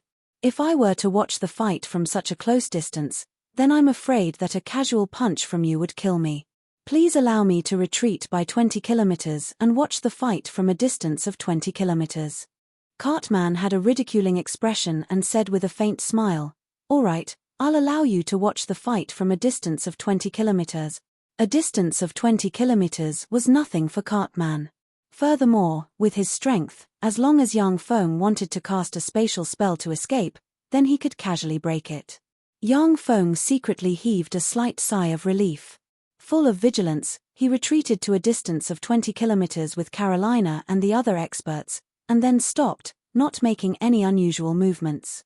Cartman revealed a trace of a smile and looked at the 7 level 4 extraordinary life form rank mechanical battle beasts, his gaze in particular falling on the mechanical black dragon. Cartman was confident that he could defeat the siege of Carolina and the other women as well as the level 4 extraordinary life form rank mechanical battle beasts. However, facing the siege of so many experts, if he was even slightly careless, then he would be injured, and there was even a trace of a possibility of failure. After all, Carolina was Rosegarden's master, she had a semi-divine armament and countless trump cards. Cheyenne was also a believer of the goddess Lolth. Once she went all out, she could even display Starry Sky Warlock rank strength. The mechanical black dragon was a terrifying existence comparable to a Starry Sky Warlock in close combat. Now, Cartman only had to dispose of the 7 level 4 extraordinary life form rank alchemical golems, and then deal with Yang Feng and his party. Yang Feng and his party definitely wouldn't be able to stir up any waves. The mechanical black dragon gave a shrill cry, flapped its wings, and soared straight into the sky. Its propulsion furnace was fully activated, and a terrifying Starry Sky Warlock rank strength erupted in a flash. Urged with all its might, the mechanical black dragon could erupt with Starry Sky Warlock rank strength for 1 minute. This eruption was extremely harmful to its body, and was the mechanical black dragon's strongest trump card. The 6 mechanical battle beasts suddenly erupted and pounced at Cartman. "Idiot, shatter!" Cartman sneered, his figure shook, and he appeared in front of the 2 Amani light-winged icebirds. Demonic light flickered on his palms, and he patted the heads of the 2 Amani light-winged icebirds. Suddenly, Cartman's complexion changed, and a glint of fear flashed past the abyss of his eyes. The 2 nuclear warheads hidden inside the 2 Amani light-winged icebirds exploded in a flash, and terrifying light and heat engulfed Cartman. Practically at the same time, the 4 mechanical battle beasts, 2 Koloman boa, 1 Bunman hurricane wolf, and 1 fire lion, also detonated the nuclear warheads inside them in a split second. 6 terrifying mushroom clouds rose into the sky, causing the earth to shake and the mountains to shake. Incomparably violent shockwaves swept out in all directions, causing the earth to tremble. Dusky clouds of radiation covered the sky, and dust rose from the ground. It was a scene of the end of the world. The hundreds of thousands of kindred and vampires in the Palmer City, as well as Yang Feng's 200,000 mechanical legion's primary battle robots, were engulfed by the nuclear explosions, and were completely annihilated. "He's still not dead. Quickly get rid of him. Don't give him a chance to recover, or else, the ones to die in the future will be us." The mushroom clouds of the nuclear explosions had yet to disperse, when Yang Feng's complexion suddenly changed, and he said sternly. From the mechanical black dragon's extremely powerful scanning system, Yang Feng saw that in the center of the nuclear explosions, there was an extremely dilapidated black cocoon, emitting extremely formidable fluctuations of power. Defilia waved her lily-white hand, and opened a portal. She, Carolina, and Cheyenne entered the portal, and then appeared in front of the black cocoon. Saint Rose Great Radiance Purification. Carolina's entire body shone with a holy white radiance, as if a goddess of light. She raised the semi-divine armament Rose Divine Mirror, and aimed it at the black cocoon. An extremely pure divine light shot out from the Rose Divine Mirror, and shone on the black cocoon. The originally dilapidated black cocoon, under the illumination of the pure divine light, collapsed inch by inch. At the same time, Cartman's extremely mournful screams were transmitted. "Disintegrate." Before Cheyenne promoted to a high priestess, she was a legend wizard among the dark elves. She pointed with her lily-white hand, and cast the level 4 instant death spell Disintegrate. A disintegration ray fell on the black magic cocoon. The black magic cocoon instantly disintegrated and completely shattered, revealing Cartman inside the black magic cocoon. At this moment, Cartman's hands had already been blown away, one of his eyes was blind, and his whole body was badly mutilated. One could even see the eerie white bones and squirming internal organs. Despite this, he still hadn't died. Demonic chi coiled around him, and he slowly recovered. His body was covered with the remains of the semi-divine armament white elephant armor. Obviously, it was this semi-divine armament that had saved his life. Carolina and the other 2 women were shocked when they saw this scene.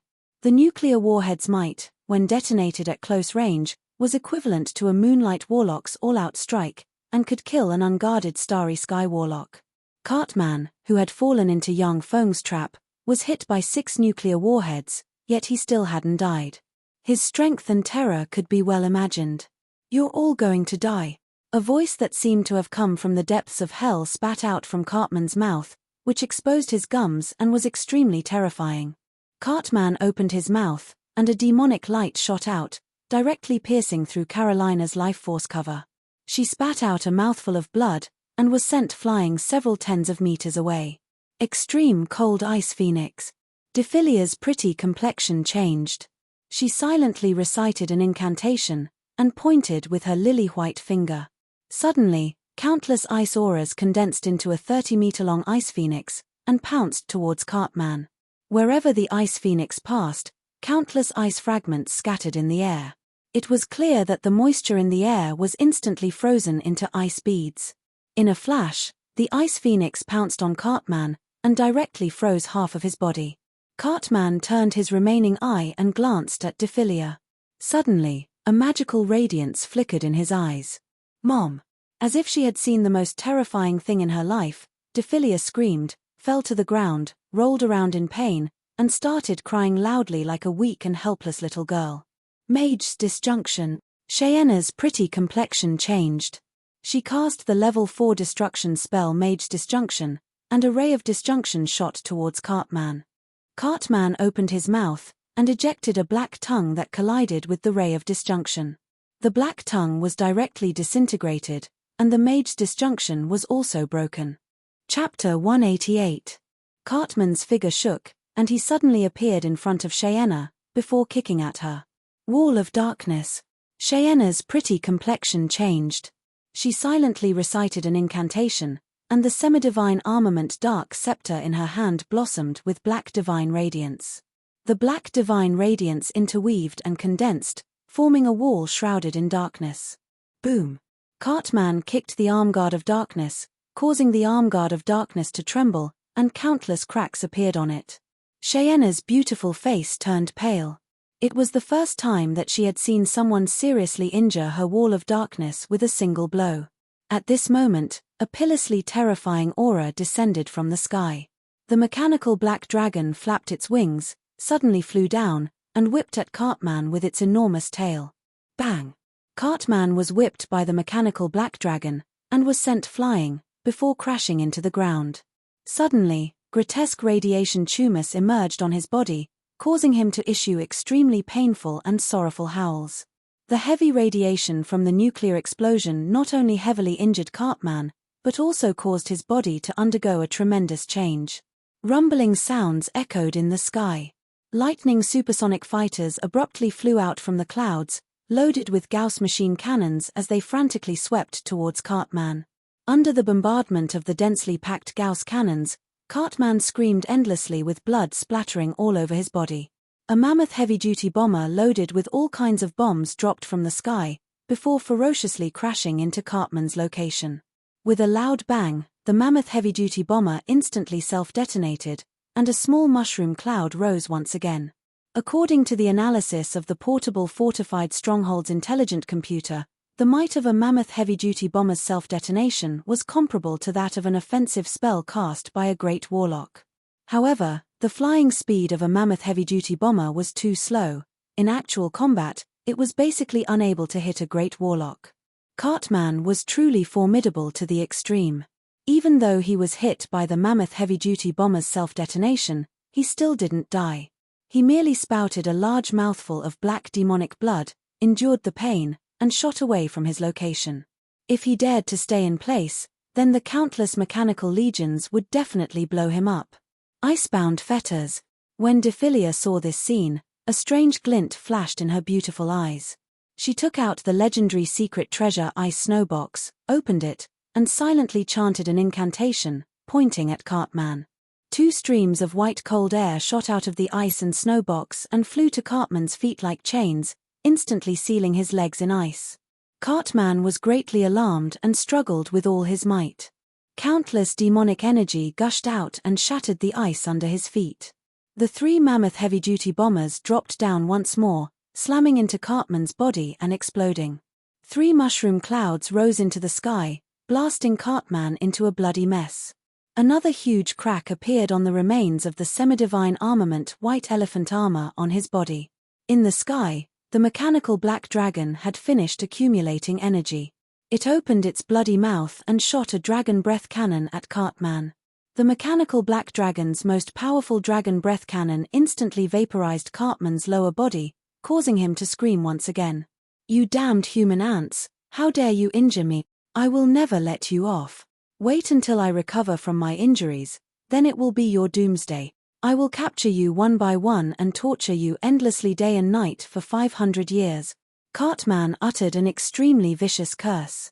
What remained of his lower body turned into a black ray of light and fled into the distance. Cartman was already seriously injured after the continuous attacks from Yang Feng and his party. If he didn't flee, then only death would await him. With great difficulty, Cartman had managed to send an embodiment to the Tsangji plane. He still had to rely on the embodiment's power to truly open the planar passageway and consolidate it, allowing his true body to descend from the demonist to the outside world. He naturally wouldn't let his embodiment fall so quickly. Just as Cartman fled, a figure blocked his escape route. The legendary dagger, Kiss of the Damned, easily pierced into Cartman's body. 12 types of curses erupted in an instant, causing Cartman to let out another blood-cursing scream. Cartman's body was stabbed by Romuli's sneak attack. Having lost his hands and feet, he opened his mouth and sprayed a black ray of light that blasted into Romuli's tender body. As if a broken rag doll, Romuli fell from the sky and slammed into the ground, spitting out a large mouthful of blood. With Cartman's paws, the countless Gauss cannons in the sky at once bombarded him, causing him to spit blood again and again. Cartman glared hatefully at Romuli. Withstanding the 12 kinds of curses of Kiss of the Damned, he turned into a black ray of light and flew towards Eyes of Justice's headquarters. Yang Feng's eyes flashed with a touch of graveness and he said solemnly, "We must kill him. If we let him recover, then we'll be in danger." Cartman fell into Yang Feng's trap and was seriously injured by the 6 nuclear warheads. Then, he was besieged by Carolina and the other 2 peak Great Warlocks as well as the mechanical Black Dragon. Under such circumstances, he was still able to seriously injure Carolina and Romuli. His strength was simply beyond Yang Feng's imagination. After Carolina coughed out a mouthful of blood, she said lightly, "All right, heal me."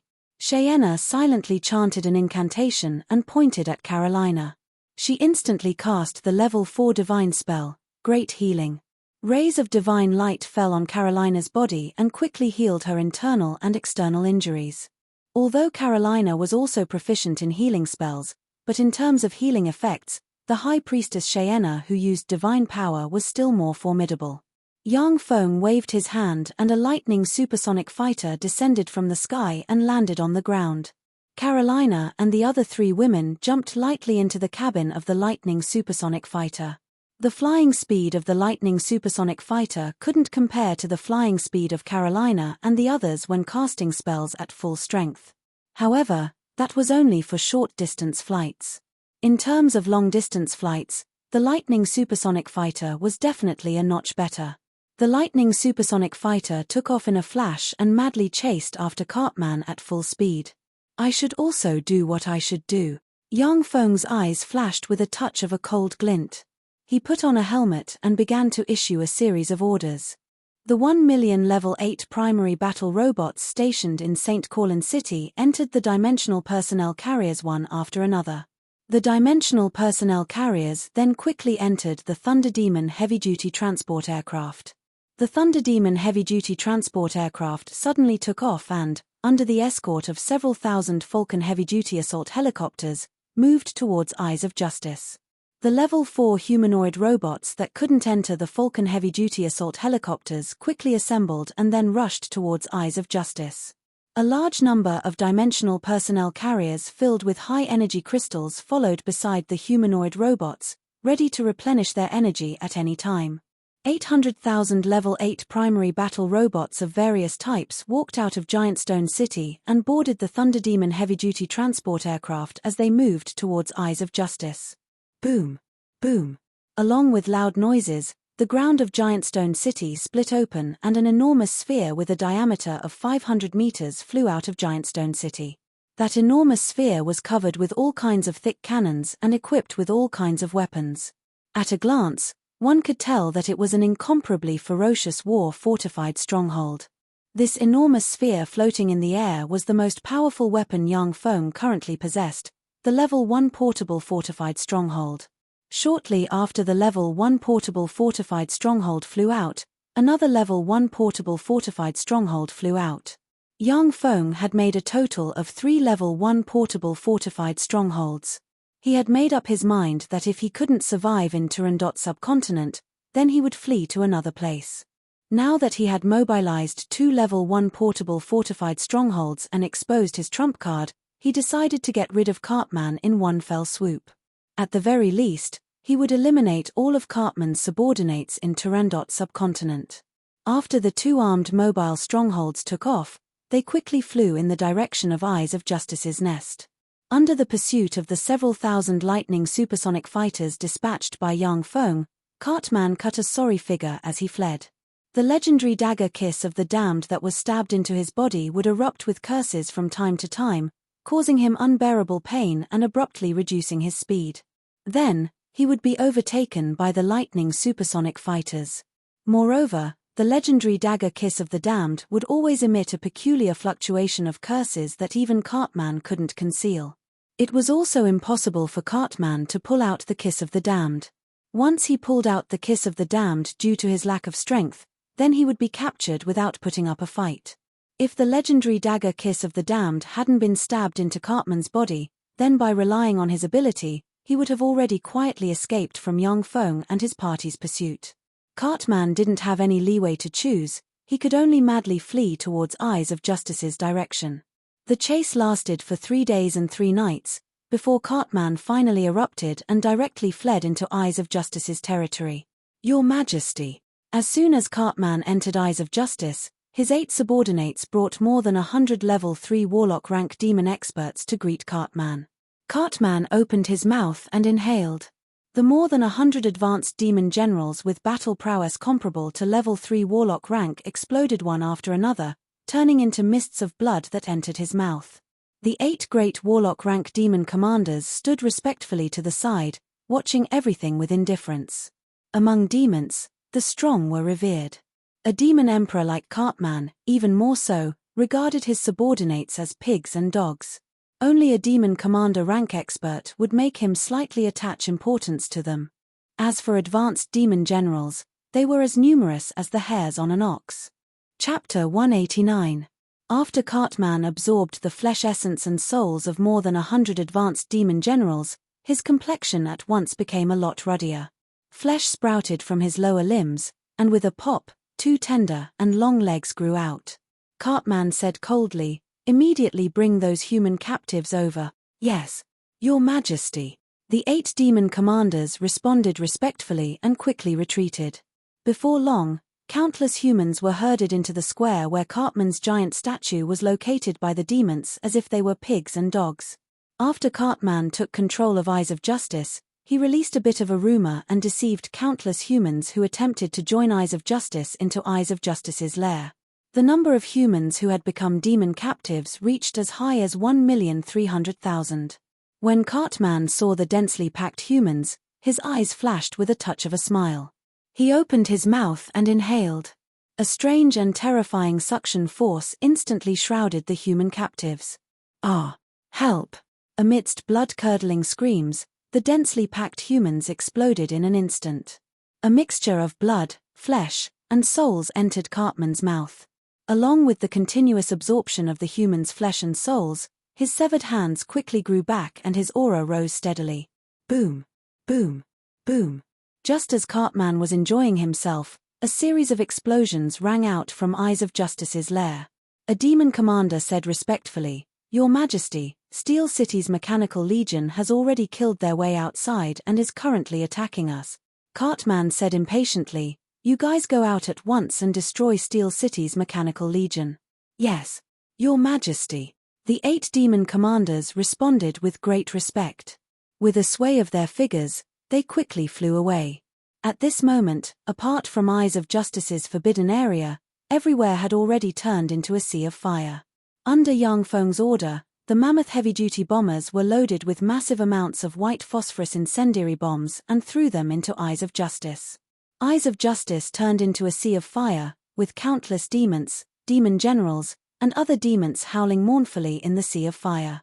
A demon commander saw the countless demon humans and demon generals wailing in the flames, and a cold light flashed in his eyes as he shouted, "His Majesty has ordered everyone to follow me out and kill everyone in the City of Steel. Kill them all! Kill them all!" The eyes of the brave and ruthless Devil Cultivator S and demon generals were all scarlet red, and they let out angry roars. Their morale was raised to the extreme, and they followed the 8 demon commanders out of the Eyes of Justice. More than 1,000,000 demon experts passed through the planar path. Many of them had grotesque appearances and were shrouded in demonic energy. They followed the 8 demon commanders to Eyes of Justice like ants. The 8 great demon commanders had just led countless demon armies to the Eye of Justice, when missiles carrying nuclear warheads fell from the sky, directly falling towards the Eye of Justice. Boom! Boom! Boom! Boom! Without waiting for the 8 demon commanders to act, the dozens of nuclear warheads detonated. Mushroom clouds rose into the sky, and endless light and heat engulfed the 8 demon commanders as well as the demons around them in a flash. Mountains collapsed and the earth split, the earth quaked and the mountains swayed. Even the forbidden area of Eyes of Justice's headquarters, which was the most heavily guarded, was completely engulfed by the terrifying nuclear explosions. The 1,000,000 humans who had been captured by the demons were also engulfed by the endless light and heat from the explosions of the dozens of nuclear warheads. Cartman had already recovered part of his strength, but he was completely engulfed by the explosions of the dozens of nuclear warheads. His hands and feet, which had just grown back, instantly turned into ashes. More than half of the mountain range where Eyes of Justice's headquarters was located had collapsed due to the explosions of the dozens of nuclear warheads. The explosions of the dozens of nuclear warheads had caused the 8 great Warlock rank demon commanders to be enstackled without being able to display the slightest bit of their strength.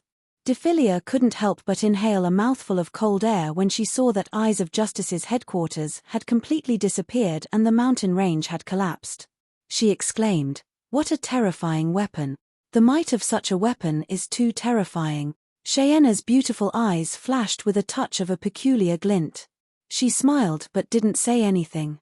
Carolina's beautiful eyes flashed with a touch of a peculiar glint and she said faintly, "I finally understand why he doesn't rashly use this weapon.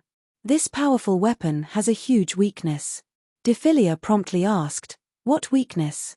Romuli also pricked up her ears and listened carefully. Carolina said with a smile, "This weapon has to explode in order to display its terrifying might. So long as the carrier of this weapon is sealed before the explosion, or it is transferred to another place using a teleportation spell, then it won't have any power. If handled well, then it can be used to deal with its original owner." Yang Feng walked over from the side and said with a slight smile, "That's right. As expected of Carolina, your eyes are sharp. The greatest weakness of this weapon is that it's hard to hit the enemy.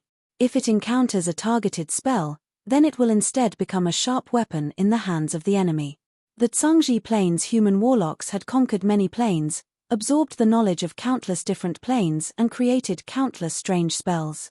Among the level 4 spells, there were sealing spells, teleportation spells, and many other targeted spells.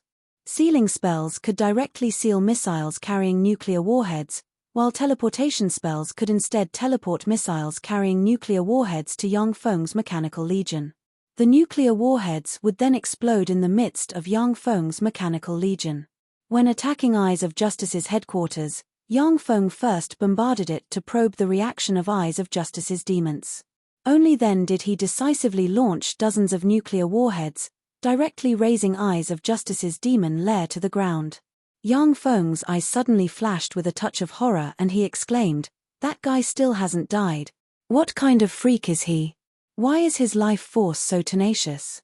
From the mechanical Black Dragon's energy scanning system, Yang Feng could clearly sense that there were fluctuations of life being emitted from the center of the nuclear explosion. Carolina promptly said, "From this life force, he should have been seriously injured and his strength should have dropped to an extremely low level. Let's go take a look." Carolina, Cheyenne, and Defilia's figures shook and they rushed towards the center of the nuclear explosion. At the same time, Carolina smoothly grabbed Yang Feng and, as if carrying a cargo, rushed towards the center of the nuclear explosion. The center of the nuclear explosion was heavily contaminated with radiation. If an ordinary person were to enter such an area, they would definitely be courting death and would suffer from the radiation. But Carolina and the other two were great warlocks. Their bodies were comparable to extraordinary life forms and they didn't fear the radiation. Only if they were hit by a nuclear warhead at close range would their life force be destroyed, then the radiation would invade their bodies and disgusting radiation tumors would grow. In the center of the nuclear explosion, Cartman, who had lost his hands and feet and was blind in one eye, was still struggling in pain. He had only half of his body left and his demonic chi had collapsed. But his aura was already far from being as formidable and invincible as it was the first time he saw him. The damaged Cartman stared fixedly at Yang Feng and his party, his eyes brimming with resentment, and he said while stressing each syllable, "You ants, you dare to injure the clone of the mighty demon Emperor Cartman. The mighty demon Emperor Cartman won't let you off. This world's human warlocks have already declined and the era of our demon race is coming. The entire Tsangji Plain has our demon race planar passageways, this is just one of them. What you killed today was just an insignificant clone of Cartman. So long as my clone dies, a curse will befall you. As long as you're less than 10,000 kilometers away, my true body will sense your existence, descend to your side and kill you all. If you're tactful, then surrender to me now. Wait for my true body to descend, then I'll naturally give you great benefits, allowing you to break through your bottleneck and promote to Starry Sky Warlock." When Carolina and the other two heard that, their eyebrows creased slightly and their beautiful eyes revealed traces of dread. They could clearly sense the truth in Cartman's words. A good chance. Yang Feng's eyes lit up. He took out a huge syringe, stepped forward and fiercely stabbed Cartman with it, forcibly extracting a vial of pitch-black demonic blood from Cartman's body. Although Cartman's avatar was Aichisen's body, but what flowed within it was Cartman's demonic blood. Only the true demonic blood comparable to a god's could allow a great warlock to directly promote to a demigod. Begin analysis. The blood is a blood sample of a level 12 life form. According to the Tsangji Plains classification of ranks, it should be a Moonlight Warlock rank expert. According to the other planes classification of ranks, it should be a Feeble Divine Force rank expert. Continue the analysis. According to the analysis, to completely analyze the blood, it would take 30 years to use only the computing power of a single optical computer. 2 optical computers would take 15 years, 3 optical computers would take 10 years. How many optical computers would it take to use the computing power? Yang Feng created 3 portable fortified strongholds, each of which had 3 optical computers. The computing power and analytical power of each optical computer was more than 100 times that of the combined computing power of all the computers on Earth. Yang Feng thought for a moment and then made a choice. First, use the computing power of one of the optical computers to analyze. Yang Feng needed the computing power of the optical computers on his path of cultivation, such as analyzing elixirs, constructing spell models, analyzing all kinds of spell models and so on. Yang Feng wasn't in a hurry to analyze Cartman's blood. After all, he only had the cultivation of a level 2 warlock at present. After extracting Cartman's demonic blood, Yang Feng injected a vial of liquid metal nanorobot elixir into Cartman's body. Chapter 190. Once the liquid metal nanorobots were injected into Cartman's body, they only lasted for less than a second before being killed by Cartman's formidable demonic blood, not a single one remaining. Cartman said with a cold smile, "You want to use poison to control me? It's no use. My true body is the Demonist Plane's Demon Emperor. I'm fundamentally different from you ants. My true body is a formidable being comparable to a god. The poison of you ants can't control me."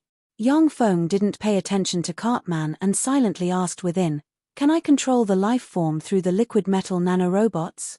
From the analysis of the information transmitted by the liquid metal nanorobots, the life form's blood possesses an extremely strong power. Foreign objects are basically unable to fuse or invade it. Unless the blood is completely analyzed, otherwise, it's impossible to manufacture the liquid metal nanorobot elixir to control the life form. Yang Feng suddenly asked Carolina next to him, "Carolina, does his true body know what happened to his avatar here?" Carolina gave a bitter smile and said, "I also don't know. In our Turandot subcontinent, knowledge about God's avatars is very scarce. After all, it has been nearly 10,000 years since anyone from our Turandot subcontinent went to explore other planes. After the collapse of the 8th Warlock dynasty, there were very few great warlocks in Turandot subcontinent who would go explore other planes. Exploring other planes was very dangerous. Once one entered a plane like the Demonist plane, human warlocks would most likely be caught and eaten by demons. Even if it was a Moonlight Warlock rank expert who entered a plane like the Demonist plane, they would also die if they were the slightest bit careless. Additionally, demons manipulated Eyes of Justice to continuously and silently erase that knowledge, resulting in fewer and fewer people knowing about other planes' divine and demonic knowledge. Yang Feng's gaze fell on the two women, Defilia and Cheyenne. The two of them shook their heads slightly, clearly not knowing about this knowledge. "I do know a thing or two about this knowledge." A voice suddenly sounded from the side. Everyone's complexions changed and they looked towards the direction from which the voice came. They saw a handsome young man dressed in a white gown that was 70% similar to China's ancient Hanfu, with the temperament of a scion of an influential family and an extraordinary grandeur, unhurriedly walk over from the side with a smile on his face. Yang Feng couldn't help but inwardly criticize, "This guy is really handsome. If he were to come to Earth, then Earth's male stars would lose their jobs." The young man with the temperament of a scion of an influential family said with a gentle and courteous smile, "I'm Kongfang Ao, I'm from the continent's eastern world's Great Cloud Dynasty. I received information that a demonic calamity would break out here, so I specially came to suppress it. I didn't expect the Demon Emperor's avatar to be suppressed by all of you. All of you are really amazing, people from the continent." Carolina and the other women's expressions changed slightly. They looked at Kongfang Ao with a trace of respect. The main continent on the other side of the Sea of Monsters was the cultivation holy land that all warlocks yearned for even in their dreams. Human warlocks with the ability to overturn rivers and seas, to enslave gods and fiends were basically all gathered in the main continent. If it wasn't for the Sea of Monsters being extremely dangerous, then Turandot subcontinent's warlock geniuses would have already left for the main continent. Yang Feng introduced, "I'm Steel City's Grand Marshal Yang Feng, this is Snow White Madame Defilia, this is Rose Garden's Master Carolina, and this is the Dark Elven Great Matriarch Cheyenne." After exchanging pleasantries, Yang Feng asked directly, "Kongfang Ao, can this guy's clone share the perception of his true body?" Kongfang Ao smiled slightly and said unhurriedly, "When powerful beings from other planes descend to the Tsangji plane, they will generally use projections, clones, and the like. Because most of the planar passageways are unstable, the more powerful the being, the more difficult it is to pass through the planar passageway. If a projection descends to this plane, then it will split off a trace of the powerful being's consciousness. Once the projection is taken back, then the powerful being will know everything that happened to the projection on this plane. If the projection is destroyed, then the true body won't suffer any harm. Clones are beings condensed from a part of the powerful being's soul. They are integrated with the powerful being's true body. Anything that happens to the clone, the true body will be able to sense it. Every time an avatar is killed, the true body will be harmed. Clones are beings formed from a part of the true body, such as blood, limbs, divinity, and other things that contain the true body's power and mysteries, as well as a trace of consciousness, and other beings. The consciousness of the clone and the true body are relatively independent. Everything that happens to the clone must be taken back by the true body, only then will the true body know. This Cartman is obviously a clone of the demon emperor Cartman that descended to this world. As long as he hasn't returned to his true body, everything that happens here will basically not be sensed by the demon emperor Cartman. After hearing Kongfang Ao's explanation, the complexions of Carolina and the other women became slightly better. Kongfang Ao added another sentence, however, there are no absolutes in all things. If this doppelganger had mastered some strange secret treasures or some strange spells, and the demon emperor Cartman used some secret techniques, he might be able to sense everything that was happening here at the same time.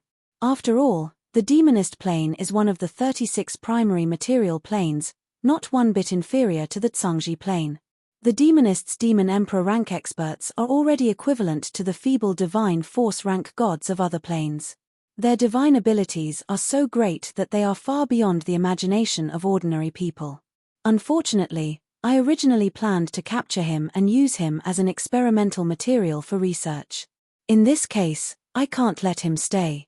Yang Feng said somewhat regretfully and clapped his hands. In the sky, the mechanical black dragon opened its huge mouth, and a dragon breath cannon descended from the sky and blasted the demon emperor Cartman, directly blasting the clone into ashes. Yang Feng gave a forthright smile and invited, Kongfang Ao, how about coming to my St. Colin city for a chat? I'll be the host and treat you to a drink. Kongfang Ao said with a smile, of course, I wouldn't dare. On the top floor of St. Colin city's most luxurious restaurant, Yang Feng and Kongfang Ao were enjoying Turandot subcontinent's top delicacies while talking about the local customs. Kongfang Ao came from the main continent's famous aristocratic family, his experience was extremely rich and he was extremely talkative, benefiting Yang Feng a lot. After 3 rounds of wine, Kongfang Ao pondered for a while and said, Brother Yang, I can vaguely feel a trace of Black Dragon's blood meridian fluctuations in your body. Have you transplanted Black Dragon's blood meridians and cultivated the secret method Black Dragon Morph? Yang Feng's eyes flashed with a touch of admiration and he said, that's right. Before Yang Feng used a spell, even a peak great warlock like Carolina would find it difficult to sense that he possessed Black Dragon's blood meridians. Kongfang Ao had only drunk with him once, yet he was already able to sense that he possessed Black Dragon's blood meridians. This kind of knowledge was simply shocking. Kongfang Ao's eyes flashed with a touch of regret and he sighed, Brother Yang, with your outstanding talent, how could you cultivate such an inferior secret method like Black Dragon Morph? After all, this Black Dragon Morph secret method only has 5 layers. After barely cultivating it to the Starry Sky Warlock rank, there's no way forward. Yang Feng was suddenly somewhat speechless.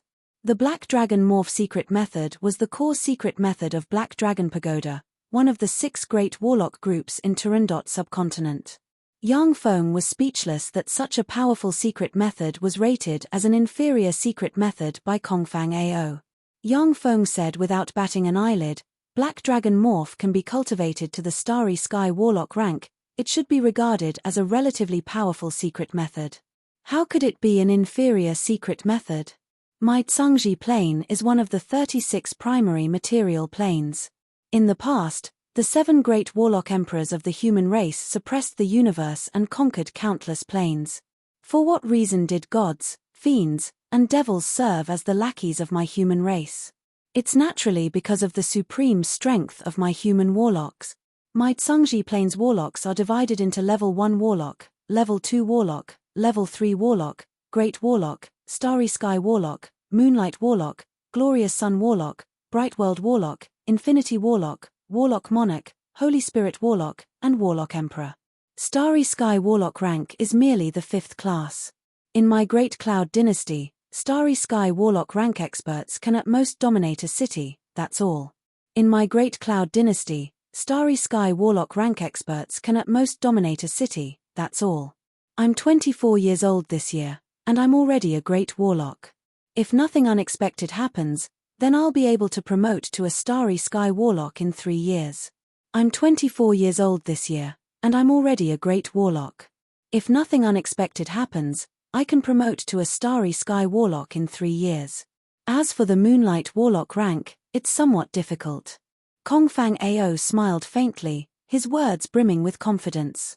Carolina was already considered a rare genius in Turandot subcontinent, and she also had the support of Rose Garden's massive resources. Carolina was already regarded as a rare genius in Turandot subcontinent, and she had the support of Rose Garden's huge amount of resources. Even such a genius didn't have the confidence to promote to a starry sky warlock before her death. The difficulty of promoting to a starry sky warlock could be imagined. Kongfang Ao had the confidence to promote to a starry sky warlock at the age of 27. In Turandot subcontinent, this cultivation speed was simply heaven-defying. Yang Feng now understood why those starry sky warlocks never came back after leaving Turandot subcontinent. That was because the main continent's resources and opportunities weren't something that Turandot subcontinent could compare to. If the main continent was a sea, then Turandot subcontinent was just a small quagmire. If one wanted to become a true dragon, then one had to go to the sea. If one stayed in the small quagmire, then one could at most become the thickest of loaches. Kongfang Ao said lightly, the Black Dragon Morph is a secret method passed down from the Second Warlock dynasty. This ancient Blood Meridian secret method is already outdated. If one wants to practice cultivation to the level of Taboo Lord, then one needs a huge amount of Aurum clan's blood essence. The Aurum clan has already been wiped out by Taboo Lord, so this path is basically a dead end. Yang Feng smiled bitterly. He knew that it was easy to start on the Blood Meridian Warlock path, but extremely difficult to promote later on. However, his soul aptitude was merely at inferior level 1, so he could only walk on the Blood Meridian Warlock path. If it was on the main continent, then perhaps there would be countless secret methods and resources that could solve Yang Feng's low soul aptitude. But there were no IFS. In Turandot subcontinent, there were no resources or secret methods that could allow people with inferior level 1 soul aptitude to practice cultivation. He had no choice at that time. Kongfang Ao said, moreover, you also absorbed divinity. That's simply a difference on top of a difference. Divinity was indeed a good treasure. It contained endless knowledge and a trace of the mysteries of laws. It was a first-rate material used to refine semi-divine armaments, as well as a necessity for practicing cultivation and promoting to a god. But in the Tsangji plane, there was the god-murdering spear. Any expert that vainly attempted to ignite their godfire would only end up dead.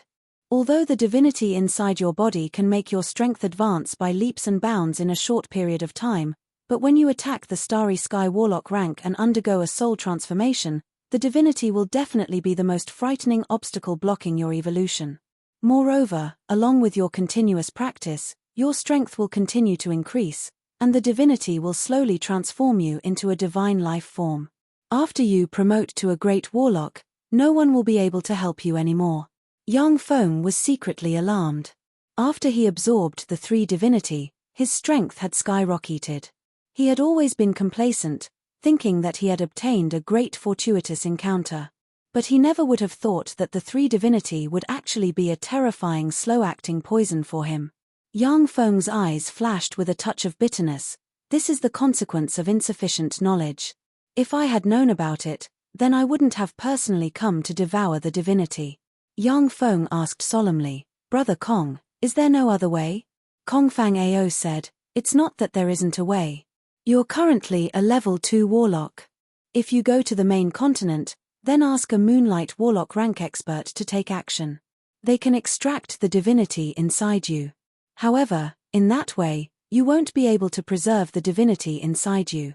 Furthermore, after the divinity is extracted, your strength will also drop greatly. In addition, you can find some heaven and earth treasures, such as the True Mystic Embodiment Bead, the Life Embodiment Bead, the Immortal Mark Embodiment Lotus Root, and such peerless embodiment treasures. You can transplant your blood meridians and divinity to form a new embodiment, and then put the new embodiment into another plane's god, killing 2 birds with 1 stone. However, peerless embodiment treasures such as the True Mystic Embodiment Bead are extremely rare. Even glorious Dawn Warlock rank experts and above would go crazy for them. Even in the main continent, they're rare and hard to find. You can forget about this method. Yang Feng's heart stirred slightly, and he said, Brother Kong, tell me about the characteristics of these treasures such as the true mystic embodiment bead. I can also send people to pay attention to them. Maybe there are such treasures in the Turandot subcontinent. I still have a bit of influence in the Turandot subcontinent. All right. Kongfang Ao was very straightforward. He pointed with his hand, a magic screen flickered, and images of legendary treasures appeared in front of Yang Feng. This is the true mystic embodiment bead. Kongfang Ao pointed at the images of the treasures and introduced them to Yang Feng. Yang Feng stared at the life embodiment bead, and suddenly felt excited. The life embodiment bead, this bead is similar to the green bead I got from Gloom Cave. Chapter 191. The life embodiment bead was a treasure Yang Feng obtained from Gloom Cave's headquarters via the planar passageway. Yang Feng didn't know what kind of treasure the life embodiment bead was, but he still carefully wore it on his chest. Now that he knew that this was a treasure that even glorious Dawn Warlocks would go crazy for, he was filled with ecstasy. Yang Feng's eyes flashed with a scorching radiance and he said solemnly, Brother Kong, can you teach me the method to separate the bloodline and divinity and condense an embodiment? Kongfang Ao hesitated for a moment. I know the rules. According to the rules between warlocks, a corresponding price must be paid in exchange for secret methods and knowledge. This is a mechanical golem comparable to a level 4 extraordinary life form. Do you think it's enough to exchange for the secret method? Yang Feng pressed the dimensional crest on his chest, and a fire demonic lion mechanical battle beast suddenly appeared, exuding terrifying fluctuations of power comparable to that of a great warlock.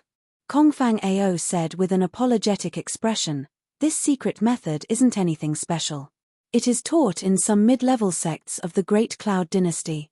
However, when I was practicing cultivation in the sect, I made an oath that I would never teach the knowledge taught by the sect to others without the permission of the sect. Therefore, I'm very sorry, but I can't teach you the secret method. Yang Feng suddenly had a disappointed expression, lowered his head, and sank into his thoughts. Kongfang Ao comforted him. However, Brother Yang, if you come to the continent, I can give you a letter of recommendation and recommend you to the Cloud Scarlet sect to practice cultivation. Although the Cloud Scarlet sect isn't one of the Great Cloud Dynasty's 10 great sects, but it's still a first-rate sect second only to the 10 great sects. The secret methods in the sect are as numerous as the clouds. The method to separate the bloodline and divinity and condense an embodiment isn't anything precious. Yang Feng suddenly asked, Right, Brother Kong, I heard you say that the might of the 7 great warlock emperors shook the universe. But don't we human warlocks have the 8 great warlock dynasties? Kongfang Ao said with a cold smile, Heh.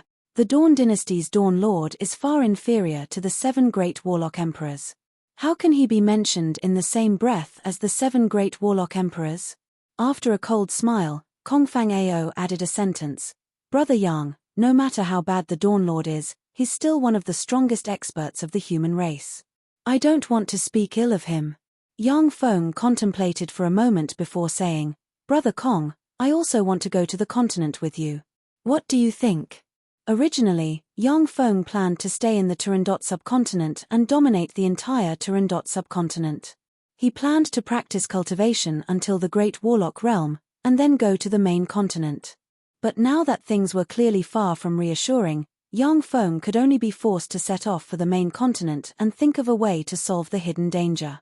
Kongfang Ao laughed heartily and said, Good. 3 months later, Ming Feng Merchant Group will send a fleet to Turandot subcontinent to trade. At that time, we will return to the main continent together. 10 days later, in the city of Dark Elves, within the temple of Goddess Lolth, many Dark Elves prostrated themselves on the ground and chanted prayers. Yang Feng stood in a corner of the temple of the Goddess Lolth and quietly watched everything. From his glasses, he could see wisps of faith power flying out of the Dark Elves' bodies and entering the statue of Goddess Lolth, making the statue of Goddess Lolth emit a faint layer of divine light. Behind Yang Feng stood 2 people, Joanna and Romuli. After the Dark Elves finished their prayers, they respectfully retreated from the temple. Romuli said somewhat discontentedly, "You called us here just to watch this prayer? What's the point?"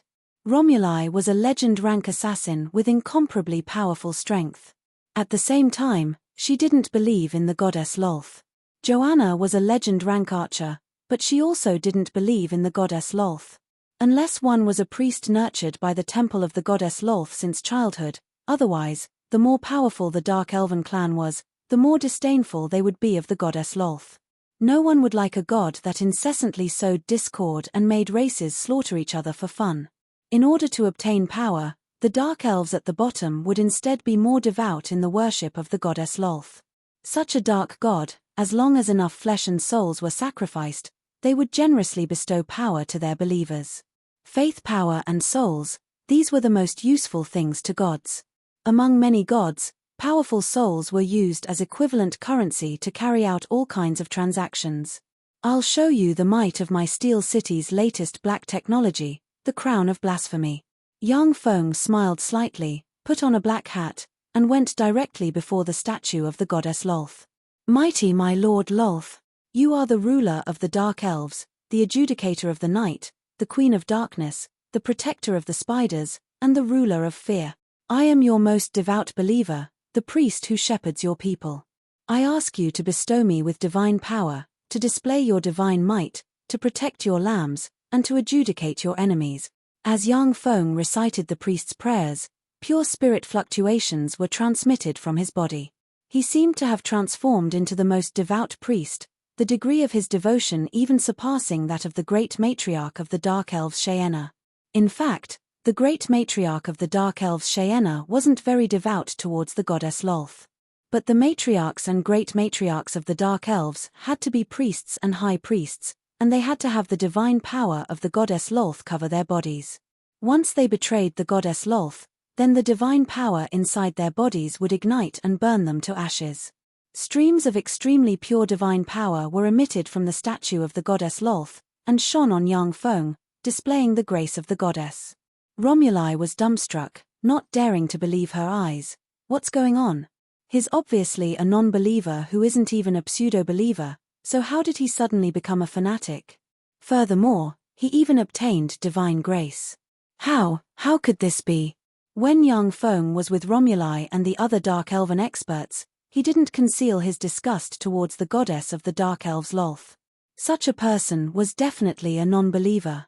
But now, a non-believer unexpectedly became a fanatic, and even obtained divine grace. He was simply a freak.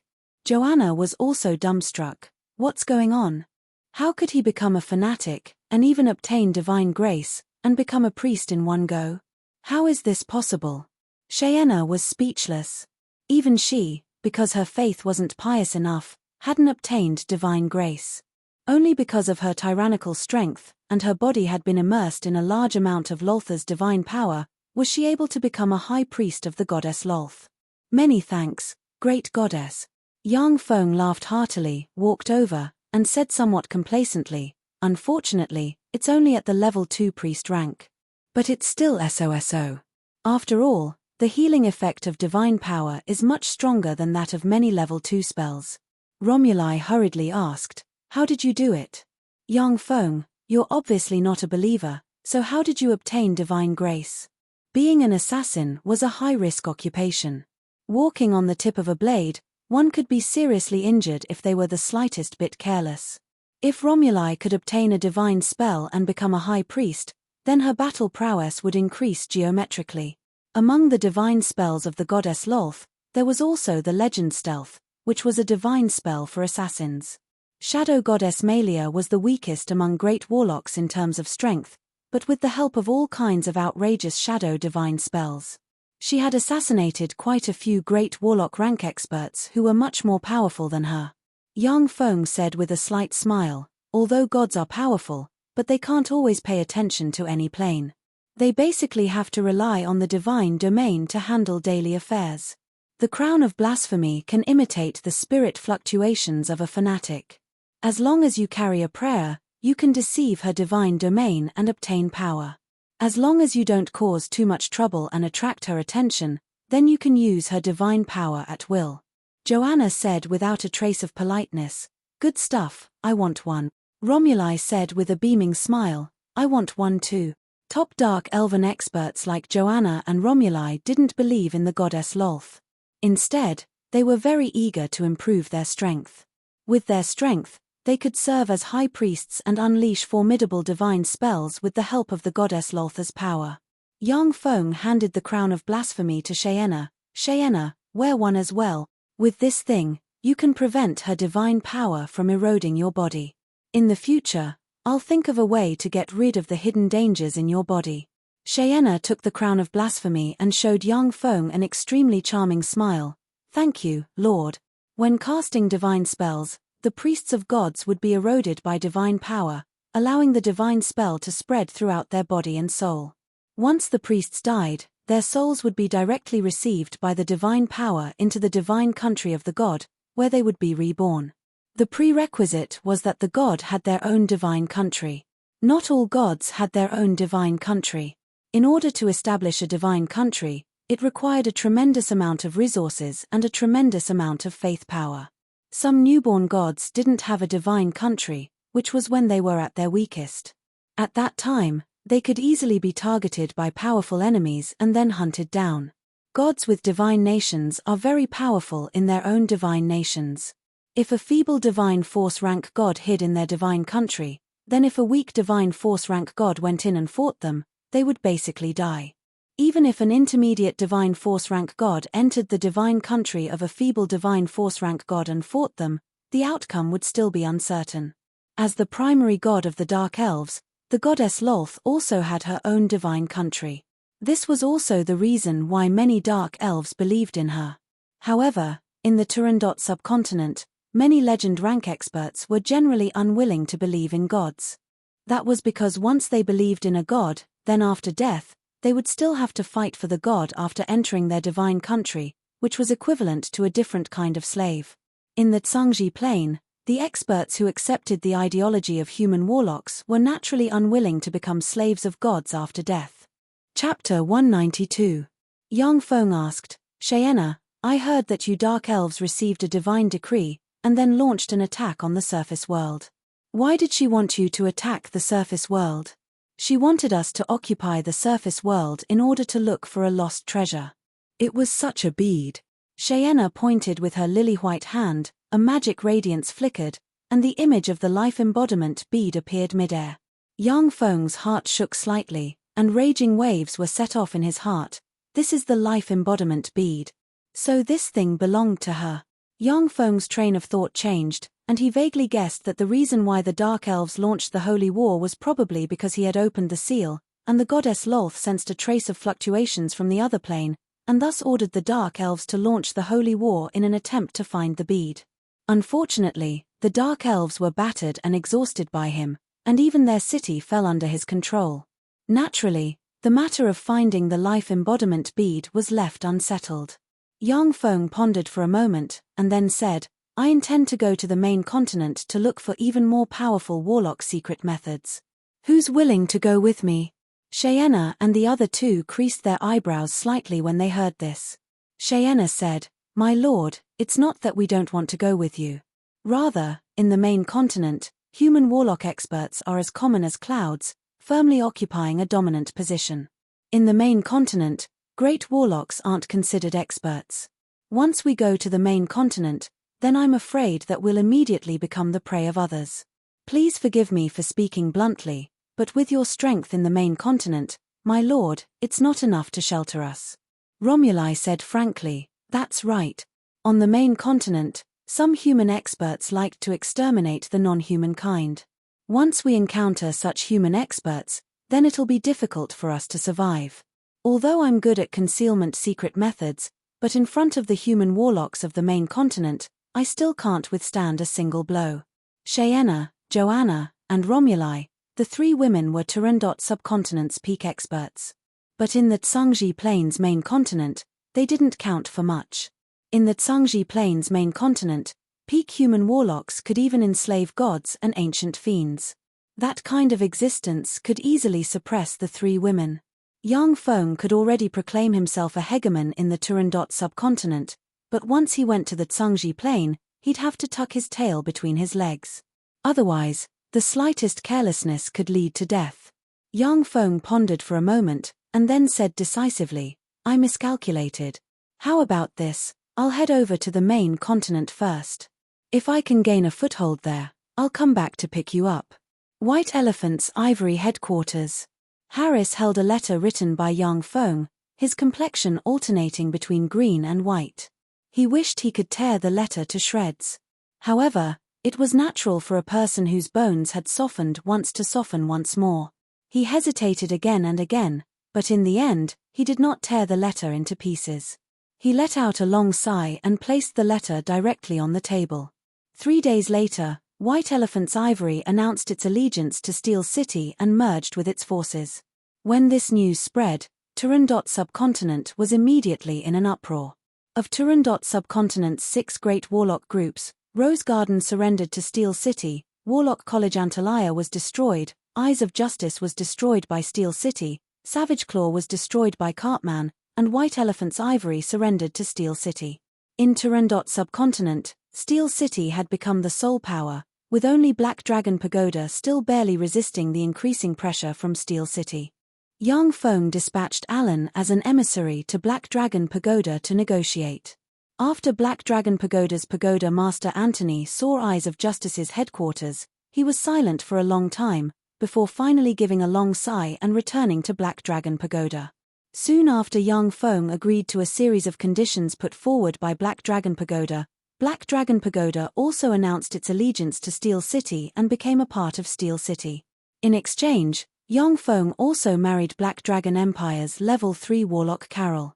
Time elapsed, and in the blink of an eye, more than 2 months had passed. On the harbor, there was a 3000m long, several tens of meters tall giant ship, its hull exuding a black metallic luster and engraved with countless mysterious runes. What a big ship! After Yang Feng saw the giant ship, his eyes flashed with a touch of shock and he said solemnly. Kongfang Ao's words revealed a trace of pride. This is our Great Cloud Dynasty's D-class armed merchant ship. This D-class armed merchant ship is manufactured from magic cloud ironwood, a specialty of one of the 72 lesser provinces, Green Province's Magic Cloud County. It weighs 1,725,432 tons. They specialize in maritime trade with the subcontinents of the Sea of Trolls.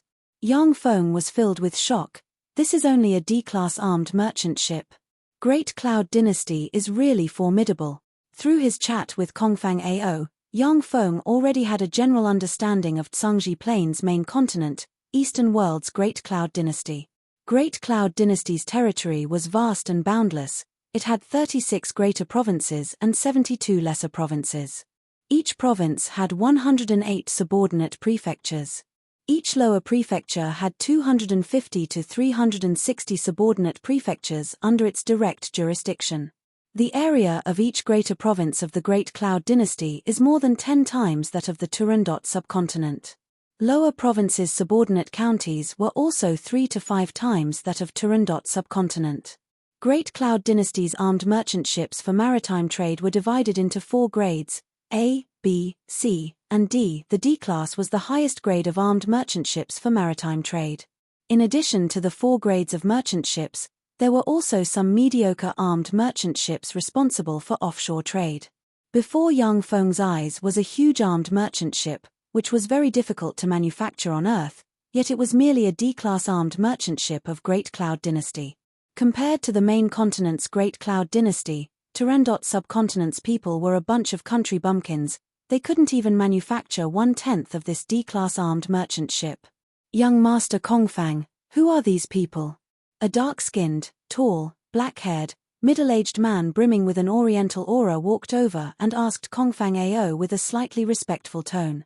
Kongfang Ao introduced, Captain Zheng, this is my good friend Yang Feng and this is his younger sister Shishui.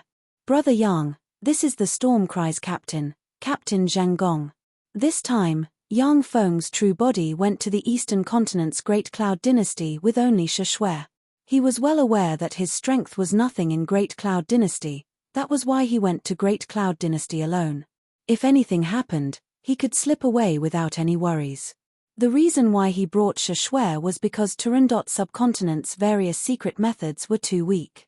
A freak like Shashware would only be wasting her talent in Turandot subcontinent. Only by going to Great Cloud Dynasty and practicing even more powerful secret methods could she make perfect use of her freak-like talent and let her grow faster and better.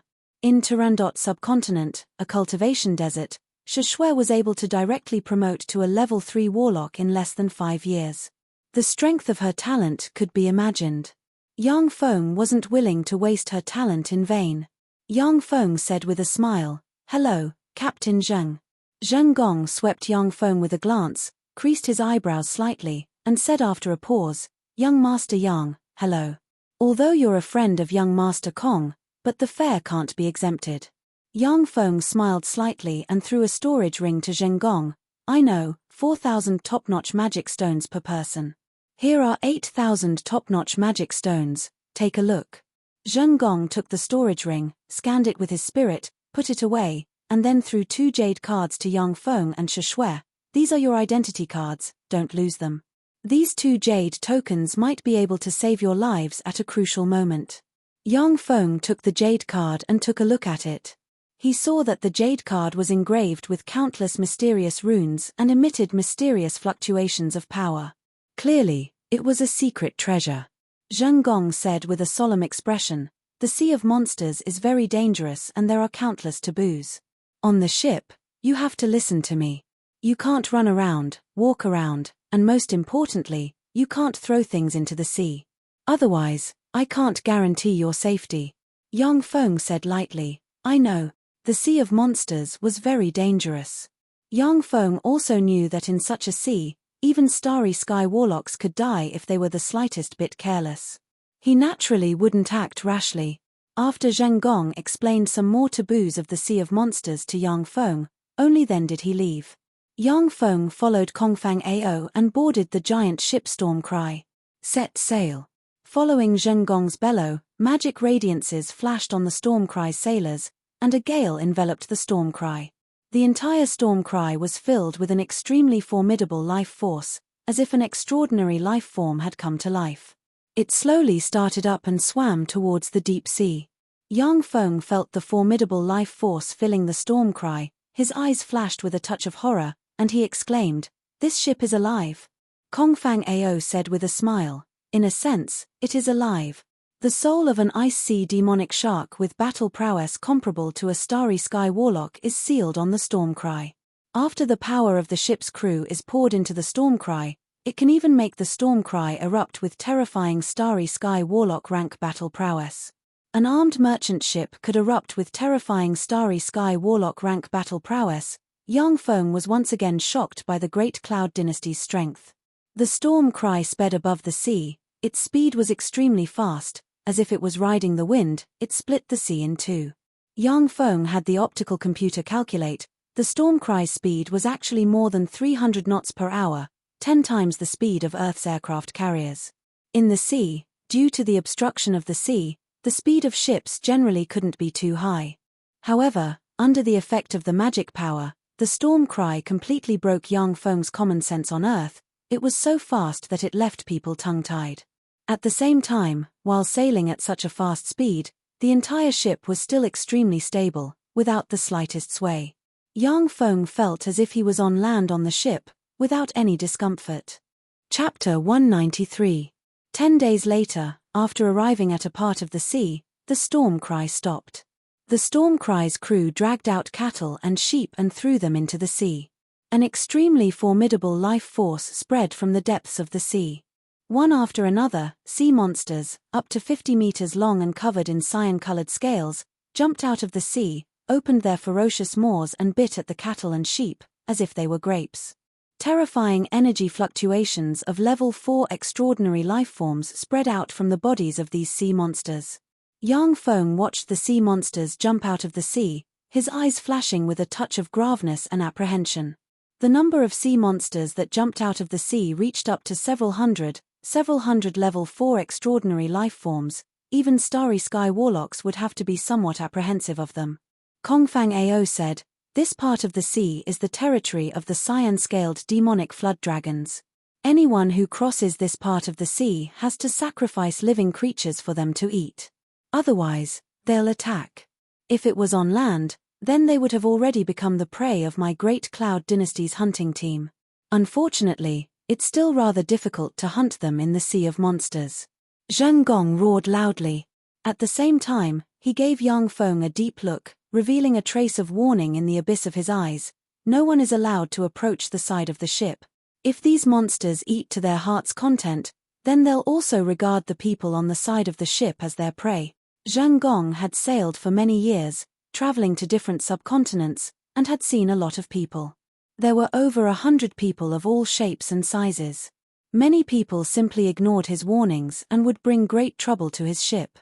It was precisely because of this that he charged a high fare, raised the threshold, and refused to let too many outsiders board the ship. Yang Feng gave an indifferent smile and continued to stare at the level 4 extraordinary life forms, cyan-scaled demonic flood dragons, silently thinking about something. After the cyan-scaled demonic flood dragons devoured enough cattle and sheep, they dived into the sea, perfectly contented. Set sail. Zheng Gong bellowed. The storm cry exuded a terrifying life force comparable to that of a level 5 extraordinary life form and spread in all directions. The large group of cyan-scaled demonic flood dragons that had gathered here dispersed and entered the depths of the sea. Only then did the whole wind sail off into the distance, surrounded by strong winds. Kongfang Ao explained, this route is a relatively safe route that the Mingfeng merchant group has spent thousands of years exploring. In the Sea of Monsters, there are some extremely terrifying places filled with level 5 extraordinary life forms. Even Moonlight Warlocks would be in great danger if they entered. Yang Feng nodded silently. 3 days later. The storm was galloping across the vast ocean. Suddenly, a black cloud floated over from the horizon. Not good, everyone get ready for battle.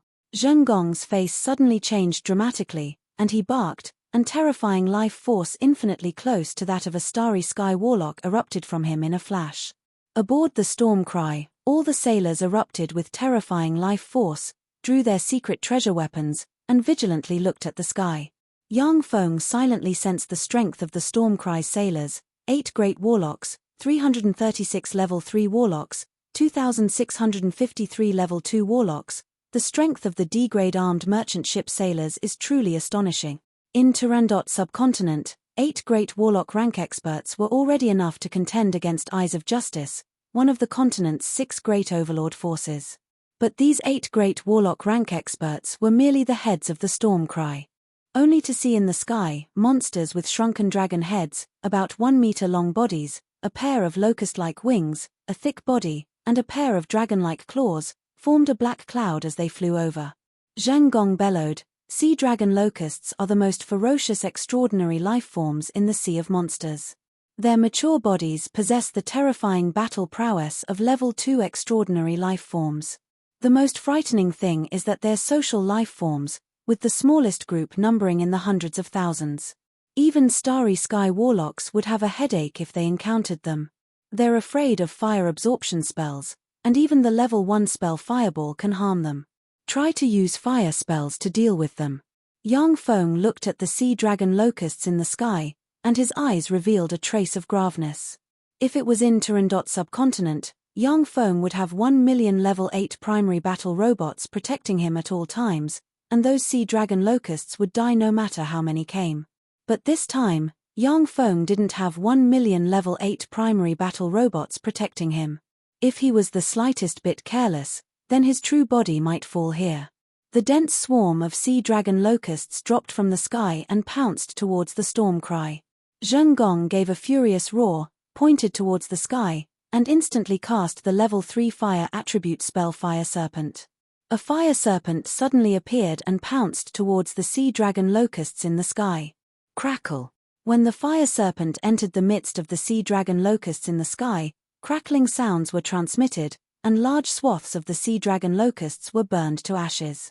The sailors aboard the storm cry also formed a formation, with a clear distinction between offense and defense. The defenders released defensive spells, while the attackers released fireball and similar fire attribute spells, madly bombarding the sea dragon locusts in the sky. Yang Feng pointed with his hand, and fireballs flew out from his hand, bombarded the sea dragon locusts, and blasted them into ashes. Every time he killed a sea dragon locusts, he could feel traces of demonic energy of massacre being born inside him, strengthening his fleshly body. This was the power of divinity of massacre. Shi Shui operated the Western extreme cold ice phoenix method, and as if the incarnation of a small goddess of ice and snow, the sea dragon locusts fell to the ground, and turned into ice sculptures. Although young Feng could summon great warlock rank mechanical golems to fight for him, but he still had to temper his true combat ability. Once he entered the Great Cloud Dynasty, young Feng would no longer be the monarch of Turandot subcontinent who could call the wind and summon the rain, but rather an ordinary level 2 warlock. Those mechanical battle beasts would be his greatest trump card. With a smile on his face, Kongfang Ao casually pointed with his finger, and wind blades turned into a whirlpool of wind blades that swept towards the countless sea dragon locusts and crushed them. In the midst of the fierce battle, Zheng Gong saw that there was no end to the sea dragon locusts, and that even though there were 8 great warlocks aboard the ship, it would still be difficult to resist. He could only clench his teeth, take out a red jade card from his bosom, and pour his spirit force into it. The storm cry erupted with a terrifying life force. Hatches opened, magic radiances flickered, and fire snakes shot towards the sea dragon locusts from the hatches. Hundreds of fire snakes intertwined in the sky, and fire elemental particles surged and surged, as if a peerless natural disaster. Along with countless crisp sounds, large swaths of sea dragon locusts were burned to ashes, and scattered on the ground. The clumps of sea dragon locusts suffered heavy casualties, and finally could not resist the fire snakes released by the storm cry. They flapped their wings and flew away. Once the sea dragon locusts retreated, everyone aboard the storm cry heaved a sigh of relief. At the same time, anguished howls were heard. After all, the mature sea dragon locusts were level 2 extraordinary life forms, and their battle prowess was extremely formidable. Even though the sea dragon locusts were driven away by the formidable weapons aboard the Stormcry, there were still several hundred casualties among the sailors aboard the Stormcry. Only 20+ people died on the spot, but several hundred were injured. Yang Feng asked curiously, why didn't they use large area of effect meteorological spells? Although the sea dragon locusts were level 2 extraordinary life forms, but they still couldn't resist fireball. If a large area of effect meteorological fire spell was used, then they would be seriously injured in one move. Kongfang Ao explained, this is also a taboo in the Sea of Monsters. Once a large area of effect meteorological spell is used here, then the formidable beings in the Sea of Monsters will sense it. They will come and destroy us. The sea dragon locusts can barely be considered as a natural disaster in the Sea of Monsters that is relatively easy to resist. Kongfang Ao said, Yang Feng, large area of effect meteorological spell is a taboo in many places. Unless it's a mortal enemy, otherwise, once you use it, then you'll be hunted down to your last breath. It's best not to use your alchemical weapon of mass destruction in the Great Cloud Dynasty. Once too many ordinary people die, then the Great Cloud Dynasty will list you as an A-class wanted criminal and send countless experts to hunt you down. In the Great Cloud Dynasty, there are many Moonlight Warlock rank bounty hunters. Yang Feng pondered for a moment, and then nodded. If Yang Feng was the ruler of a great empire, then he would definitely send countless experts to hunt down those villains who could casually kill hundreds of thousands or even millions of ordinary people. Until the villains were completely exterminated. The incomparably large number of ordinary people with weak strength were the foundation of the world of warlocks. Many warlocks started out as ordinary people step by step. Without the large number of ordinary people, then it would be impossible to have a bright and flourishing world of warlocks. Kongfang Ao added another sentence, however, you only have to pay attention to one thing, don't use that kind of alchemical weapon in densely populated places.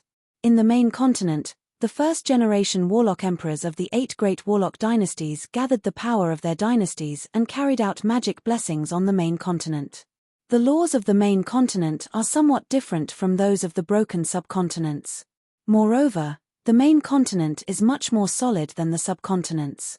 The might of your alchemical weapon can't be as great as in the subcontinents. It's fine to use it in some remote places. Kongfang Ao warned again, In fights in the main continent, generally some spells with strong single target power and small area of effect will be chosen. Otherwise, once the area of effect of the spell is too large, it will attract the attention of many experts and lead to a lot of unnecessary troubles. Chapter 194. In order to kill Cartman as well as the demons commanded by him, Yang Feng had fired dozens of nuclear warheads, erasing eyes of justice from a mountain range. That method was too cruel. Kongfang Ao had no choice but to warn him a few more times. Yang Feng knew what Kongfang Ao was apprehensive about, and said with a slight smile, "I know." Cartman's clone was a terrifying demigod-rank existence, and commanded countless demon experts. If he was given a bit of time, then he would definitely turn Turandot subcontinent upside down. If it wasn't for Yang Feng's plan to heavily injure him with nuclear warheads, then it wasn't impossible for Turandot subcontinent to fall into his hands. Yang Feng only listened to half of Kongfang Ao's words. Unless it was a critical moment, he would never use nuclear warheads. If his life was in danger, then he would definitely use the nuclear warheads. Warning: the hull of the host's ship will be hit by an irresistible powerful attack. It is recommended to pounce forward. The lightning supersonic fighter released by Yang Feng tens of kilometers ahead of the storm cry instantly crumbled. Be careful. Yang Feng's complexion suddenly changed greatly. He grabbed Shishui beside him and rushed towards Kongfang Ao. Kongfang Ao was slightly taken aback. His thoughts revolved lightning fast, and he made a decision. He rushed towards Yang Feng. A cyan beam of light slanted down from the black clouds and hit the storm cry. Countless runes on the storm cry's hull lit up, formidable starry sky warlock rank fluctuations of power erupted in a flash, and a huge protective cover enveloped the entire ship. When the cyan beam of light hit the huge protective cover emitted a pa sound and easily shattered. The cyan beam of light hit the storm cry, blasting half of the storm cry into two halves. The terrifying shockwave spread out in all directions, causing everyone on the ship to be shaken and sent flying. The storm cry that was blasted into two also emitted a catcher sound. A whirlpool appeared beside it, and it sank to the bottom of the sea. Yang Feng was also hit by the terrifying shockwave. His internal organs felt like they were being torn apart. He spat out a mouthful of blood, fell into the sea, and almost lost consciousness. "Brother, wake up." A burst of ice-cold feeling came from his forehead. Yang Feng woke up from his coma. As soon as he opened his eyes, he saw an anxious Shishui. Yang Feng looked around and discovered that he was already in the deep sea and was continuously sinking. Surrounding him was a layer of life force that only an official warlock could possess, separating him from the seawater and filtering out traces of air, allowing him to breathe. On the Tsangji plane, warlocks used secret methods to obtain a kind of life energy. As long as they weren't dead, they would be surrounded by a layer of life force at every moment. The stronger one was, the stronger their life force would be. The life force had all kinds of incredible mystical powers, allowing warlocks to survive in many harsh environments. Yang Feng pressed the dimensional crest on his chest, and a 100-meter-long level 4 extraordinary life-form mechanical battle beast Barraman electric sea eel appeared in front of him. Yang Feng pulled Shishui's small hand and jumped into the Barraman electric sea eel's cockpit. After becoming the uncrowned king of Turandot subcontinent, Yang Feng obtained many level 4 extraordinary life-form corpses from the treasure warehouses of Black Dragon Pagoda and White Elephant Ivory. He used the portable fortified stronghold to turn those level 4 extraordinary life-form corpses into mechanical battle beasts, which he carried with him. Shishui asked, "Brother, what should we do now?" "Go back." While following the storm cry as it sailed in the Sea of Monsters, Yang Feng secretly recorded the route. Yang Feng pondered for a moment, then said decisively, "No. The Sea of Monsters is too dangerous. Even if we return to Turandot subcontinent now, it'll still be very dangerous. Now, the top priority is to search and rescue the Storm Cry's sailors. With these experienced sailors, it doesn't matter if we return to Turandot subcontinent, or head to the continent's eastern world's Great Cloud Dynasty." Finished speaking, Yang Feng opened the Barraman electric sea eel's life force scanning detection system. Extremely powerful detection ripples spread in all directions. Found it. On the radar, small red dots representing humans were displayed. After being analyzed by the portable fortified stronghold's optical computer, the life force of human warlocks could already be distinguished from that of other extraordinary life forms. This allowed them to screen out the majority of the sea extraordinary life forms.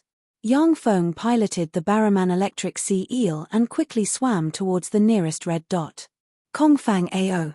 When Yang Feng arrived at the nearest red dot, he saw Kongfang Ao floating in the water.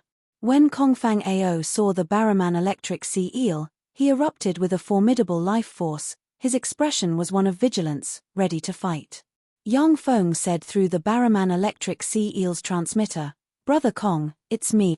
This is my alchemical golem. Quickly come in." The Barraman electric sea eel's abdomen cockpit door opened, and Kongfang Ao quickly swam inside. Kongfang Ao expressed his thanks with a grateful expression. "Brother Yang, many thanks for your help. Otherwise, I would have been in danger." In the Sea of Monsters, without a suitable ship, even Starry Sky warlocks would have a slim chance of survival, and Moonlight warlocks would also be in great danger.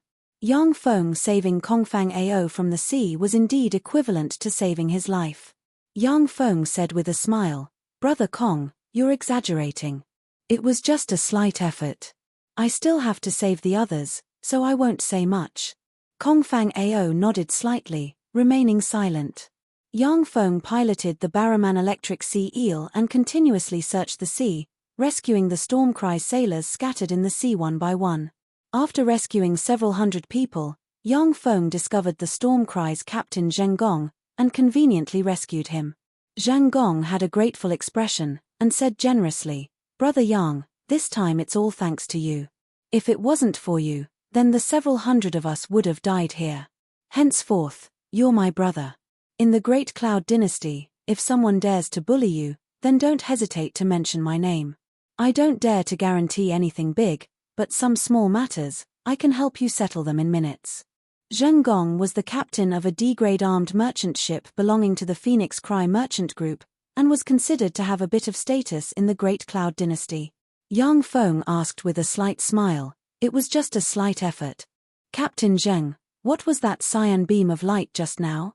Zheng Gong's eyes flashed with a touch of bitterness, and he gave a long sigh. "I don't know what that cyan beam of light was. Maybe it was the aftermath of a fierce battle between two formidable beings. More likely, it was because I used the Stormcry's Fire Serpent Skynet artillery. Such a large area of effect spell was perceived by the formidable beings in the sea, and they conveniently attacked us. The Sea of Monsters is very dangerous. Even though we've been sailing this route for countless years, we still don't dare to say that we truly understand this sea." Zheng Gong said with a solemn expression, "Brother Yang, this sea has become very dangerous. I advise you to leave this sea immediately. Such powerful fluctuations of power will definitely summon formidable beings." Yang Feng said, "I want to continue to the main continent. Is there any way?"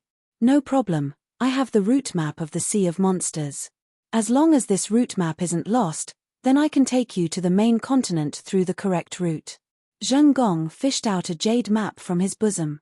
There were all kinds of fine lines on the map, and on one of the fine lines, there was a red dot. That red dot was the location of Yang Feng's party. Yang Feng took a glance at the jade map, and discovered that they were already 1/3 of the way from the Great Cloud Dynasty in the eastern world of the main continent. Yang Feng immediately piloted the Barraman Sea electric eel in the direction of the eastern world of the main continent, following Zheng Gong's directions. The Barraman Sea electric eel had been fully modified by the portable fortified stronghold, and the fluctuations of life it emitted were not much different from those of a real Barraman Sea electric eel. In the Sea of Monsters, the level 4 extraordinary life form wasn't considered to be weak. As soon as the low-ranked extraordinary life forms sensed its fluctuations of life, they would retreat in succession.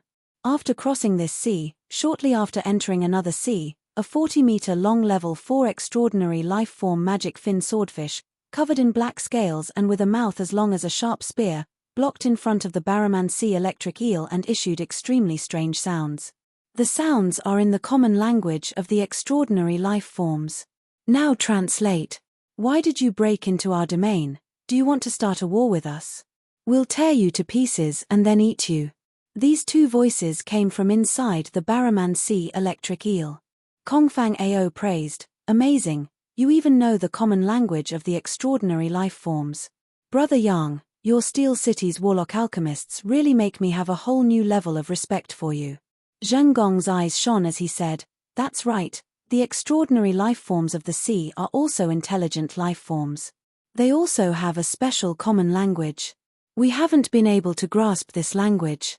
Brother Yang, when we reach the Great Cloud Dynasty, can you sell us this translation secret treasure?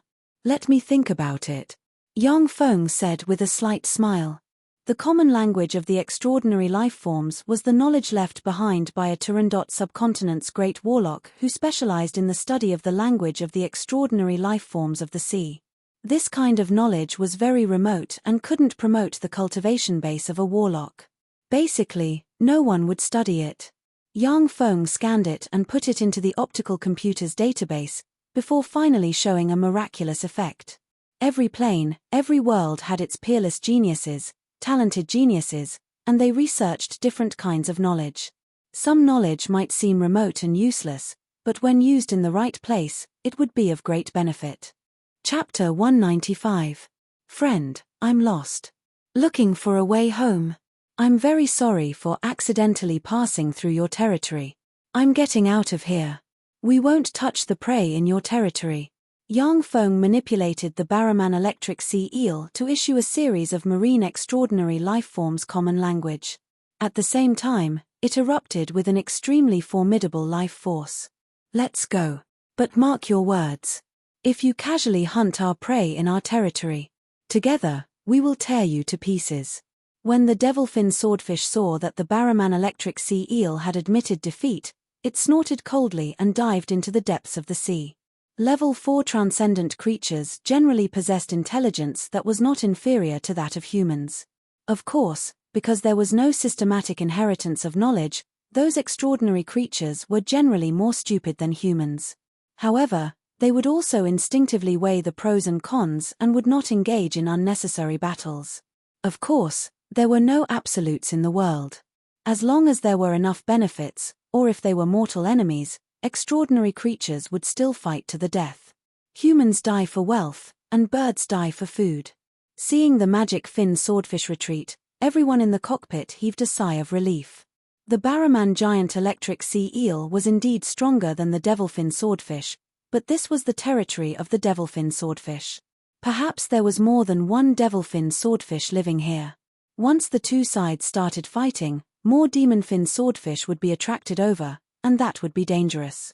Yang Feng piloted the Barraman electric sea eel to float approximately 50 m below the surface of the sea. With this method, he avoided a lot of unnecessary fights. Most of the powerful marine extraordinary life forms were huge and lived in the deep sea.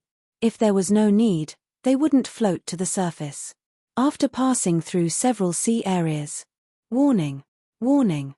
We've discovered a level 5 extraordinary creature, the demonic dragon osprey, moving in our direction. There's an 80% chance that this ship is its target. Yang Feng's complexion changed greatly and he promptly ordered, "Full power, dive at full speed." The dragon devil osprey was a level 5 extraordinary life form. Its battle prowess was comparable to that of a human starry sky warlock. In the Sea of Monsters, they made a living by hunting all kinds of powerful marine extraordinary creatures. For the Barraman electric sea eels piloted by Yang Feng, it was simply a terrifying existence akin to a natural predator. Under Yang Feng's command, the Barraman electric sea eel at once sprayed countless gases, absorbed a large amount of seawater, and frantically sank towards the bottom of the sea. Only by sinking to the bottom of the sea would Yang Feng and his party have a slim chance of survival. There was absolutely no chance of victory against the demonic dragon osprey. As soon as the giant Barraman electric sea eel moved, a demigod dragon demon osprey with a wingspan of more than 100 meters flew over from the distant sky. It was extremely handsome, had a pair of sharp beaks, a pair of wings that resembled dragon wings, and 6 sharp hook-shaped claws on its feet. It was emitting a terrifying demigod-level aura. The demonic dragon-fish eagle seemed to be riding on a gale, and waves were stirred up wherever it passed. Like a bolt of lightning, it descended from the sky, riding on the power of the wind.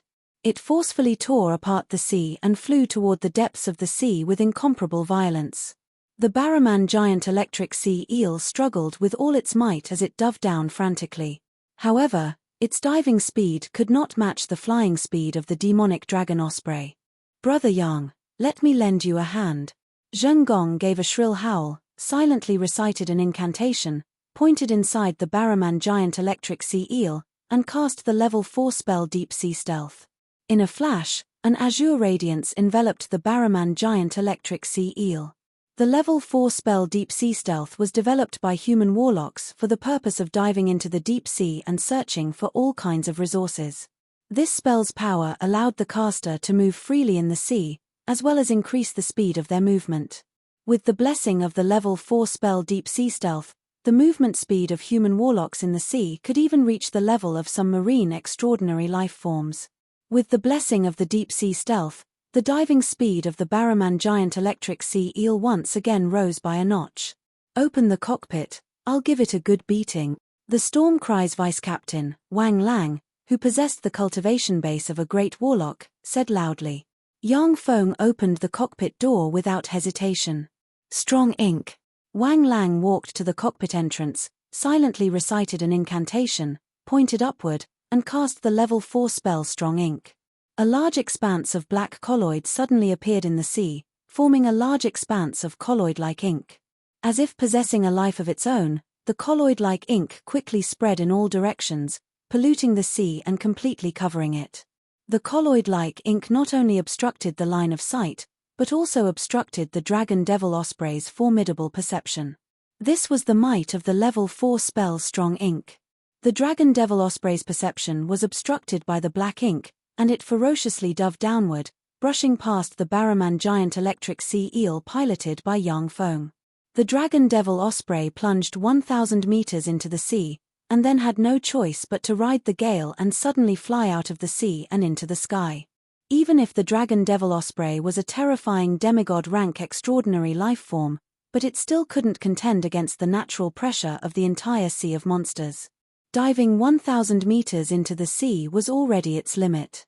After the dragon devil osprey flew out of the sea, it circled in the sky, before flapping its wings and flying towards another place. In the sea of monsters, the dragon devil osprey had failed to hunt more than once or twice, therefore, it didn't take this failure to heart. "It's finally gone." Once the dragon devil osprey flew away, the people in the cockpit smiled, and a harmonious atmosphere pervaded the cockpit. After experiencing life and death together twice, the people present were no longer as distant as before, and had become somewhat closer.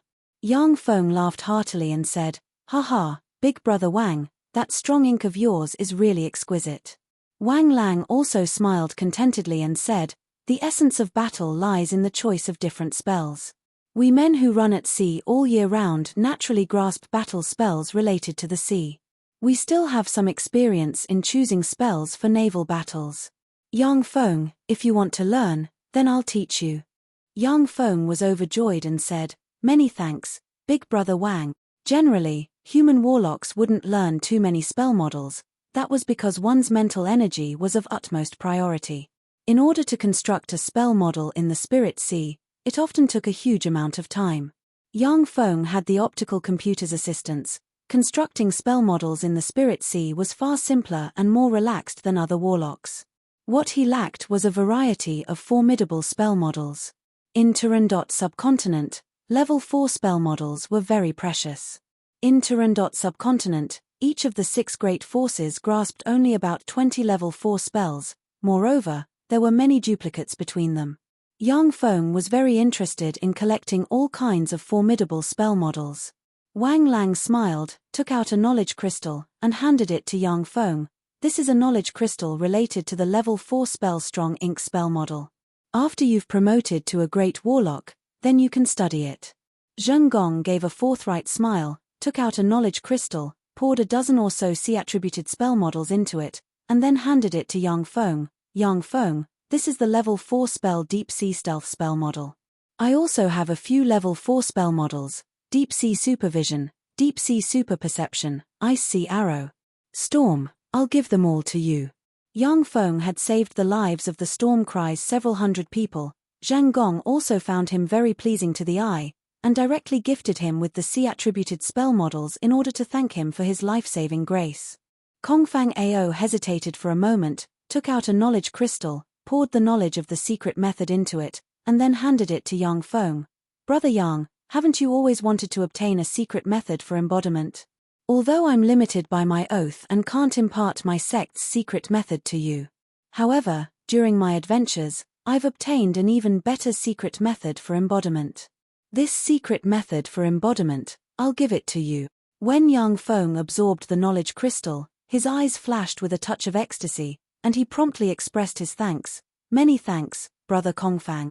I'm really grateful to you." The secret method that Kongfang Ao gave Yang Feng was called True Mystic Embodiment Scripture. It was a secret method for practicing embodiment with endless mysteries. There were also different levels of secret methods for practicing embodiment cultivation. Many of the lowest level secret methods for practicing embodiment cultivation could only produce a single embodiment, and the strength of the separated embodiment had to be lower than the cultivation base of the true body. Once the strength of the embodiment was determined, it was very difficult to strengthen it. After condensing a godhead, gods from other planes would consume a large amount of divine power and rare materials to refine an embodiment. Different godheads could condense different embodiments. Feeble divine power rank gods could only condense a single embodiment. The true mystic embodiment scripture was very heaven-defying. As long as one had a treasure of heaven and earth like the life embodiment bead, one could separate an embodiment. Each embodiment could practice cultivation on its own, and could even practice cultivation to a point where it was stronger than the true body, almost like a completely different individual. In this way, the true body and the embodiment could practice cultivation together, and the cultivation speed would increase by several times. Moreover, the true mystic embodiment scripture also recorded this secret method. It could be used to slowly practice cultivation and nourish one's soul after splitting a part of one's soul into an embodiment, and then slowly recover. The soul contained the ultimate mysteries of life, and even gods couldn't fully analyze the mysteries of the soul. Many embodiment secret methods didn't have methods to cultivate soul force, and could only allow people to slowly recover. In this way, after splitting an embodiment, the strength of those who practiced embodiment cultivation would be greatly weakened for a period of time. The only weakness of the true mystic embodiment scripture was that it was difficult to find treasures of heaven and earth like the life embodiment bead. Chapter 196. Although Kongfang Ao and Yang Feng were congenial, but they hadn't known each other for long, so he naturally couldn't give such a precious secret method to Yang Feng. This time, Yang Feng saved Kongfang Ao's life, and then after going through life and death together, he chose to give this secret method to Yang Feng. "Many thanks, Brother Kongfang. This is my gift to you. It's just a small token of my respect, please accept it." Yang Feng threw a dimensional badge to Kongfang Ao. Inside the dimensional badge was a level 4 extraordinary lifeform rank fire lion and a level 4 extraordinary lifeform rank icefield demonic snake. Kongfang Ao received the dimensional badge, glanced at it, and exclaimed in admiration, "Brother Yang, your uncle's alchemy is really amazing. To be able to refine such a secret treasure with such a huge space. Even in the Great Cloud Dynasty, such an alchemist would be regarded as a very amazing alchemist." Yang Feng smiled slightly, and didn't continue the topic. A few days later, Yang Feng manipulated the Barraman electric sea eel to cross a few more seas, and a majestic harbor appeared before his eyes. The Hague port was a large port located in the Hague city. It was a large transshipment port. Large armed merchant ships were anchored in the Hague port, many of which were much larger than the D-grade armed merchant ship that Zheng Gong and the others were piloting. There were many subcontinents around the main continent, and the armed merchant ships went to the various subcontinents to carry out sea trade. Although the subcontinents were far from as prosperous as the main continent, but each subcontinent had its own specialty. Through sea trade, those specialty products could be transported to the main continent for sale, and huge profits could be made. When the Barraman electric sea eel approached within 50 kilometers of the port of The Hague, 3 frightening starry sky warlock rank fluctuations suddenly erupted, and a series of scanning spells engulfed the area. "I am the Phoenix Cry Merchant Group's Captain Zheng Gong. This is my identity card. We were attacked by a formidable existence in the Sea of Monsters. We can only ride alchemical golems to the Hague port. Zhang Gong jumped out of the Barraman electric sea eel's cockpit, took out a jade card, and raised it high. The jade card blossomed with rays of light, intertwining with the scanning ripples. It's indeed the Phoenix Cry Merchant Group's Zhang Gong. Take your men and enter the Hague port in an orderly manner. A faint voice sounded in the sky, and the formidable spirit fluctuations that locked onto Yang Feng and the others immediately disappeared. Zhang Gong said, Yang Feng, you've just arrived at the Great Cloud Dynasty, so you'd better get an identity jade card. With that identity jade token, it will be more convenient for you to do many things. Otherwise, even if he were to stay in the hotel, he would encounter trouble. I still have some influence in the Hague port. You can stay here for a day or two. I will help you arrange these things properly. Kongfang Ao also said, Yes, Brother Yang, our Great Cloud Dynasty's household registration management is very strict. Without an identity jade card, it can be said that it is difficult to move an inch in the Great Cloud Dynasty. Anyway, we are not in a hurry. Let's stay here for a day or two. You can also have a good taste of the differences between my Great Cloud Dynasty and Turandot subcontinent. Yang Feng readily accepted the advice and said, All right. As soon as he entered the Hague port, Yang Feng heard endless rumbling sounds of machinery. Everywhere in the port, there were cranes and all kinds of heavy machinery carrying all kinds of goods. Exuding fluctuations of magic power, magic sports cars of all shapes and sizes continuously drove in the port, transporting all kinds of goods. In the port, many workers were casting spells, using all kinds of spells to load, unload, and do all kinds of other things. Yang Feng felt as if he had arrived at a different world where the level of science and technology was much higher than that of Earth. Moreover, the spells were extremely formidable and the civilization was extremely developed. Yang Feng pointed at the workers casting all kinds of spells and asked Kongfang Ao somewhat incredulously, These workers are all warlocks? How can this be? Isn't it very difficult for warlocks to practice cultivation? How come there are so many warlocks? Official warlocks are very difficult to be born in such a backward place like Turandot subcontinent. But in our Great Cloud Dynasty, on average, one official warlock will be born out of every 100 ordinary people. As for why there is such a disparity, that is because the level of civilization of the two places is fundamentally different. In our Great Cloud Dynasty, 12 years of compulsory education is basically universal. Every child of the right age, as long as they reach the right age to study, can enter a school to learn all kinds of basic knowledge. So long as they are admitted to a university, they are basically apprentice warlocks. Some outstanding elite students have basically already promoted to official warlocks in the university. In our Great Cloud Dynasty, inferior magic stones, intermediate magic stones, superior magic stones and even top-notch magic stones can already be synthesized in large quantities using all kinds of extraordinary plants. In your Turandot subcontinent, a piece of inferior magic stone costs 100 gold coins, but here, it only costs 1 silver coin. The exchange rate between magic stones is basically 100 to 1.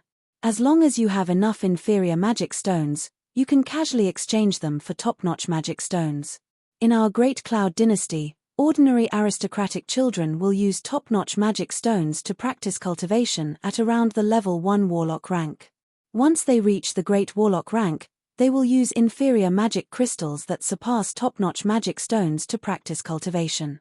Even the most ordinary junior high school students can also use inferior magic stones to practice cultivation. Level 1 to level 4 spell models can be bought in warlock shops. Moreover, our Great Cloud Dynasty spell models are simplified and optimized versions that have gone through countless geniuses. They can make it even easier for people to practice cultivation. Although a lot of the 8 great warlock dynasties' knowledge has been lost in the wars of the previous dynasties. However, most of it has been basically passed down. Our Great Cloud Dynasty is one of the most powerful human warlock dynasties. If we didn't even have this bit of ability, then we would have already been destroyed by those powerful beings from other planes. Kongfang Ao's words revealed the pride of being a citizen of the Great Cloud Dynasty. Kongfang Ao said lightly, Turandot subcontinent is still the same as it was tens of thousands of years ago, it's really too backward. Yang Feng thought for a moment. Just as Kongfang Ao said, Turandot subcontinent was really backward to the extreme compared to the Great Cloud Dynasty.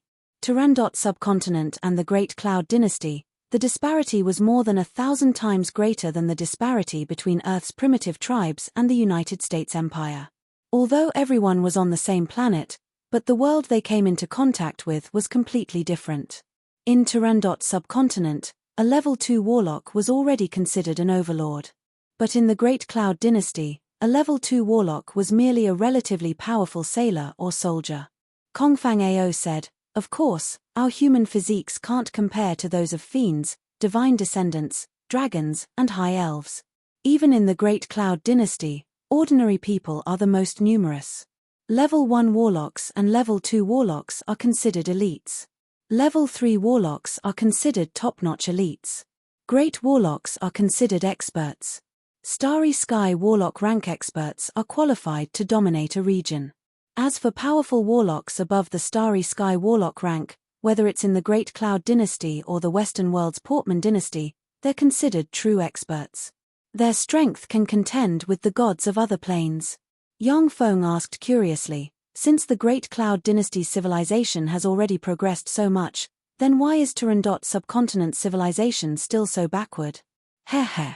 On one hand, it's because we don't want to. On the other hand, Turandot subcontinent's rulers also don't want to see civilization progress. Kongfang Ao gave a contemptuous smile and said meaningfully, "The more backward a place is, the more they resist the spread of advanced civilization. Moreover, the resistance often comes from the upper echelons.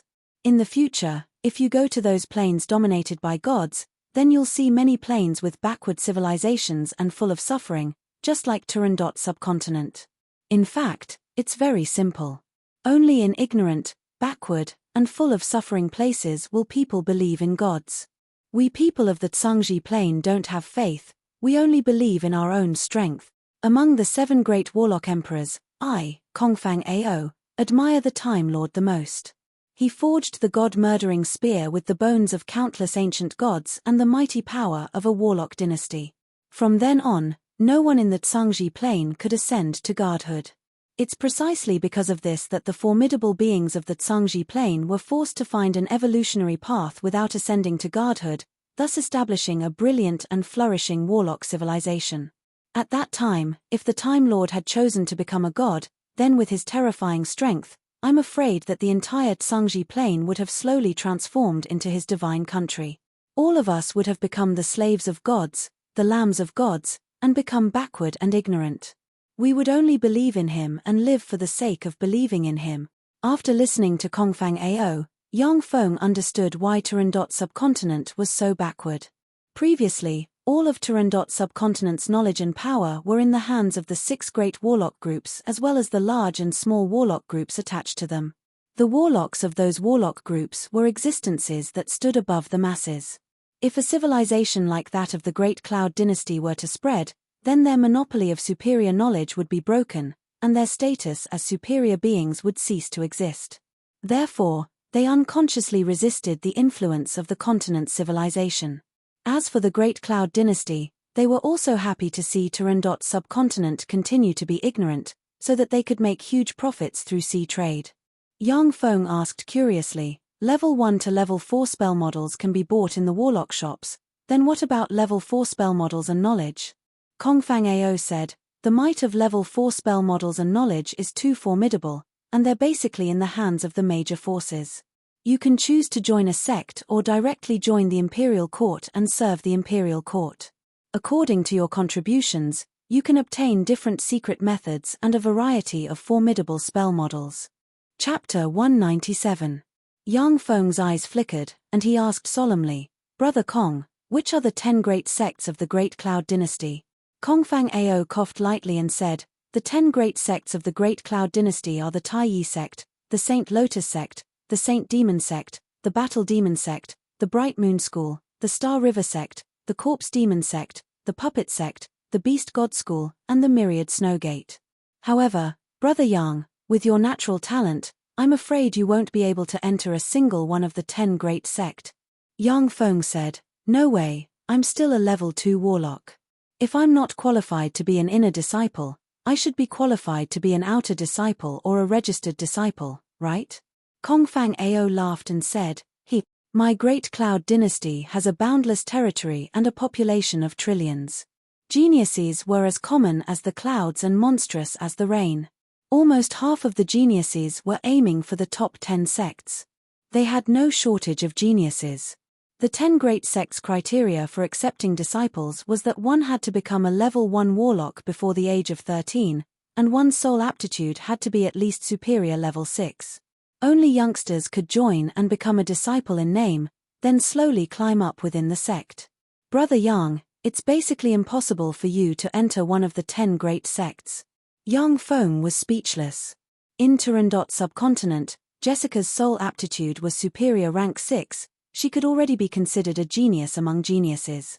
But in the 10 great sects of the Great Cloud Dynasty, he isn't even qualified to be a disciple in name. The number of geniuses in the Great Cloud Dynasty can be imagined. Yang Feng asked, half of the Great Cloud Dynasty's geniuses target the 10 great sects, what about the other half? Kongfang Ao smiled and said, the other half is targeting the imperial court. The imperial court of my Great Cloud Dynasty is also incomparably powerful. The 3 grand ministers and 9 ministers are all super powerhouses that can rival gods and contend against the sect masters of the 10 great sects. The treatment of high-ranking officials in the imperial court was even better than that of the 10 great sects. The imperial court also possesses more and more complete secret arts than the 10 great sects.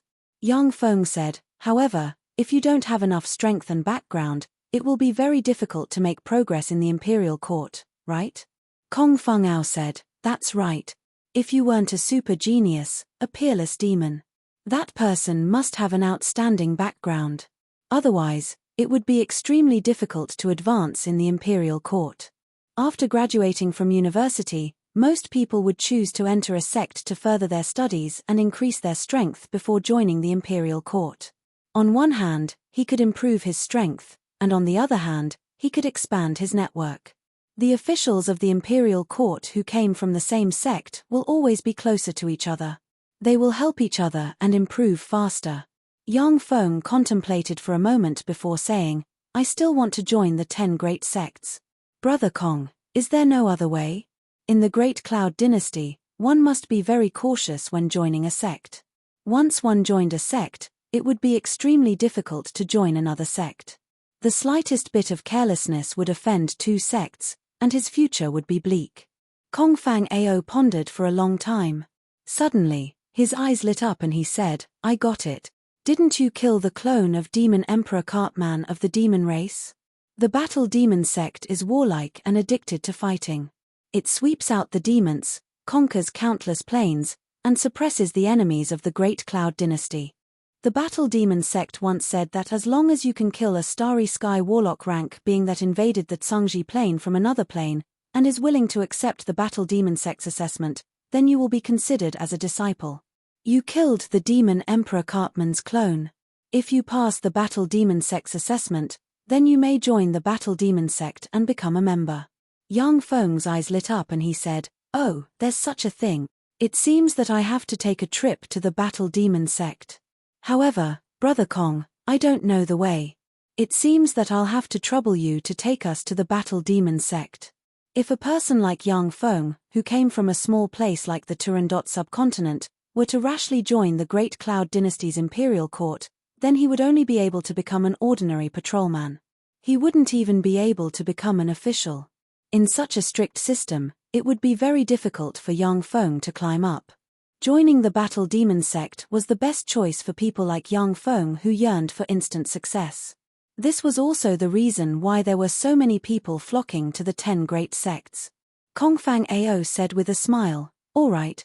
Zheng Gong quickly completed a series of procedures and handed 2 identity cards to Yang Feng and Shushue. 2 days later, the Hague Port's airship parking lot. In the Hague Port's airship parking lot, there were several hundred-meters-long airships with countless mysterious runes engraved on their sails. Rays of magic light flashed, and a huge metal cover extended from the huge spaceships, completely covering the upper half of the spaceships. Some of them even activated a faint protective barrier. Immediately after, countless gales enveloped the huge spaceships, lifting them up and sending them flying into the sky. How spectacular!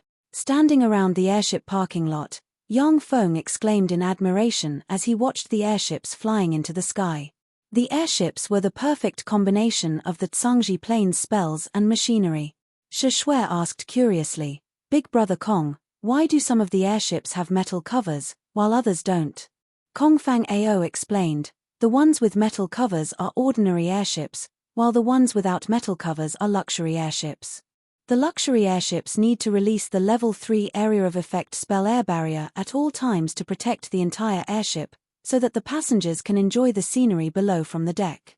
Moreover, the defensive strength of the Level 3 spell air barrier is stronger than that of many steel alloy shells. It's much safer to sit in the luxury airships." Yang Feng said, "Kong Fang Ao, are there teleportation arrays that lead directly to the demon fighting province?" The 10 great sects had a venerable status in the Great Cloud dynasty. Each of them was entrenched in a greater province and possessed monstrous power. Among the Great Cloud dynasty's 36 greater provinces, 10 of them were named after the 10 great sects. Kong Fang Ao said with a somewhat strange smile, "There are. The Great Cloud dynasty's teleportation arrays can be found in major cities. However, from the Hague city to the demon fighting province, you have to pass through 6 lesser provinces and 3 greater provinces. If you want to use the teleportation array to go to the demon fighting province, you have to pay 100,000 inferior magic crystals. Are you sure you want to use the teleportation array?" Yang Feng's complexion changed greatly and he exclaimed, 100,000 inferior magic crystals. So expensive? In the Turandot subcontinent, magic crystals were extremely precious treasures.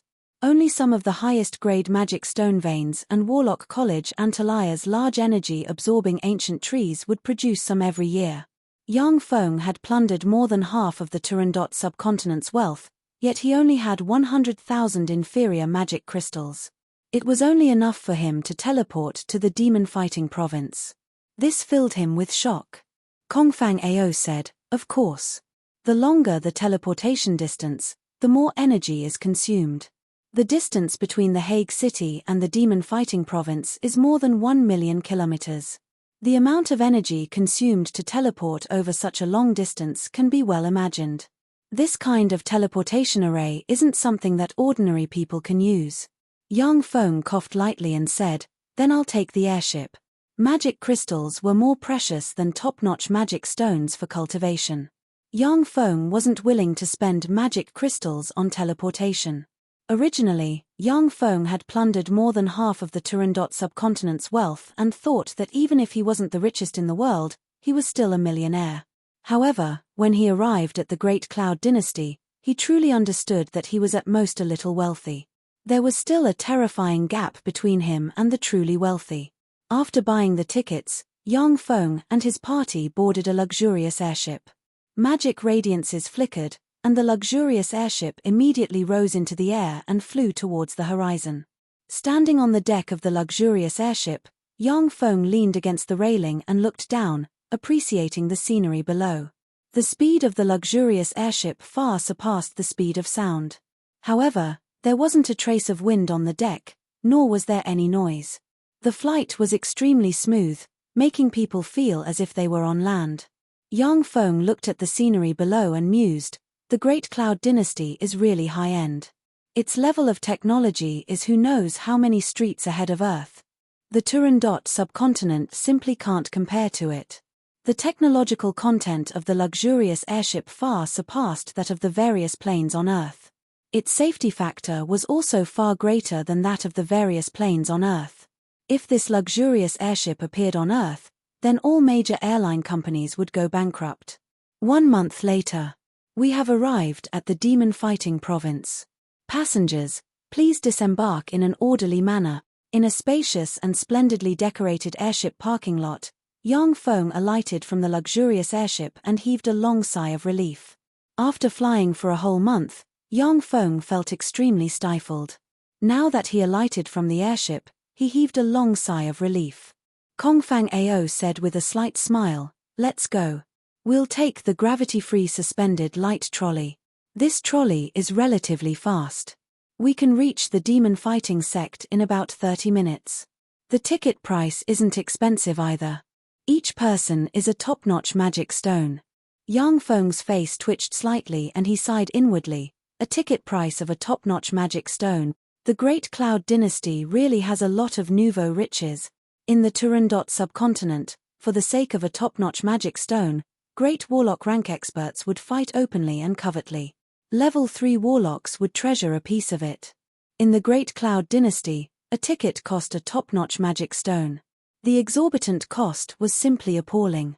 Under Kongfang Ao's lead, Yang Feng and his party left the airship parking lot and went outside. The outside world was filled with high-rise buildings, extremely spacious streets, and all kinds of top-notch sports cars could be seen everywhere. The people wore a wide variety of fashionable and beautiful clothes, not losing out to those of Earth in the slightest. In addition to the sports cars on the ground, there were also transparent tracks about 50 meters in the sky. On those transparent tracks, there were wheel-less sports cars flickering with magic radiance. When Kongfang Ao saw Yang Feng's gaze fall on the hover sports cars, he explained, "Those are gravity-free hover sports cars. They are currently the most advanced magic sports cars of the Great Cloud Dynasty. These sports cars use top-notch magic stones as their power source. They don't produce any exhaust, the sound of the engine is small, and their speed is much faster than that of traditional magic sports cars. Their emergence has greatly alleviated the traffic pressure in the urban area.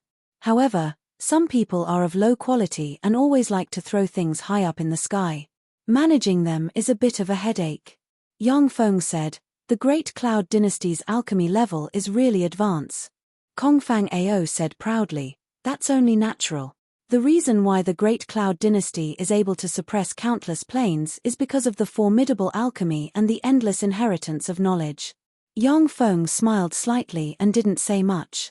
Under Kongfang Ao's lead, Yang Feng arrived at a subway station and stood next to a platform. Crackle, crackle. Amidst a series of crisp sounds, countless bolts of lightning flashed, and a white train suspended on the track with countless mysterious runes carved on it suddenly appeared on the platform. Kongfang Ao was both proud and somewhat regretful. Gravity-free suspended optoelectronic vehicle, this is the most advanced magic train of the Great Cloud Dynasty. Its speed has already reached 1,000 times the speed of sound, and at full speed, it can travel 340 kilometers per second. Its only drawback is that the construction cost is too high, and it cannot be manufactured on a large scale. Ordinary people also find it difficult to afford the ticket price of a top-notch magic stone, and it is very difficult to popularize it throughout the country. Only some greater provinces have such gravity-free suspended optoelectronic vehicles. Yang Feng looked at the white train, and a touch of shock flashed past the abyss of his eyes. 1,000 times the speed of sound, that's too heaven-defying. After buying tickets and boarding the gravity-free suspended optoelectronic vehicle, Yang Feng and his party boarded the train. As soon as he entered the train, Yang Feng could feel a gentle force being released from the train and wrapping around his body. Kongfang Ao warned, "Don't resist or destroy this layer of magic power. Otherwise, traveling at super high speeds will cause you harm." When the gravity-free suspended optoelectronic vehicle was first launched on the market, many idiots destroyed this layer of magic power. As a result, they were turned into a pile of minced meat. Yang Feng nodded and didn't move. "The train is about to depart, please don't destroy the spell protecting your body. The train is about to depart, please don't destroy the spell protecting your body. Otherwise, you'll have to bear the consequences." After the announcement was made several times, the voice disappeared. Electric lights flickered around the train. Yang Feng only felt a slight pull on his body, and then calmed down. "We have arrived at the demon fighting sect. Passengers, please alight in an orderly manner." Before long, a voice came from the train. Yang Feng and his party alighted from the train and left the exclusive station of the gravity-free suspended optoelectronic vehicle. Once they left the station, a majestic city with a several hundred-meter-tall city wall engraved with countless mysterious runes appeared before Yang Feng's eyes. On top of the city wall, there were built one after another 9-story-tall warlock pagodas, for a total of 36 9-story-tall warlock pagodas. Each 9-story-tall warlock pagoda exuded terrifying fluctuations of power, as if a god was stationed there. Chapter 198.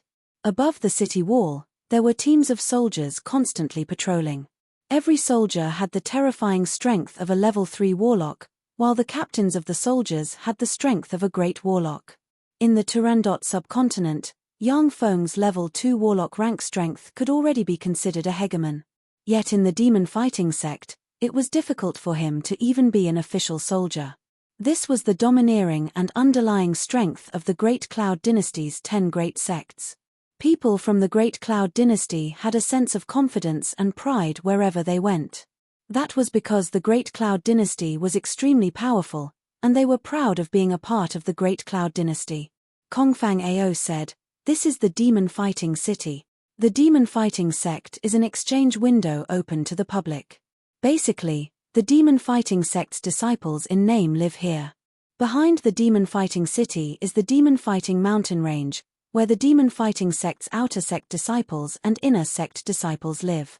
Above the demon fighting mountain range is the demon fighting floating island. The demon fighting floating island is the core of the demon fighting sect, where the true disciples and many great elders live."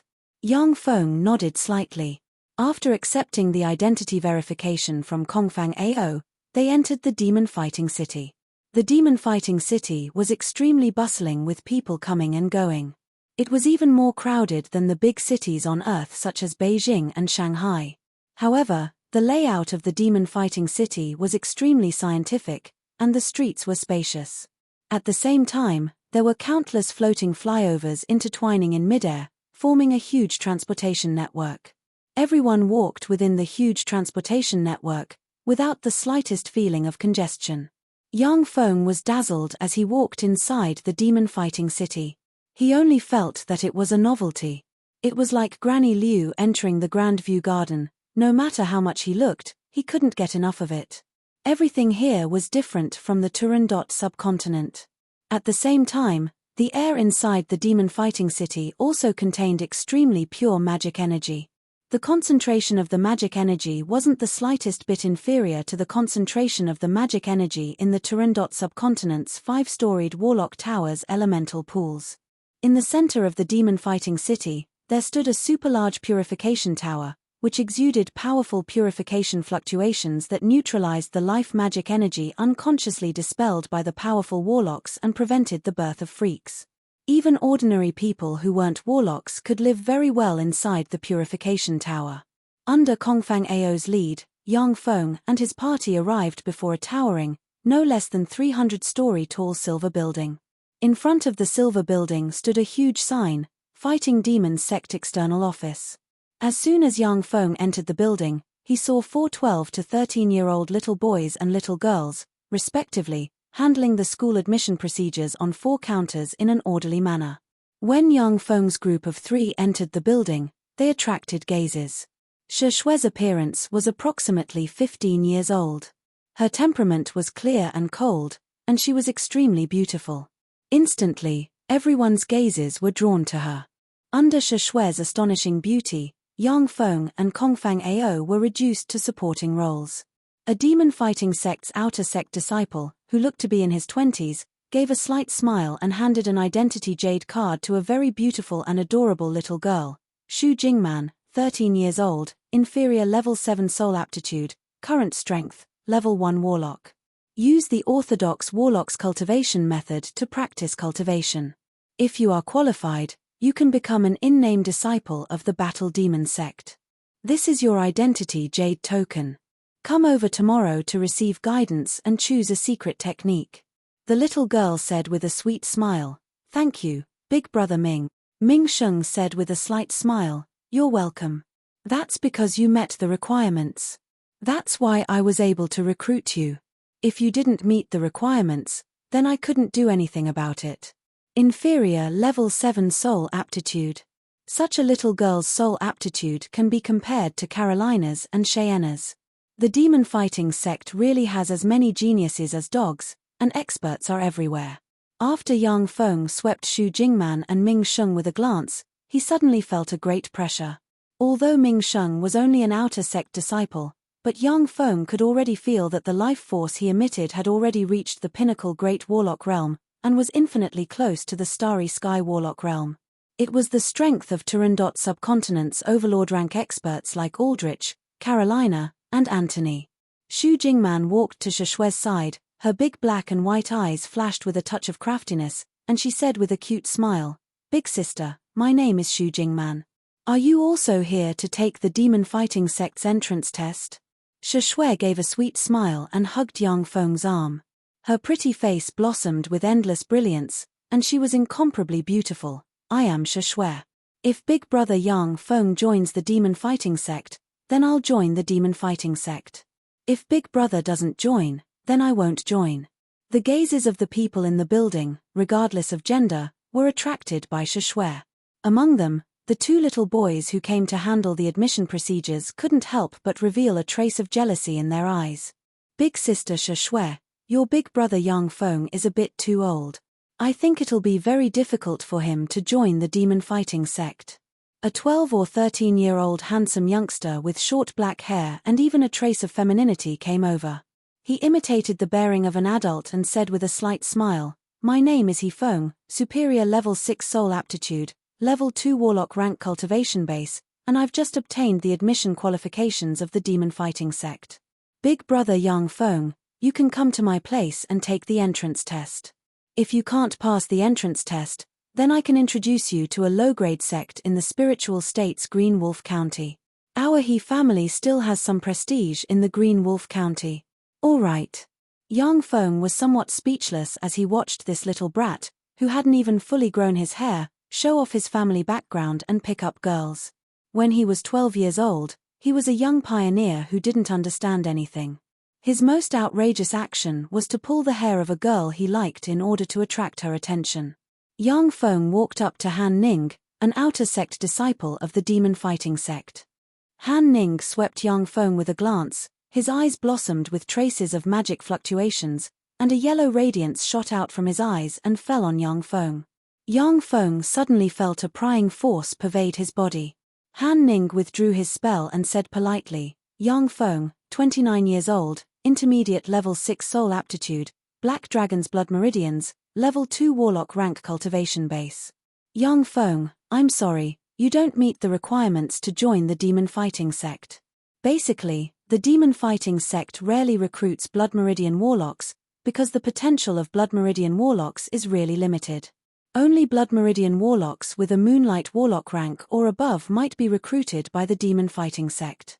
The demon fighting sect isn't the most outstanding in researching the power of Blood Meridians, but rather the Beast God School and the Myriad Snowgate. You should go to those two sects and give it a try." Yang Feng smiled bitterly inside. The Beast God School and the Myriad Snowgate were indeed the two great sects with the most outstanding in researching the power of Blood Meridians in the Great Cloud Dynasty. However, as part of the 10 great sects, these two great sects had extremely high requirements for their disciples. Yang Feng had no chance of joining the two great sects. The two precocious boys also revealed looks of disdain. Xu Jingman and the other outstanding little girl also revealed looks of disappointment. It was easy for Blood Meridian warlocks to practice cultivation in the early stages, but later on, it would be very difficult to practice cultivation, as they would be shackled by the bloodline. If it was a formidable bloodline of the Moonlight warlock rank or above, they would still receive some attention. Black Dragon bloodline, at most, could only be practiced until the Great Warlock rank bloodline. In some small places of the Great Cloud Dynasty, but in the Demon Fighting Sect and the other 10 great sects, it was synonymous with no potential. This is the clone of the Demon Emperor Cartman that descended to the Turandot subcontinent from the Demonist plane and was killed by me. I heard that the Demon Fighting Sect specially recruits heroes who are willing to kill foreign enemies of other races for the Great Cloud Dynasty. As long as you kill a Starry Sky Warlock rank freak that invaded the Tsangji plane from another plane, you'll get a chance to join the Demon Fighting Sect. Since I killed the Demon Emperor Cartman, I should be given a chance to take the assessment, right? Yang Feng took out a box and opened it, revealing the severed head of the Demon Emperor Cartman's clone.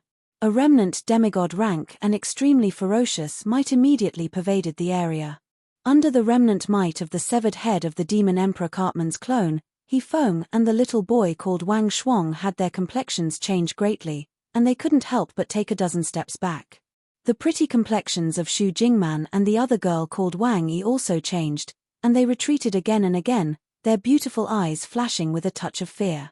He Feng and the other three were indeed peerless geniuses with outstanding talent. But they were too young, and had always been practicing at home, rarely going out to fight.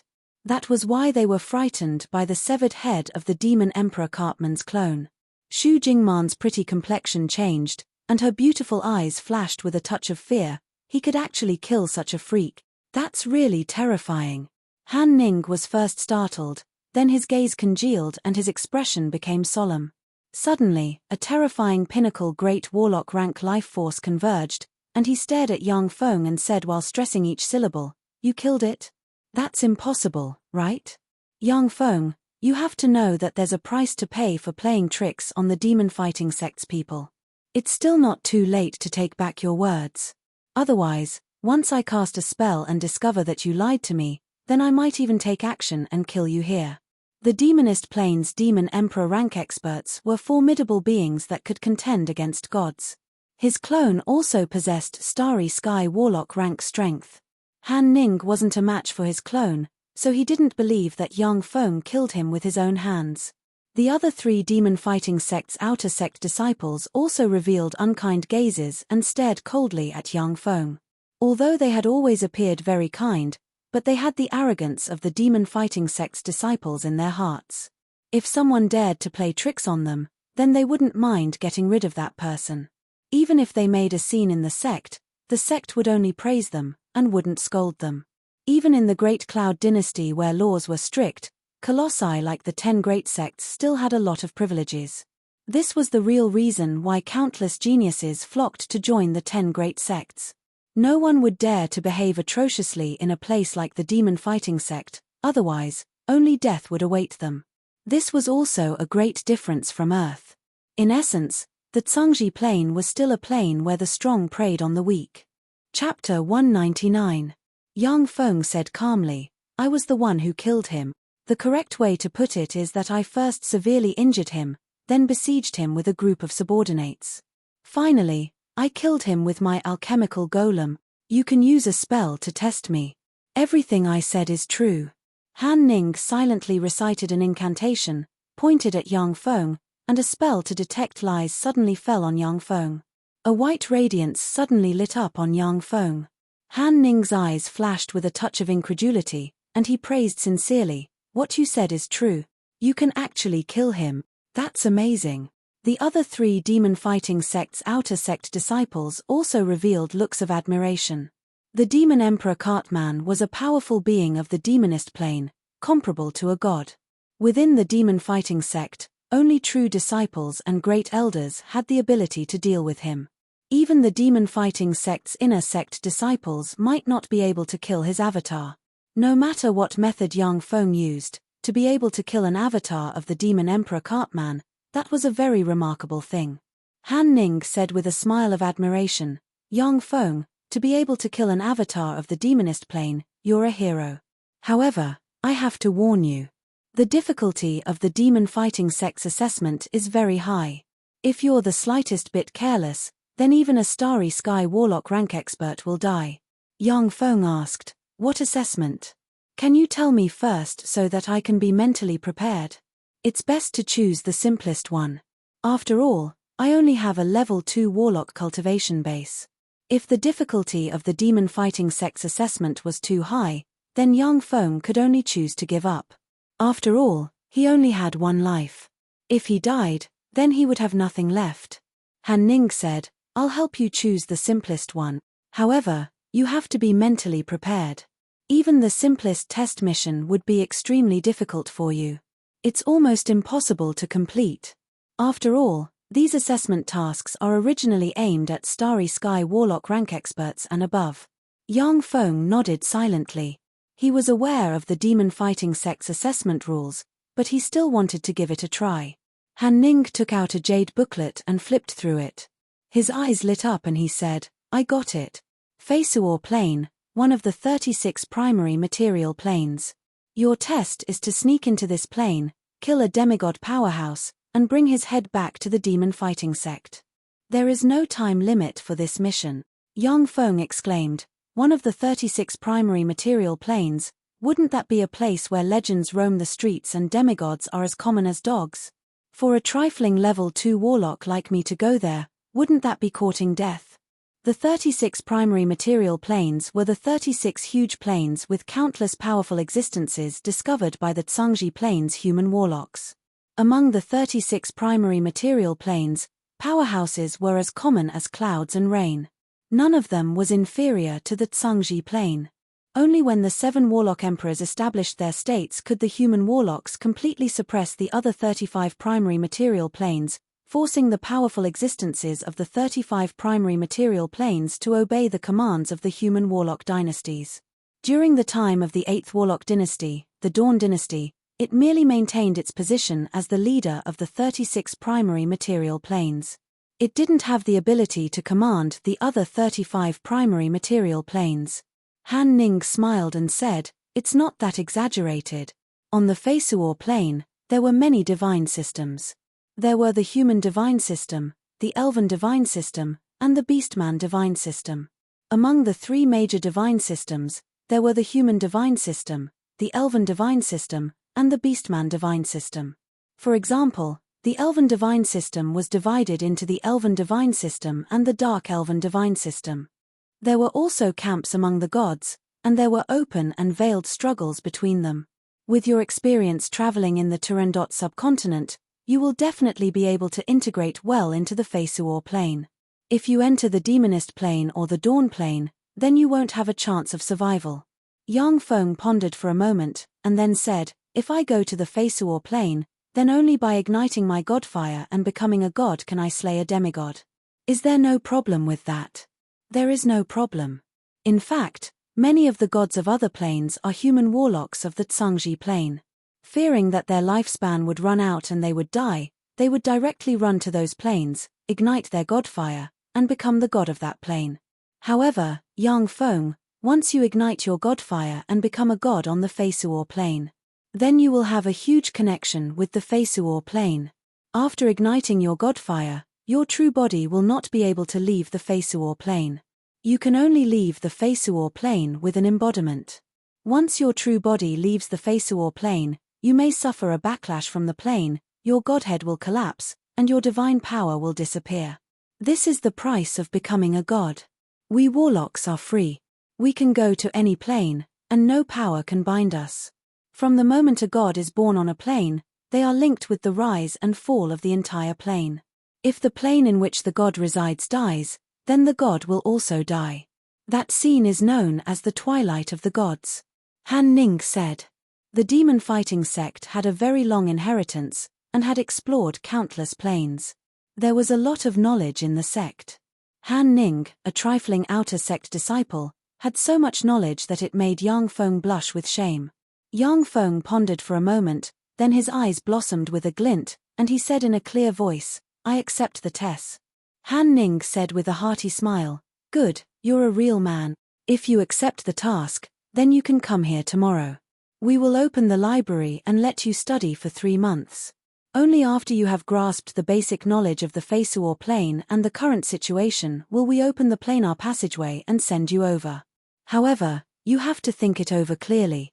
Once you study in our library and are unwilling to participate in the test, then we will impose sanctions on you. Yes. Yang Feng responded faintly, then grabbed Shishui beside him and said, this is my younger sister Shishui. She also wants to participate in the demon fighting sect's entrance test. Han Ning's gaze swept Shishui, and his eyes flashed with a touch of amazement. He smiled slightly, then silently recited an incantation. His eyes blossomed with 2 magic radiances that fell on Shishui. Superior level 8. Superior level 8 soul aptitude.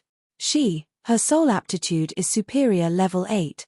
Han Ning only took a glance at Shishui, then his complexion suddenly changed greatly, his eyes brimming with shock, and he cried out involuntarily.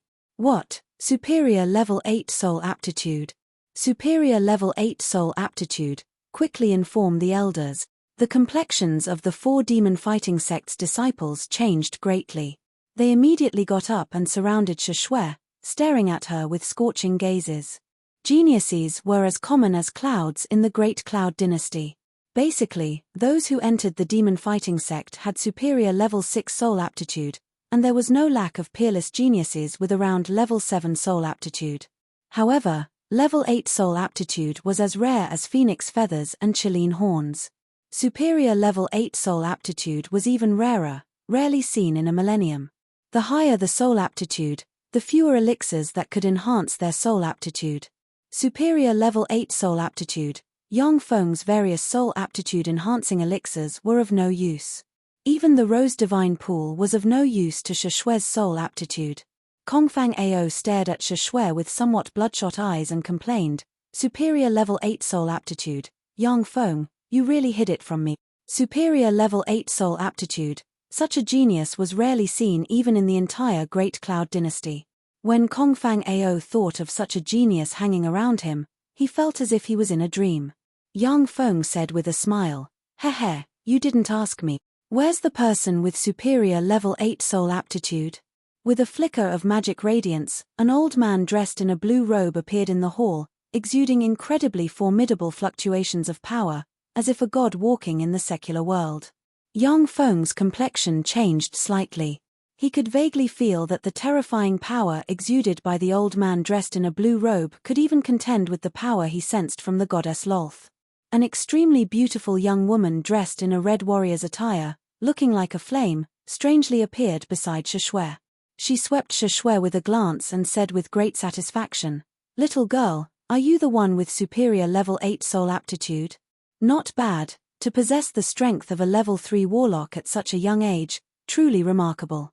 I'm Yu Wuxian, one of the great elders of the demon fighting sect. Little girl, how about becoming my personal disciple?" As soon as she said that, the 4 outer sect disciples of the demon fighting sect immediately revealed envious expressions. Yu Wuxian was one of the great elders of the demon fighting sect, her strength tyrannical.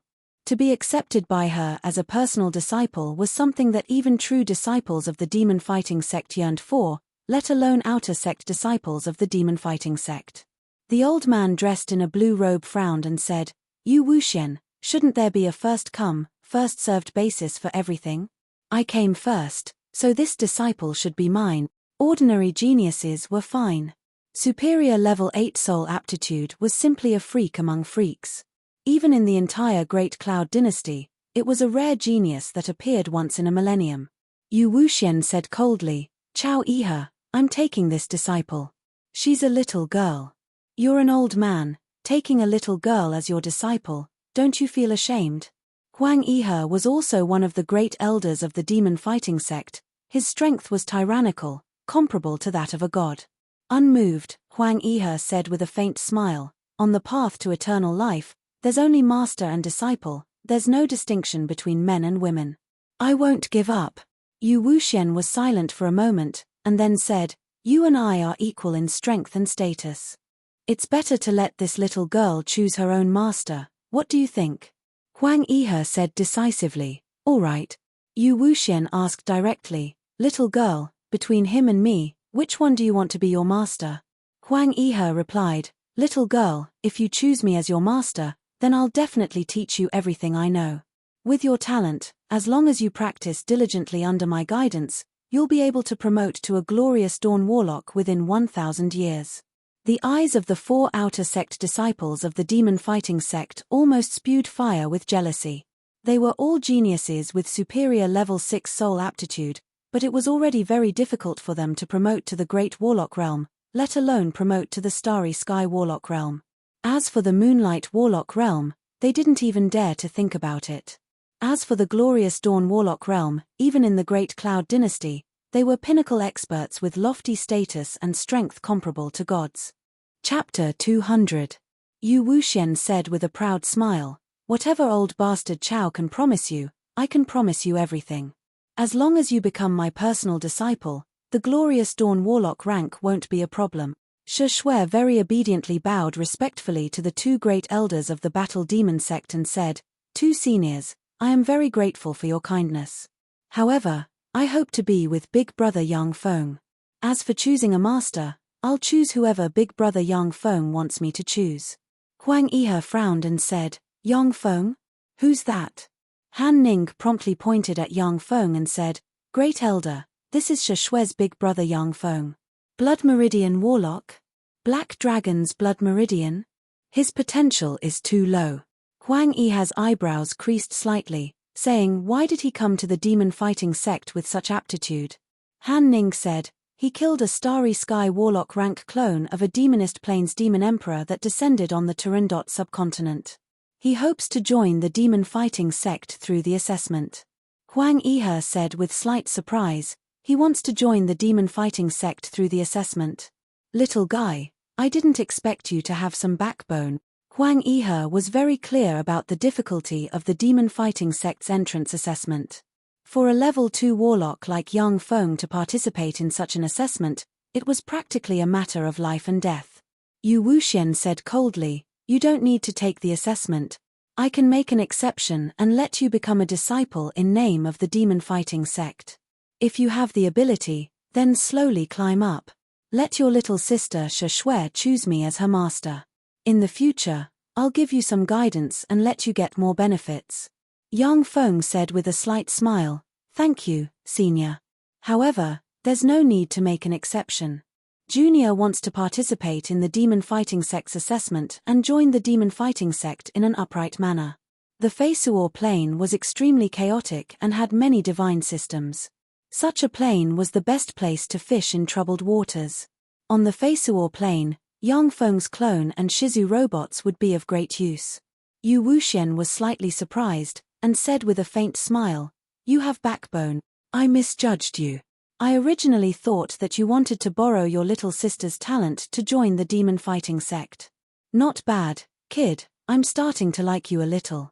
As long as you can complete the fighting demon sect's assessment this time, I can directly guarantee that you will become an inner disciple of my fighting demon sect. Huang Yihe grinned, Hihi, interesting. Yang Feng, if you can complete the demon fighting sect's assessment, I'll accept you as a personal disciple. Yang Feng said with a smile, Thank you for your kindness, seniors. Shue, I think Great Elder Yu Wuxian is more suitable for you. You should take her as your master. Shue was very well behaved. She immediately knelt on the ground and bowed to Yu Wuxian. Master, please accept this bow from your disciple. Haha, good. Good disciple, come with me to the floating island now. I'm going to show off to those guys. Haha. Yu Wuxian somewhat forgot herself and laughed heartily. Her whole body flickered with a magical radiance, and in a flash, she and Shue disappeared from their original place. Sigh, what a pity. Huang Yihe also let out a long sigh. With a flash of magical light, he disappeared from where he stood. After the two great elders of the demon fighting sect left, the gazes with which everyone looked at Yang Feng changed. Shue's future prospects were limitless, and Yang Feng was no longer an ordinary level 2 warlock. Since the matter has been settled, I'll take my leave first. Yang Feng smiled and left the demon fighting sect with Kongfang Ao. Kongfang Ao said with a smile, Yang Feng, since you've already arrived at the demon fighting sect, then I'll take my leave first. Let's meet again. If you have time, come to the Green Province's Qianmu County. Our Kong family has a bit of status there. If you come, I'll definitely show you the hospitality of a host. Yang Feng replied, All right. After the two separated, Yang Feng found an inn in the demon fighting city. Early the next morning, Yang Feng once again went to the demon fighting sect's external office. Han Ning greeted him with great enthusiasm. Yang Feng, you're early. Come with me. Yang Feng said with a smile, Good morning, senior disciple brother Han. After exchanging pleasantries, Han Ning took Yang Feng into an elevator-like magic staircase and pressed the 100th floor button. With a flicker of magic radiance, the door of the magic staircase opened, and Yang Feng and Han Ning appeared on the 100th floor. Han Ning gave Yang Feng a detailed introduction. This is the great library that can be used by the demon fighting sect's disciples in name. Here, there are a variety of level 1 to level 4 spell models, as well as a variety of knowledge from countless different planes and many secret methods. The common knowledge of the Feisuor plane is also here. Among the countless knowledge here, the one I recommend the most is the demon fighting sect's fundamental secret method, the demon fighting heaven suppressing record. This is the demon fighting sect's strongest secret method. There are only 4 layers of the demon fighting heaven suppressing record here, which can only be practiced until the Great Warlock realm.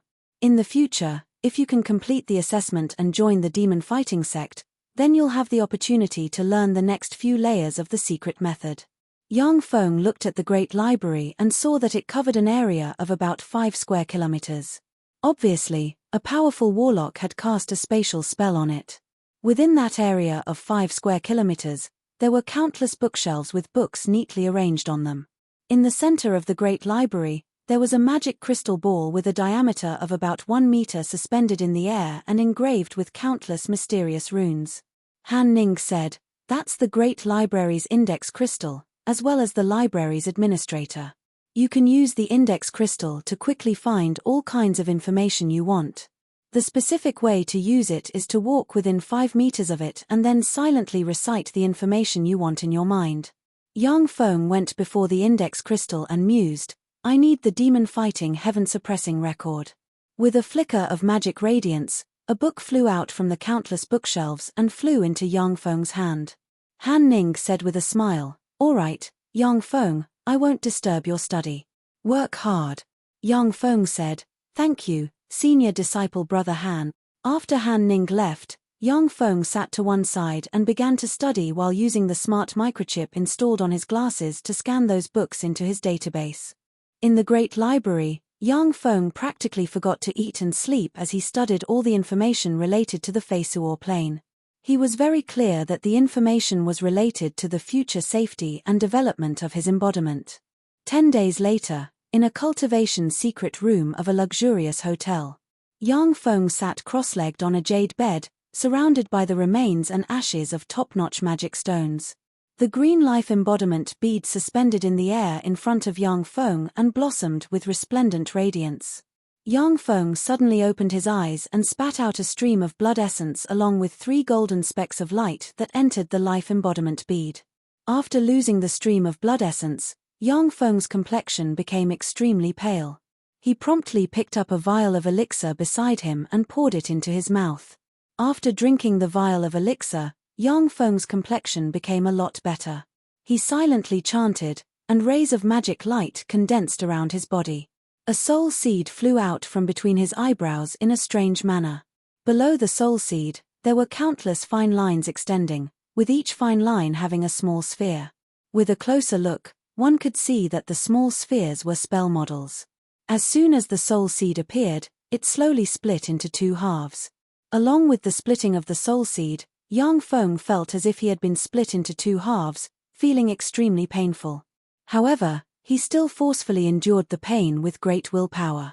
After the soul seed split into 2 halves, 1 half flew into the life embodiment bead along with the countless spell models. The life embodiment bead trembled slightly, twisted continuously, changed rapidly, and finally condensed into a person that looked exactly like Yang Feng. Even the soul fluctuations were the same. When Yang Feng's embodiment took shape, an extremely novel feeling was suddenly born in Yang Feng's true body. It was as if there were 2 of him existing in this world at the same time. This was different from when he used the consciousness conduction helmet. When he used the consciousness conduction helmet, he was still a consciousness. When he possessed the robots, his true body would fall into an unconscious state. But now, he had 2 independent consciousnesses existing in this world, and both consciousnesses were him. Yang Feng's embodiment sighed slightly. "This feeling is really wonderful, as if there are 2 of me existing at the same time." Yang Feng's true body said, "It's really wonderful. No wonder even if it is as strong as a god, if their godhead isn't high enough, they still can't split into more embodiments. Without the support of a godhead, if one has too many embodiments, they will definitely suffer from schizophrenia and become a psychopath. Gods could also split into embodiments, but generally speaking, gods with feeble divine force rank would only split into 1 embodiment. That was because their godhead couldn't support the existence of more embodiments." Yang Feng's true body said, "Scan me." Yang Feng, basic attributes, strength 1. 1. Agility 1. 3. Physique 1. 2. Spirit 1. 6. Blood meridians, pure human blood meridians. Soul aptitude, superior level 6. General evaluation, classified as a level 0 life form. Evolution potential, great. Note, because the host soul has just split, the soul is in a weak state. It is recommended to practice the true mystic embodiment scripture to restore your soul force. Before your soul force is fully restored, it is not advisable to practice cultivation as a warlock. After Yang Feng used the true mystic embodiment scripture to pour all of his power into the embodiment, his true body once again became an ordinary person. However, he now had infinite evolution possibilities, laying a solid foundation for recultivating on the warlock path. Moreover, the wealth he collected in the Turandot subcontinent was enough for him to recultivate and easily evolve into an official warlock. Moreover, the knowledge grasped by the embodiment was equivalent to the knowledge grasped by Yang Feng's true body. Thus, it was equivalent to having two people practicing cultivation and learning at the same time, which was simply heaven-defying. It was precisely because of this that a treasure like the life embodiment bead was so precious, priceless, and could only be encountered but not sought. Chapter 201. After separating an embodiment, Yang Feng's true body and embodiment simultaneously began to read all the information about the Feisuo plane, learning continuously. Time passed, and 3 months passed in the blink of an eye. Yang Feng arrived at the demon fighting sect's external office. The one in charge of receiving him was still Han Ning. When Han Ning saw Yang Feng arrive, his eyes flashed with a touch of unwillingness. He wanted to say something, but then hesitated. Finally, he gave a long sigh and said, "Come with me." The difficulty of a level 2 warlock entering the Feisuo plane, a primary material plane that could contend with the Zhangji plane, and killing a demigod rank expert could be well imagined. The demon fighting sect set up such an assessment mission in order to recruit peak experts above the Starry Sky warlock rank. At the same time, it was also to eliminate a large number of silk pants who used their family's power to help hunt demigod rank freaks. Even great warlocks would find it very difficult to complete such an assessment mission, let alone a level 2 warlock like Yang Feng. Yang Feng followed Han Ning to the top floor of the demon fighting sect's external office. After passing through a teleportation array, they appeared in front of a huge palace. In front of the huge palace, there was a golden gate. In front of the golden gate sat 2 old men, one fat and one thin. Yang Feng looked at the 2 old men with a glance, and his pupils constricted slightly. He couldn't sense the life force emitted by the 2 old men. This showed that even without using secret methods, the 2 old men could completely restrain their life force, making people feel that they were ordinary people. Han Ning said respectfully to the 2 old men, "Elder Luo Zhang, Elder Luo Ming, this is Yang Feng, he wants to go to the Feisuo plane to participate in the assessment." The thin old man didn't open his eyes. The fat old man opened his eyes, and 2 divine lights shot out of his eyes and swept Yang Feng. A feeling of being seen through instantly pervaded Yang Feng's body. The fat old man threw a grey jade card to Yang Feng and said lightly, "This is a return jade card. After completing the mission, crush this jade card, and we'll find a way to pick you up. However, it won't be instantaneous. If you don't complete the mission and crush this jade card, only death awaits you." Yang Feng took the jade card and said, "Yes, I understand." The fat old man closed his eyes. Ka. Amidst the loud noises, the golden door slowly opened, revealing a wide and deep planar path that stretched as far as the eye could see. Yang Feng stepped into the planar passageway. A formidable spatial force enveloped Yang Feng in a flash, and a dizzy feeling of dizziness flooded his mind. Once the dizziness disappeared, Yang Feng heaved a long sigh. He discovered that he was already on top of a desolate hilltop. Yang Feng carefully sized up the surroundings for a while and mused, "So cautious. In order to prevent me from discovering the exit of the planar passageway, they set up a random teleportation array at the end of the planar passageway and teleported me here. The Feisuo plane has countless gods. At the time, the 6th Warlock dynasty had subdued the gods of this plane, and their mechanical legion had been seen by them. If I use the mechanical army and nuclear bombs on a large scale in this world, it will attract their attention, and then it will be over. Yang Feng silently calculated in his heart. The Feisuo plain was different from the Turandot subcontinent, as this plain had gods. Each of the countless gods possessed terrifying might, greatly limiting the might of Yang Feng's mechanical legion, making it impossible for him to unleash a large number of mechanical legions to fight the gods. Otherwise, the gods of the Feisuo plain might unite to deal with him. Yang Feng silently recited an incantation and pointed at the sky. A magic radiance flickered, and a huge eye formed in the sky, observing the area within a radius of dozens of kilometers. Yang Feng's eyes lit up slightly, and the corners of his mouth rose slightly. Found it, there's a city over there. Yang Feng's figure changed slightly, and he turned into a blonde, blue-eyed, and tall Westerner. The Feisuo plain was a plain dominated by Westerners, and the human gods were basically Westerners. At present, Yang Feng didn't have the strength to challenge that terrifying power. Yang Feng walked along a muddy road covered in dust and livestock excrement for about 5 kilometers, before a city with a 10-meter-tall city wall appeared in front of him. In front of the city stood 8 Western human warriors. They were not wearing any armor, had deep eyes, high noses, and fair skin, and were about to collapse their swords. The captain of the 8 warriors stepped forward and stopped Yang Feng, saying, "Stop, please show me your identity document." On the Feisuo plain, the human world was divided into 4 classes: slaves, subjects, freedmen, and aristocrats.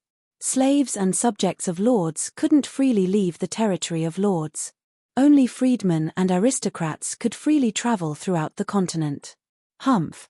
Yang Feng snorted coldly, spread the fingers of his hand, and a flame suddenly appeared in his hand. "Wizard!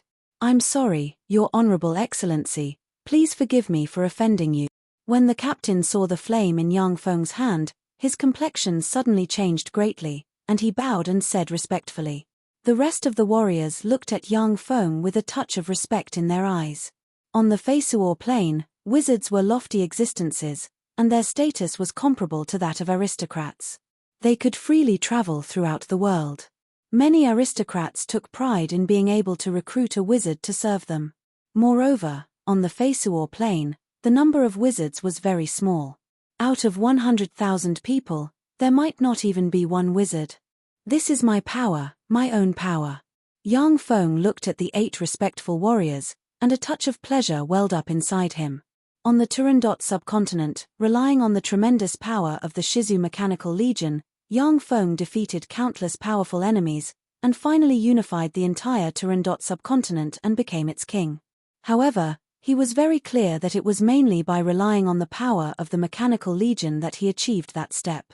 But now, on the Feisuo plain, the power he possessed was enough to make people revere him. This feeling made him somewhat unable to stop, and he was very pleased. "Get lost, you lowly commoners. Quickly make way for Master Wizard to enter the city." A warrior immediately berated the farmers and merchants waiting to enter the city, driving them away and making way for Yang Feng. Yang Feng entered the city. In the city, the roads were extremely muddy, livestock's excrement could be seen everywhere, and there was a lot of dust. Most of the buildings in the city were made of wood, exuding a backward and ancient aura of the Western Middle Ages. Yang Feng swept the city with a glance and frowned slightly. "This is the Feisuo plain that can contend with the Zhangji plain? This is unbelievable. This human city couldn't even compare to many cities in the backward places like the Turandot subcontinent." Yang Feng arrived in front of a mermaid and bear bar, pushed the door open, and entered. As soon as he entered the bar, Yang Feng saw burly mercenaries gulping down alcohol and eating meat, while uttering vulgar words and flirting with the waitresses in the bar. Yang Feng went to the bartender who was mixing drinks in front of the counter, and with a light flick, a gold coin drew a beautiful parabola and fell in front of the bartender. Yang Feng said, "I want to go to the Ridgek city, so I need an experienced and reputable mercenary group to escort me. Tell me, what's a reasonable price to hire such a mercenary group?" The bartender smiled and put away the gold coin. "It depends on the number of people you hire. From the Wood Speech City to the Ridgek city, it's about 10 days' journey. The journey isn't too dangerous, and paying 3 silver coins per person per day is already enough. Of course, the more reputable and stronger mercenary groups, the higher the price." The common currency of the Fesuor plain was gold coins. 1 gold coin equals 10 silver coins equals 1,000 copper coins. Hey, young man, hire our bear strength mercenary group. Our mercenary group has 10 good lads, each of whom is a seasoned mercenary. A burly man with a bear-like build and a big beard strode towards Yang Feng and said with a hearty laugh, "For each of us, you only need to pay 5 silver coins per day." A middle-aged man with a thin figure and a gloomy temperament between his eyebrows came over and said with a smile towards Yang Feng, "Hello, I'm Lek, the leader of the Storm Wolves mercenary group. Our Storm Wolves mercenary group has 13 members. For each of us, you only need to pay 2 silver coins per day, and you'll be able to get the services of the 13 members of the Storm Wolves mercenary group to safely escort you to the Ridgex city." A beautiful woman with a height of 1.8 meters, wheat-colored skin, and regular facial features, who was much taller than many men, strode towards Yang Feng and said, "Mister, please hire our White Lily mercenary group. Our White Lily mercenary group only has 5 people, but it's the mercenary group with the best reputation in the Wood Speech City. There's no record of us going back on our word. For each of us, you only need to pay 8 silver coins per day, and we'll do our best to protect you." Lek's face stiffened. As if a viper, he stared at the beautiful woman with a tall figure and said coldly, "Katie, what's the meaning of this?" Katie said with a cold smile, "What do I mean? You're well aware of it." Yang Feng had read a lot of information about the Fesuor plain and knew that there were all sorts of people among mercenaries. Many mercenaries would normally do normal business, but would secretly kill their employers. If choosing a mercenary group wasn't suitable, then it would definitely be courting death. Yang Feng said with a slight smile, "There's no need to fight over it. I think that beautiful women are better. The White Lily mercenary group is fine." Once he said that, the leader of the Bear Strength mercenary group gave Yang Feng a somewhat odd look, then gave a chuckle, turned around, and returned to his mercenary group. The bartender also gave Yang Feng a somewhat odd look, but remained silent. Lek gave a cold smile and said meaningfully, "Good, good, good. You're on your own." Chapter 202. Katie sat in front of Yang Feng and gave him a flirtatious look. "Hi, my employer, what's your name?" Although Katie's looks and temperament were far inferior to that of beauties like Jessica and Judy, but compared to ordinary girls, she was already a beauty. Moreover, she had the unique heroic spirit of mercenaries, which was quite attractive to men. Yang Feng said with a smile, "My name is Ian." Katie asked, "When do you plan to set off for the Ridgex city?" "The sooner the better. Then how about we meet at the Western Gate tomorrow morning at 9 o'clock? "All right." After the discussion, Yang Feng left the small bar and stayed in the Woodward City for the night. Early the next morning, Yang Feng arrived at the Western Gate. At the Western Gate, Katie and her White Lily mercenary group were already waiting for him. In addition to Katie, the other 4 female warriors of the White Lily mercenary group were tall and burly, with solid muscles and fierce glints in their eyes. They looked more manly than men. Yang Feng looked at the 4 burly female warriors of the White Lily mercenary group and muttered inside, "The White Lily mercenary group has such a nice name." Katie smiled sweetly at Yang Feng and said, "You're early, get on the carriage." Yang Feng nodded and boarded a carriage. The carriage rental fee was naturally paid by Yang Feng. "Set off," Katie ordered, and the convoy left the Woodward City. The main road of the Woodward City hadn't been repaired and was full of potholes. Sitting in the carriage, Yang Feng felt very uncomfortable due to the jolting. Yang Feng criticized inside, "No wonder it was so difficult for people in ancient times to travel far. It's so uncomfortable to sit in a carriage. If it wasn't for my strong physique, I would have been jolted like a dog." In the Turandot subcontinent, Yang Feng's true body came and went either by plane or by magic carpet, which was a very comfortable and happy life. Even in the Great Cloud Dynasty, he rode a variety of advanced alchemical secret treasures and didn't feel any discomfort. Now that he came to the Fesuor plain, he deeply felt the backwardness of the Fesuor plain. "Ian, there's something up ahead." Suddenly, Katie's voice came from outside the carriage, and the carriage stopped. Yang Feng creased his eyebrows slightly and alighted from the carriage. Yang Feng looked around and discovered that the convoy had arrived at a very remote place. On both sides of the road, there were 2 small hills with dense grass, very suitable for an ambush. On the hillside, one could vaguely see the silhouettes of people flashing.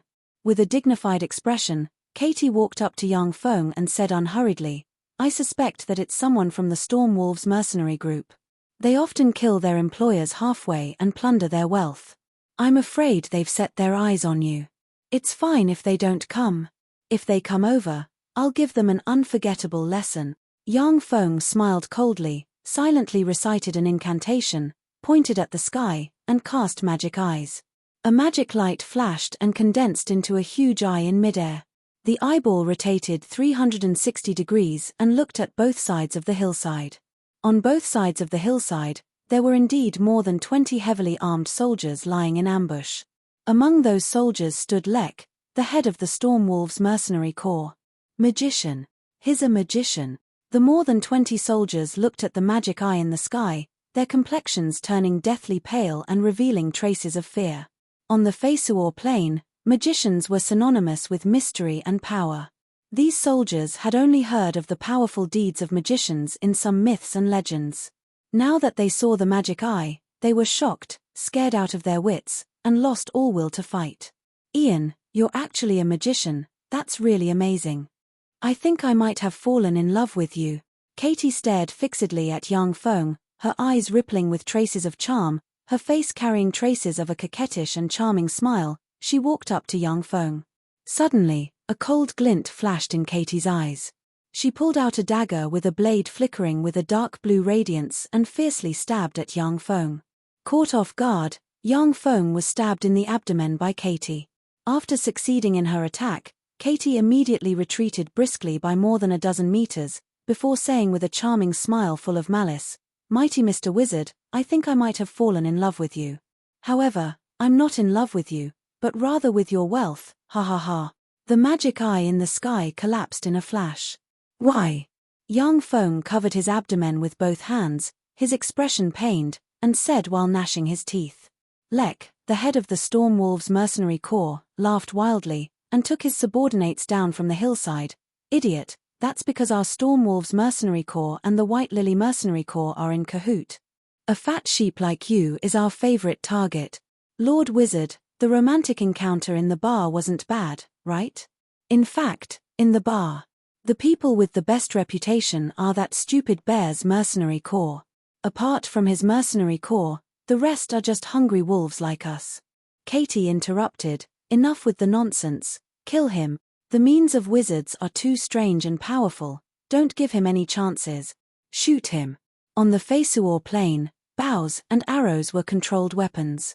Apart from people in the army who could equip a large number of bows and arrows, ordinary mercenaries rarely could afford to use bows and arrows. However, there were 5 archers in the Storm Wolves mercenary corps. Lek barked, "Fire." The 5 archers immediately drew their bows and shot 5 arrows, as if shooting stars, towards young Feng.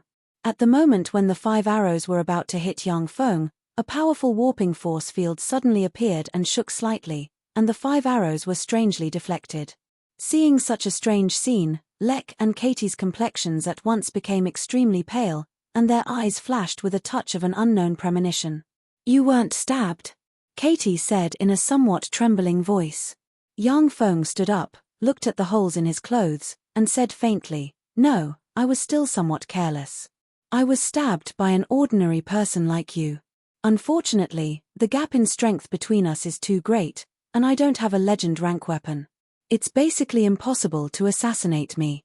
Young Feng wore the legend rank secret treasure white elephant armor, the legend rank secret treasure heart of azure, and the legend rank defensive ring sacred light protection. Under the protection of the 3 legend rank secret treasures, only a legend rank assassin with a legend rank dagger would be able to assassinate him in an instant. Katie's complexion paled, her expression was one of remorse and sorrow, and tears streamed down from her eyes. She knelt on the ground and knelt towards young Feng. "I'm sorry, he forced me to do this. Lord Wizard, it was this man who forced me to do this. I beg you, spare my life. I didn't want to, he forced me to do this." Lek's eyes flashed with a touch of an ominous glint, and he bellowed, "Tui, cheap whore. Everyone, let's kill him. We have more than 20 people, no matter how strong this wizard is, we can definitely kill him." The eyes of the more than 20 mercenaries flashed with a touch of an ominous glint, and under Lek's lead, they rushed at Yang Feng.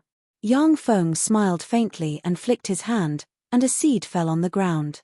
With a flash of magic radiance, the seed quickly grew, extended more than 30 barbed rattans, and wrapped around the more than 20 mercenaries. The extremely sharp barbs stabbed into their bodies, making them wail in pain. Even the leader of the Storm Wolves mercenary group, Lek, was tightly entangled by the rattan within a single move and let out an incomparably mournful shriek. The complexions of Katie and the 4 female warriors of the White Lily mercenary group, who were more manly than men, were very pale, and their eyes flashed with a touch of fear. This extraordinary power was far beyond their imagination. It would be a pity to waste such a precious elixir on you, but I'm short on manpower. I'll reluctantly use it on you. Yang Feng took out a large box of liquid metal nanorobot elixir and said somewhat regretfully. Before coming to the Feisuor plain this time, Yang Feng had made sufficient preparations, bringing 30,000 vials of liquid metal nanorobot elixir. In the Turandot subcontinent, liquid metal nanorobot elixir was only a benefit for the upper echelons. After a vial of liquid metal nanorobot elixir was injected into one's body, one could maintain eternal youth by relying on the nanomachines. Before dying of old age, one would always look young. It was very popular among women, and was in short supply. Before Yang Feng built the first portable fortified stronghold on the Feisuor plain, the 30,000 vials of liquid metal nanorobot elixir could be used up, and could not be replenished. Yang Feng said faintly, "I have some magic elixirs here. As long as you're injected with these magic elixirs, once you have the thought of betraying me, you'll self-detonate and die. Now, I'll be merciful and let you choose whether to take the elixir or not. I'll give you 10 seconds to consider." 10. Katie promptly said, "I'll take it. No, please bestow me the precious magic elixir, Honorable Lord Wizard." The 4 female warriors of the White Lily mercenary group, who were more manly than men, knelt on the ground and said respectfully, "Please bestow me the precious magic elixir, Honorable Lord Wizard." "I'll take it too. I beg you, let me take it. Honorable Lord Wizard, please bestow me the precious magic elixir." The warriors of the Storm Wolves mercenary group weren't fools, and they implored bitterly. Amidst their pleas, Yang Feng also injected vials of liquid metal nanorobot elixir into their bodies. After subduing the 2 mercenary groups, Yang Feng rode the carriage and continued to move towards the Ridgek city. Chapter 203. The Ridgek city was located at the border of the Beastman Empire, the Elven Empire, and the Human Morinth Empire. It was a large city belonging to the Morinth Empire. With a population of nearly 1 million, the Ridgek city was very prosperous. It was the extremely sinful slave trade that supported the Ridgek city's prosperous economy. The Beastman Empire, the Elven Empire, and the Morinth Empire waged war all year round. The defeated would be reduced to slaves and brought to the Ridgek city by slave merchants. At the same time, sinful human slave hunters often appeared in the Beastman Empire and the Elven Empire, capturing beastmen and elves for sale. The Ridgek city was the largest slave trading city in the Morinth Empire. The city wall is only a dozen meters tall, it's really weak. Yang Feng looked at the city wall that was only a dozen meters tall and sighed inside. In the Great Cloud Dynasty, the city walls of various cities were at least 100 meters tall and were covered with warlock towers. The defenses were extremely strict. The city wall of the Ridgek city, the largest slave trading city of the Morinth Empire, was only a dozen meters tall. If Yang Feng drove the Mechanical Legion, then he would be able to seize the Ridgek city's city wall with a single charge. "Stop. Please show me your identification." When Yang Feng and his party arrived at the gate of the Ridgek city, several warriors came over. Yang Feng spread the fingers of his hand and a scorching fireball appeared in his hand. The complexions of the warriors changed and they said respectfully, "So it's the Honorable Sir Wizard, we've been impolite. Please come in." A warrior promptly drove away the commoners at the gate, making way for Yang Feng and the others to enter the city. A warrior gave them a glance, then left his post and quickly walked into the city. In the Ridgek city, in a luxurious room, a fat man with a pair of small eyes, yet a shrewd glint, narrowed his eyes and asked the warrior, "What? You said that a wizard without a magic badge came to the Ridgek city? The warrior said, That's right, Master Jim. I saw it with my own eyes. There were more than 20 mercenaries beside the mage. 5 female mercenaries and 23 male mercenaries. Jim casually tossed 3 gold coins to the soldier. Interesting, these 3 gold coins are yours. You can go. The warrior was overjoyed. He received the 3 gold coins and withdrew. Thank you very much, Master Jim. Jim's eyes narrowed and flashed with a shrewd glint. A wizard without a wizard badge. Is he a wizard who just returned after learning from a reclusive wizard? He's a good investment target. Without any hesitation, Jim immediately stood up and walked out with large strides with vigorous movements that were different from his fat body. Ridgek City was much larger than Woodward City and had a much larger population. It was bustling with people coming and going, making it seem very prosperous. The streets were filled with all kinds of beast-like slaves, but most of them looked like humans. The beastmen were divided into the humanoid beastmen and the pure beastmen. The humanoid beastmen were beastmen who had a partial beast form, but most of them were in human form. On the other hand, pure beast orcs were all kinds of beast orcs that had evolved to have hands and feet and possessed intelligence that was not inferior to that of humans. Beastmen were beastmen of beastmen, with beastmen, and beastmen. With beastmen. Beastmen were natives of the Feisuor plain. Beastmen were pets brought over from other planes by the Tsangji Plains human warlocks. The Beastman Empire was ruled by beastmen, and beastmen didn't have much power. In the Turandot subcontinent, beastmen were also called humanoids, and were distinguished from beastmen who had a human appearance. In the Turandot subcontinent, humanoid beastmen were instead a weak race. That was because the humanoid beastmen in the Turandot subcontinent were pets brought over from the Feisuor plain by the ancient warlocks. Yang Feng looked at the streets full of humanoid beastmen and had a very novel feeling. Shortly after Yang Feng walked in the Ridgek city, Jim came to greet him with a dozen guards. Jim revealed a refreshing smile on his face and said, Hello, Honorable Sir Wizard. I am Jim, the manager of the Ridgek City branch of the Rose Merchant Group. The Rose Merchant Group has the best supply in the entire Ridgek City. We can even get you the most sought-after fox girls among the elves and beastmen. They are definitely purebred elves and beastman foxes, and not those mixed blood half-elves and half-blood beastmen. Would you like our services? Purebred elves and purebred beastman foxes were the most beautiful women. Protected by the Beastman Empire and the Elven Empire, it was very difficult to get hold of them. On the other hand, half-elves, half-humans, and half-beastmen weren't protected by the Orc Empire or the Elven Empire. Many of the slave merchants in the Ridgek city were very black-hearted, and sold half-blood beastmen and half-blood beastmen as genuine purebred elves and purebred beastmen to make a huge profit. Yang Feng said with a light smile, My name is Ian. I think I'll need your services. With a full set of legend rank secret treasures and the level 4 extraordinary life form rank mechanical battle beasts stored inside the dimensional badge, unless it was a demigod rank expert, no one could kill Yang Feng's embodiment. Jim said with a smile, In that case, Honorable Sir Ian, please come with me. Yang Feng said carelessly as he walked, Slaves need to eat and drink. Can you buy a lot of food? Jim's plump face beamed like a flower. You've asked the right person. The Rose Merchant Group is one of the 10 largest merchant groups in the Morince Empire. Only we can easily buy food for hundreds or thousands of people. Yang Feng asked, Is it transportation? Jim said with some vigilance, To where? The Beastman Empire had always been short of food. Every year, they had to smuggle large amounts of food from the Morince Empire. The Morince Empire had always cracked down on smuggling. Jim had no choice but to be vigilant. Yang Feng said lightly, The Red Earth Wasteland. I want to build a city in the Red Earth Wasteland. The Red Earth Wasteland. That's no problem. What? You want to build a city in the Red Earth Wasteland? Jim was suddenly taken aback, saying, Sir Ian, the Red Earth Wasteland is extremely barren. It has no special products or minerals, only some dirty goblin bandits, bugbears, and other lowly races.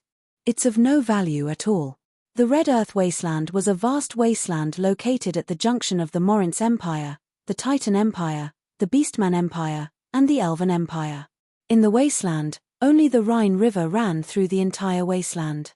Apart from the vicinity of the Rhine River, the rest of the wasteland was dry and had little rain. Only some low shrubs and berries grew there. The lack of water made it a barren place, which was why it was abandoned by the four empires. It wasn't that no one had the idea of building the Red Earth wasteland, but the lack of water made everyone give up. To transport water from afar to the Red Earth wasteland was a huge project that cost a lot of money. Besides water, there was also food. The Red Earth wasteland didn't produce food. To build a city there, it would cost a lot of money every year. Mountains of gold and seas of silver wouldn't be enough to spend on food. The most commendable thing about the Red Earth wasteland was its superior geographical location. It could pass through and trade with the four empires. However, it was also bad because of its location. Although the four empires weren't willing to build a city in the Red Earth wasteland, but once the city was built in the Red Earth wasteland, it was bound to cause a huge dispute. Such a place of little value couldn't attract the attention of the powerful forces. Yang Feng said with a faint smile, "I'm rich, so I'm happy. Legend has it that wizards are some strange people. Now it seems that it's true." Jim criticized inwardly, yet he was even more respectful towards Yang Feng. A rich and willful nouveau riche like Yang Feng was definitely a favorite client of slave merchants like Jim. Katie's eyes were bloodshot and full of remorse. If she had known that Yang Feng was a rich and willful nouveau riche, she would have shown off her flirtatiousness and thrown herself at him. Jim led Yang Feng to a huge slave market. Inside the huge slave market, naked and haggard-looking beastmen, half-blood beastmen, half-blood elves, humans, and all sorts of other slaves could be seen everywhere. Many people were standing there, judging the slaves and picking the ones they liked. When Yang Feng saw this scene, his eyebrows creased slightly. He, who was born on Earth, was still slightly unaccustomed to such a scene. However, he was very rational and quickly threw the unaccustomed feeling to the back of his mind. Jim said, "Sir Ian, what kind of slaves do you want? Beauties? Warriors? Housekeepers? Or scholars, blacksmiths, and the like?" Yang Feng said, "I need warriors with high obedience and strong battle prowess." "Very well, I just got a batch of top-notch goods, you'll definitely like them." Jim gave a few instructions to one of his subordinates, then smiled and led Yang Feng inside the slave market. Jim quickly led Yang Feng to a huge cage. Inside the cage, there were more than 300 tall and sturdy humanoids with only a bull's tail and a height of 1.9 meters. Jim enthusiastically promoted to Yang Feng, "These are 318 mixed blood ox-human half-blood beast men. Their origins are very clean, they were captured by a slave-catching group of the Beastman Empire and given to us. There won't be any problems if you buy them. Ox-human half-blood beast men are honest and obedient. With a bit of training, they'll be very good half-blood beastman guards." Chapter 204. Yang Feng asked, "How much?" Jim said straightforwardly, 30 gold coins per person, 318 people, I'll count it as 9,000 gold coins. A burly oxman half-blood beastman in his 30s got up, knelt in front of Yang Feng, and implored with tears in his eyes, "Sir, if you want to buy us, then we're willing to sell us to you. I beseech you to be merciful and buy our family as well. If you can buy our family, I, Babu, swear in the name of my ancestors that I am willing to lead my clan to serve you, even to the point of death."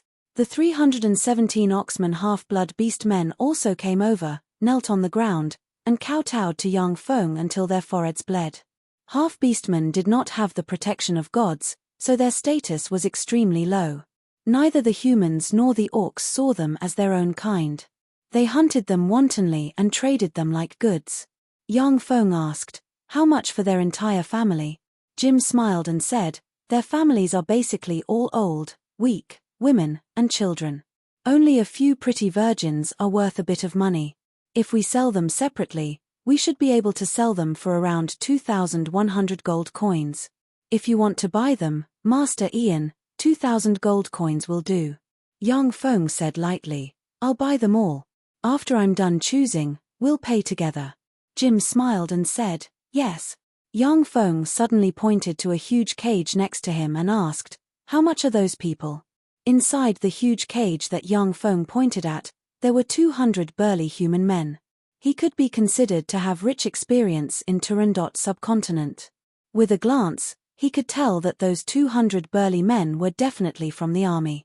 Moreover, they were the kind of elite army. However, the eyes of those 200 burly humans were lifeless and dispirited. Their spirit, energy, and vitality had already been reduced by more than half. Jim glanced at the 200 burly men and said, "Those are the most elite imperial guards of the Iman Principality." It was not long ago that the king of the Iman Principality refused the proposal of the Duke of Izir. Duke Izir used his private army to destroy the Iman Principality. These 200 human slaves were the most elite imperial guards of the Iman Principality. Their strength was not bad. The leader of the imperial guards, Clive, even had the cultivation of a sky knight. However, their dochi had been crippled, and 3 fingers had been cut off from each of their hands. They were already a group of trash.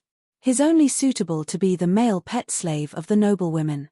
He's not the powerful warrior you need. Yang Feng walked up to the 200 elite royal guards of the Iman Principality and said lightly, "My name is Ian, I am a wizard.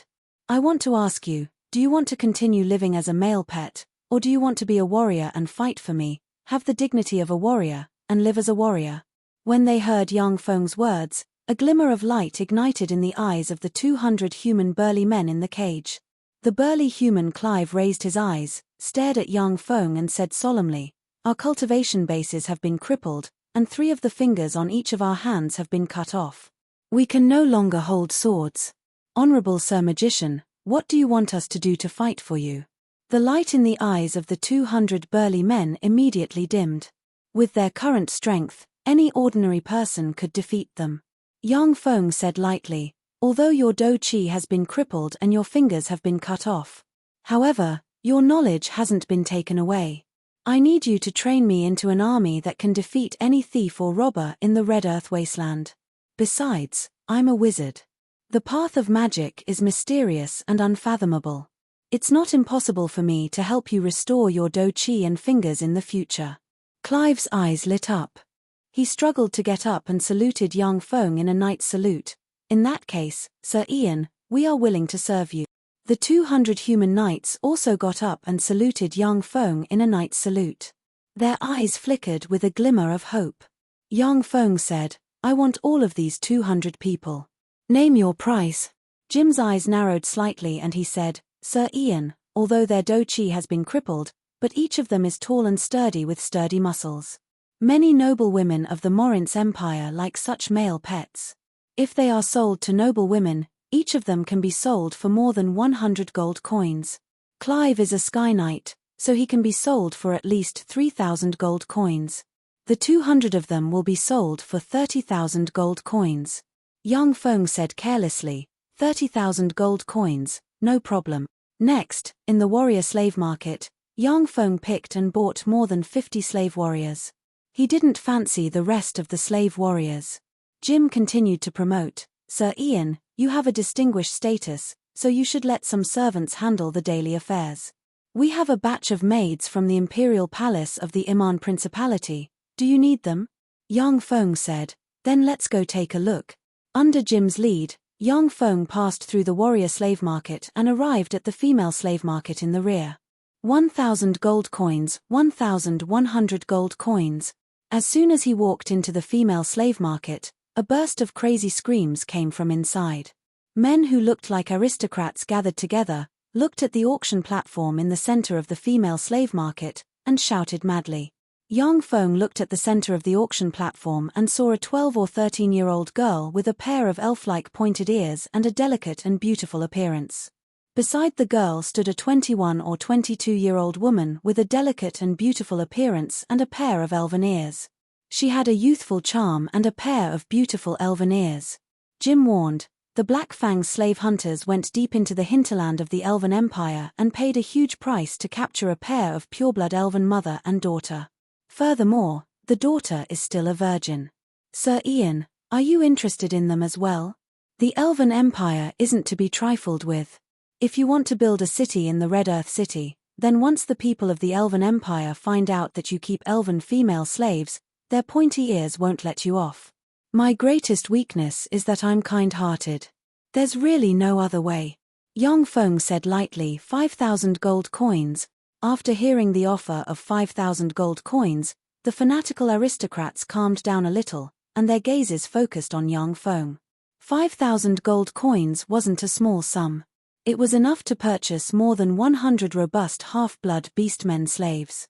Some ordinary half-blood beastman virgins were sold for no more than 5 to 10 gold coins, 10,000 gold coins. A young man with deep eyes, a tall stature, puffy eyes, and an appearance of excessive alcohol consumption, dressed in aristocratic attire, swept Yang Feng with a cold glance and threatened eerily, "Baron Gerald of the Abet family has taken a fancy to this pair of mother and daughter. Who wants to compete with me?" When the young man with an appearance of excessive alcohol consumption issued a threat, the aristocrats frowned and remained silent, unwilling to bid. On the auction platform, the originally smiling slave master had a bitter and helpless look on his face. Jim's complexion changed slightly, and he immediately warned, "Sir Ian, the Abet family is one of the greater aristocrats of the Morince Empire. The patriarch of the Abet family is an earl. The family's private army is very strong.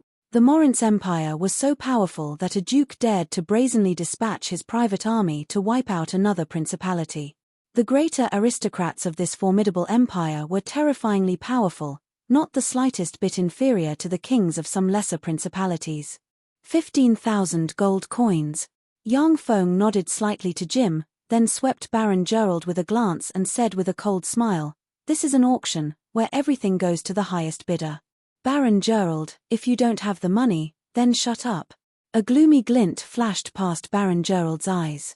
He swept Jim standing next to Yang Feng with a glance, his pupils constricted slightly, and he squeezed out a smile, saying, "Very well. What's your name, and which family are you from?" Yang Feng said with a faint smile, "I'm Ian, a wizard." "Wizard? There's actually a Sir Wizard here." The complexions of the aristocrats changed, and their eyes flashed with a touch of fear and respect. Baron Gerald's complexion suddenly changed as well, and he squeezed out a smile, saying, "So it's the Honorable Sir Wizard. Since you like her, then I'll let you have her." Wizards had strange and unfathomable means and were extremely powerful.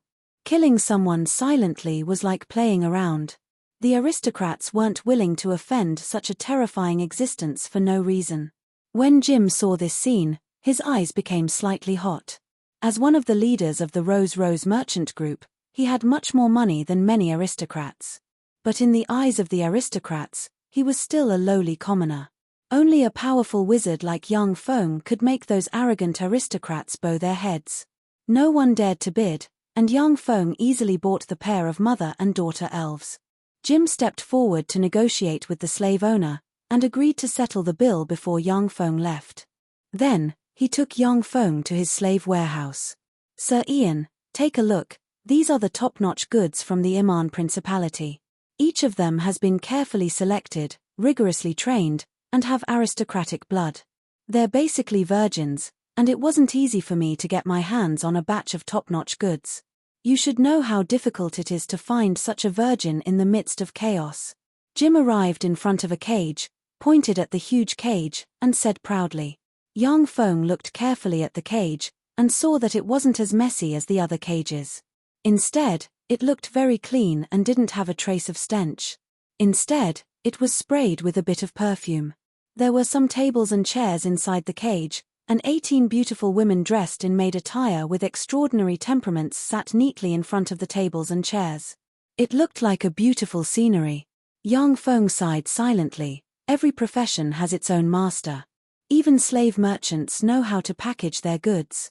The neatly dressed maids might originally only be 7 to 8% beautiful, but after dressing like this, they looked 8 to 9% beautiful. These maids were much more pleasing to the eye than the unkempt, spiritless, and naked female slaves. Yang Feng asked, "How much for one?" 400 gold coins for one.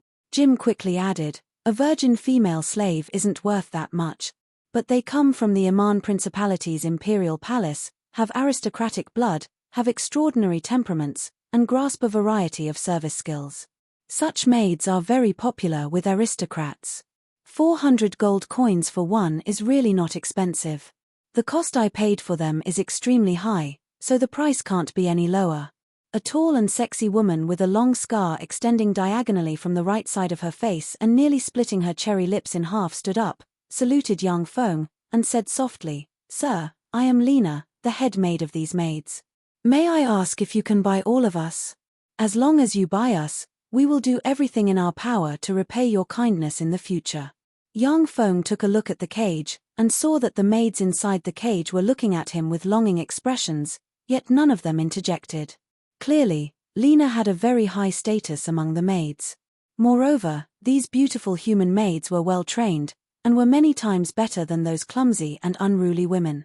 "All right, I'll buy them all," Young Feng said straightforwardly. With a flick of his wrist, an inferior magic stone appeared in his hand. "Do you accept this gem?" Jim's eyes flashed with a glint of ecstasy, and he promptly said, "This is a magic energy stone.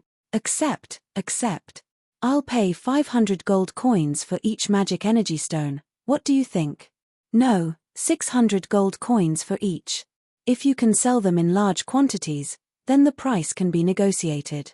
Magic stones, also known as magic energy stones on the Feisuo plane, were a very rare resource.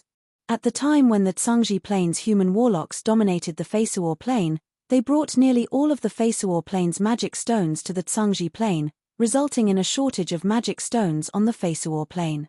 As for the Feisuo plane's gods who lived high up in their divine countries, they could get their hands on magic crystals of a higher grade. Therefore, they didn't do anything about the shortage of magic stones on the Feisuo plane. The life magic energy contained within magic stones was not only beneficial to the cultivation of warlocks, it was also beneficial to the cultivation of knights, wizards, druids, assassins, and many other different cultivation systems. On the Feisuo plane, magic stones were a very precious cultivation resource. Yang Feng sighed in his heart. Planar trade, the profits are nearly 10,000-fold. No wonder that Tsangji plane's human warlocks are so keen on exploring other planes. In the Great Cloud Dynasty, an inferior magic stone was only worth 1 silver coin, while on the Feisuo plane, an inferior magic stone could be exchanged for more than 600 gold coins. Transporting inferior magic stones to the Feisuo plane, and then bringing gold to the Tsangji plane, the profits were tens of thousands of times. Chapter 205.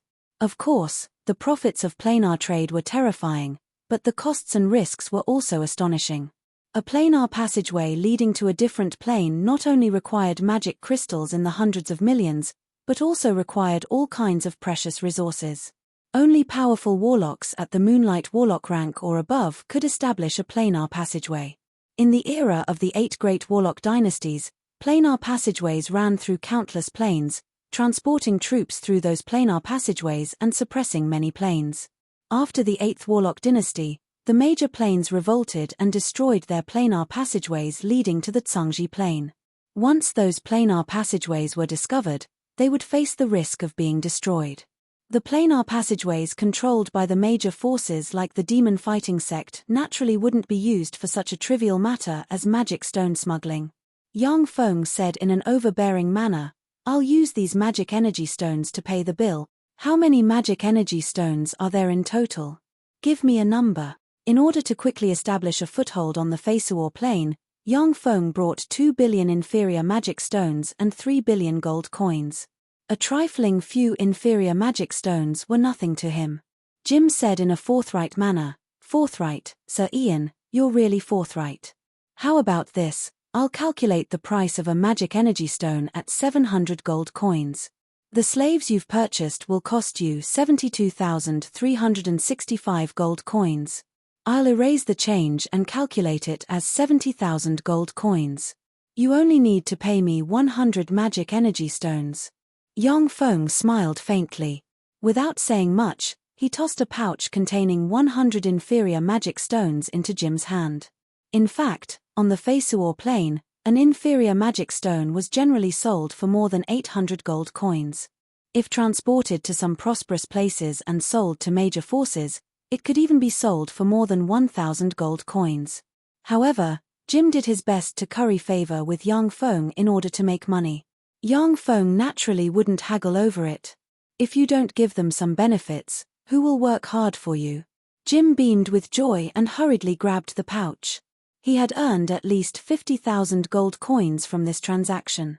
Besides, selling magic stones would not only make him a fortune, but would also help him expand his network.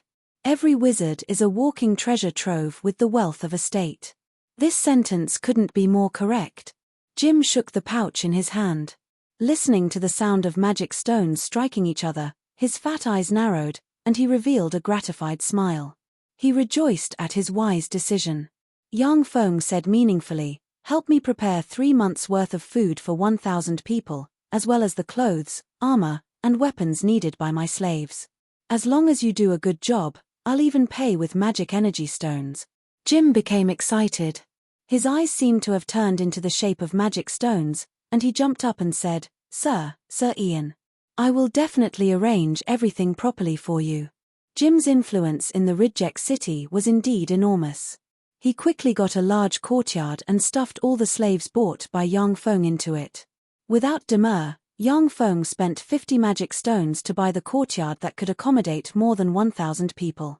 The slave trade in Ridgek city was very prosperous. Those who bought slaves also needed a place for the slaves to live. Only then would they have large courtyards similar to prisons and cages. In a spacious room in the courtyard, Yang Feng was sitting on a big chair. In front of him stood 3 people, namely Babu, Clive, and Lena. Yang Feng opened a box, revealing 3 vials of liquid metal nanorobot elixir inside. He said lightly, "I'm a wizard, now it's time to prove your loyalty." There were 3 magic potions in the box. "I will inject them into your bodies. This way, if I die, you will die with me. If you have any thoughts of betrayal, this magic potion will also kill you. Pick them up." A person's heart was hard to fathom. Yang Feng didn't think that he had such great charisma to make these 3 slaves desperately follow him. In fact, it was not uncommon for slaves to turn on their owners in the Morince Empire, so the price of slaves was not as high as people thought. "Yes, Master." Lena picked up a vial of liquid metal nano-robot elixir without hesitation.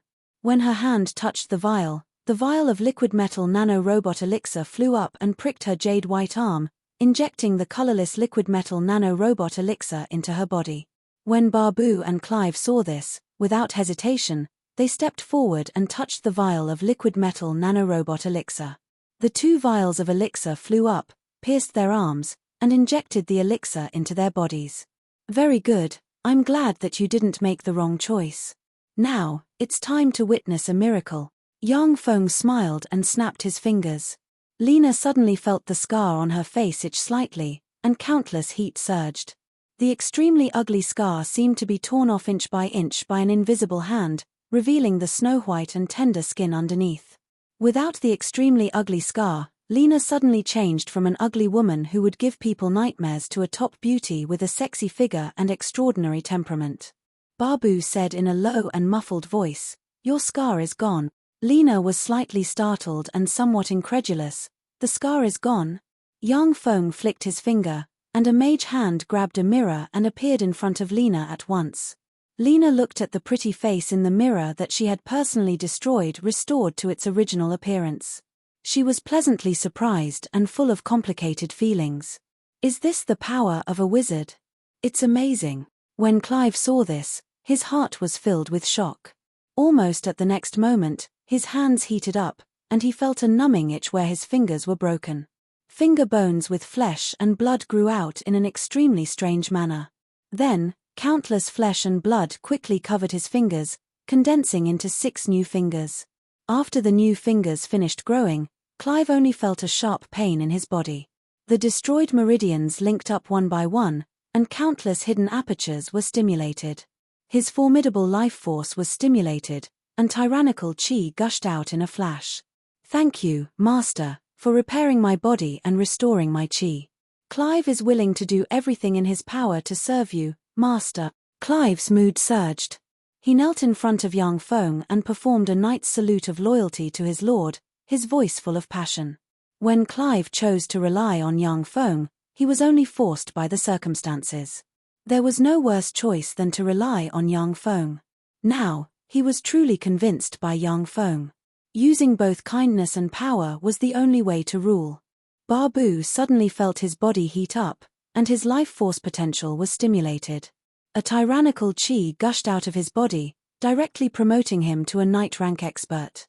Oxman half-blood beastman like Babu had a very good physique and was extremely suitable for cultivating qi. However, more than 90% of half-blood beastman tribes didn't have methods to cultivate qi. Only then did the liquid metal nano-robots stimulate his life force, allowing him to break through the barrier and promote to a night rank expert. Qi. I, Babu, have qi as well. Master, you're really remarkable, Babu is convinced. Babu had a look of ecstasy on his face as he prostrated on the ground and said. Lina also saluted Yang Feng and said, "Thank you, Master, for repairing my body and appearance. Lina is willing to do everything in her power to serve you, Master, and take care of your daily life." After seeing Yang Feng's unfathomable means, the three people were finally convinced. Yang Feng quickly made a series of arrangements, making Lina the manager of internal affairs. Babu became the leader of the 300 Oxman half-blood beast men. Clive, on the other hand, became the leader of the human slave warriors and commanded them. Under Clive's pleading, Yang Feng injected the 200 most elite royal guards of the Aman Principality with the liquid metal nano-robot elixir, restoring their strength and repairing their limbs. The 200 most elite imperial guards of the Aman Principality were all night rank powerhouses. There were even more than 30 great night rank powerhouses and 2 earth night rank powerhouses. Their strength was extremely extraordinary. It should be noted that the leaders of the 2 mercenary groups, Lek and Katie, only possessed the strength of advanced warriors. The 200 Iman Principality's royal guards became Yang Feng's strongest force. In the center of Rijek City, there was a magnificent group of huge shrines that made people feel admiration at first sight. The huge temple complex enshrined the gods of the Zelaya divine system. Not far from the temple enshrined the gods of the Zelaya divine system, there was a temple that, although still magnificent, was a bit smaller. That was the temple of the weave goddess Gargastave. The Zelaya divine system and the Titan divine system were the 2 major human divine systems of the Feisuor plane. The Morinth Empire and the Titan Empire respectively enshrined the gods of the Zelaya divine system and the Titan divine system. The gods of the Zelaya divine system were the protectors of the Morinth Empire. The gods of the Titan divine system, on the other hand, were the protectors of the Titan Empire. In addition to the Zelaya divine system and the Titan divine system, there were also some gods of neutral divine systems and some independent gods with very few believers. Among the many neutral gods, the weave goddess Gargastave was definitely one of the most powerful. Virtually all wizards of the Feisuor plane who practiced magic were believers of the weave goddess Gargastave. She created the weave and cast spells with the help of the power of the weave. Even a powerful divine system like the Zelaya divine system had no choice but to tolerate the weave goddess Gargastave preaching within its sphere of influence. Of course, the size of the temple couldn't surpass that of the Zelaya divine system's gods. Chapter 206. When Yang Feng arrived in front of the temple of the weave goddess Gargastave, he carefully looked at the temple, lowered his head slightly, and stepped inside. A young priest walked up to Yang Feng and said with a smile, "Dear sir, hello. What can I do for you? I am a wizard who obtained the magic notes of a reclusive wizard and achieved success in my cultivation. I have always been a believer of the great weave goddess Gargastave in the mountain forest. This is my sincerity to the goddess, please accept it." With the look of a devout believer, Yang Feng handed a bag of gold coins to the young priest. Gods didn't need gold, but secular churches didn't lack gold. After the young priest received the bag of gold coins, he weighed it in his hand and keenly felt that there were more than 100 gold coins in the bag. His smile became more enthusiastic. "The great goddess will definitely bless you." Yang Feng said, "I hope to be able to pray to the great goddess in the temple. Please come with me." The priest naturally wouldn't refuse a believer's prayer request.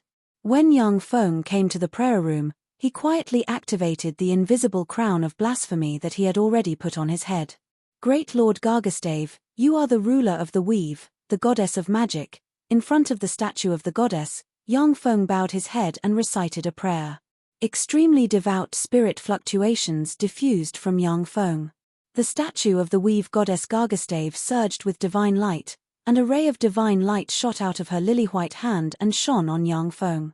The priest was dumbstruck, unable to believe his eyes. Divine grace. A fanatic. He's actually a fanatic. On the Feisuor plane, everyone had to have faith and believe in a certain god. Believers were divided into 6 classes: non-believers, pseudo-believers, shallow believers, true believers, fanatics, and saints. The vast majority of people were pseudo-believers or shallow believers. The number of true believers and fanatics was very small. Only the talents cultivated by churches would have a large proportion of true believers and fanatics. A true believer was enough to serve as a priest in a church. Although wizards believed in the weave goddess Gargastave, but many of them still pursued knowledge and truth. Most mags were false believers and shallow believers. There were very few true worshippers, and even fewer true worshippers who had been blessed by goddess Gargastave of the weave. The great goddess of the weave, Gargastave, has boundless divine power. Even the magicians in the forest are affected by her great divine power. This was a miracle, a blessing from God. This man is destined to be an amazing man in the future. A middle-aged man dressed in a bishop's robe walked out from one side of the temple, looked at Yang Feng shrouded in divine light with a complicated look in his eyes, and sighed. After Yang Feng finished praying, the divine light shrouding him also dissipated. The bishop came to Yang Feng and said, "Hello, young man, my name is Edo, the bishop of this temple. Did God guide you to our temple?" Yang Feng said respectfully with a pious expression, "Yes, dear Bishop Edo, my name is Ian. I was summoned by the great goddess of the weave Gargastave to come here to buy slaves and go to the Red Earth wasteland to build a city and spread the glory of the great goddess of the weave Gargastave. On the one hand, I came here to pray to the great goddess. On the other hand, I applied for an examination of my magic strength. On the other hand, I hope that the temple can send a bishop to the Red Earth wasteland to build a temple belonging to the great goddess and spread the divine light of the great goddess. On the Feisuor plane, every city had to have a temple. Just like in the Great Cloud Dynasty, every city had to have a warlock tower. Without a temple, not only would a city not receive the protection of the temple's divine power, but it would also be regarded as a heretic and subject to the crusade of all nearby forces. If Yang Feng wanted to build a city in the Red Earth wasteland, then he had to have a temple. After careful consideration, he still chose the neutral goddess of the weave, Gargastave. As a wizard on the Feisuor plane, it was normal for him to be close to the goddess of the weave. When he heard Yang Feng's request, Edo's face revealed an embarrassed expression.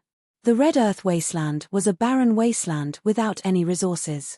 There were only dirty and ugly goblins, bugbears, ogres, and such bandits. No priest or bishop would go there to preach. Although the goddess of the weave didn't restrict the races of her believers, but beast men, elves, and other races that could grasp magic power had their own gods. For the goddess of the weave, goblins and bugbears, who didn't understand magic, had no value in preaching.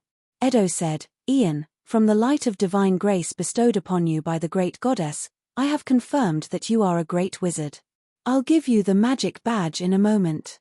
When the young priest heard this, a look of envy appeared in his eyes. On the Feisuor plane, the ranks of wizards were divided into Level 3 Apprentice Wizard, Wizard, Level 1 Warlock, Great Wizard, Level 2 Warlock, Arch-Wizard, Level 3 Warlock, Legend Wizard, Great Warlock, and Demigod Wizard, Starry Sky Warlock. Great wizards were already extremely powerful beings. Bishop Edo, the bishop of the Weave Goddess's temple, only had the cultivation base of a great wizard. The young priest's cultivation base was only that of an apprentice wizard. Edo suddenly asked, "As for the temple in the Red Earth wasteland, Ian, are you willing to join the Weave Divine Order, become a member of the Weave Divine Order, and dedicate everything to spreading the glory of the great Weave Goddess Gargastave?" Yang Feng said with a pious expression of a martyr, "I am willing to join the Weave Divine Order and dedicate everything to spreading the glory of the great Weave Goddess Gargastave." Edo was very satisfied with Yang Feng's performance, not having the slightest doubt. Only fanatics, who were second only to saints, would go to a remote place like the Red Earth Wasteland to build a city and preach at all costs. Edo said, I'll report your situation to the headquarters. After receiving a reply from the headquarters, I'll preside over the induction ceremony for you. Yang Feng said somewhat awkwardly, Bishop Edo, I'm leaving for the Red Earth Wasteland tomorrow to build a city and spread the glory of the goddess. There are still 6 months before winter. I might not have the time to come back. Edo said, It doesn't matter. I now grant you the title of acting bishop. You can build the temple of the goddess in the Red Earth Wasteland. As for the materials and blueprints for the construction of the temple, I'll send someone to deliver them to you after you've built the city. Yang Feng revealed his true purpose. The Red Earth Wasteland is very dangerous. I hope to buy some magic scrolls, divine spell scrolls, and holy water for self-defense. The Weave goddess Gargastave was a god worshipped by countless wizards on this plane. The Weave temple had the largest number of magic scrolls and divine spell scrolls.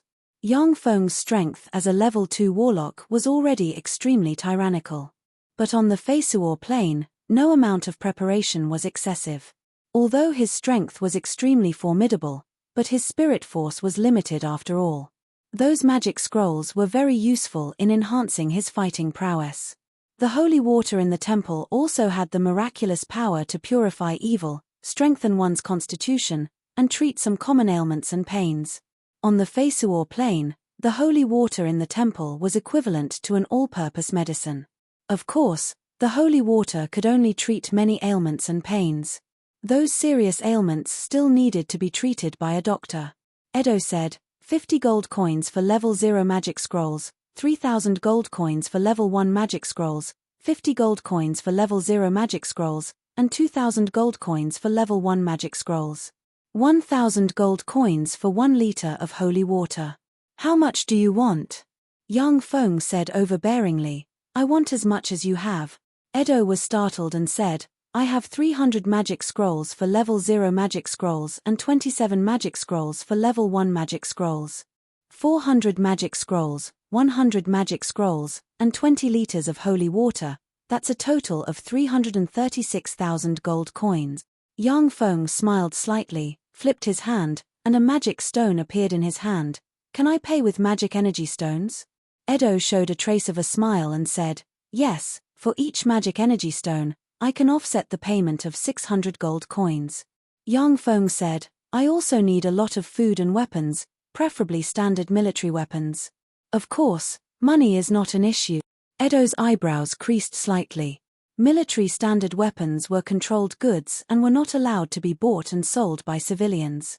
If one didn't have the means, it would be extremely difficult to get their hands on them. Edo pondered for a while before saying, No problem, but it will take 2 to 3 months before I can come across this place. The Weave Divine Order was one of the most powerful churches on the Feisuor plane. Even in the Morinth Empire controlled by the Zelaya divine system, it still had a huge hidden force. If it was an ordinary person, Edo would never care about such a matter. Even if he was given more gold coins, he still wouldn't care about it. However, Yang Feng's embodiment of Ian was going to the Red Earth Wasteland to spread the faith and glory of the Weave goddess Gargastave. This had to be taken seriously. Yang Feng showed a trace of a smile after the negotiations were concluded. Food and weapons were the foundation of a force. He didn't want his lifeline to be controlled by a force. Although Yang Feng had his own ideas and plans regarding food and weapons, but in the initial stage, they had to be imported in large quantities. Yang Feng's embodiment had black dragon blood meridians and integrated 3 divinities. If he wanted to walk the warlock path, his evolution potential was limited. However, there was no problem in walking the path of gathering faith and becoming a god. Establishing a force, gathering believers, igniting godfire and ascending to godhood, this was what Yang Feng had decided to do before entering the Feisuor plane. After the negotiations were concluded, Yang Feng bought a lot of research materials on wizards from the Weave Divine Order, and then left.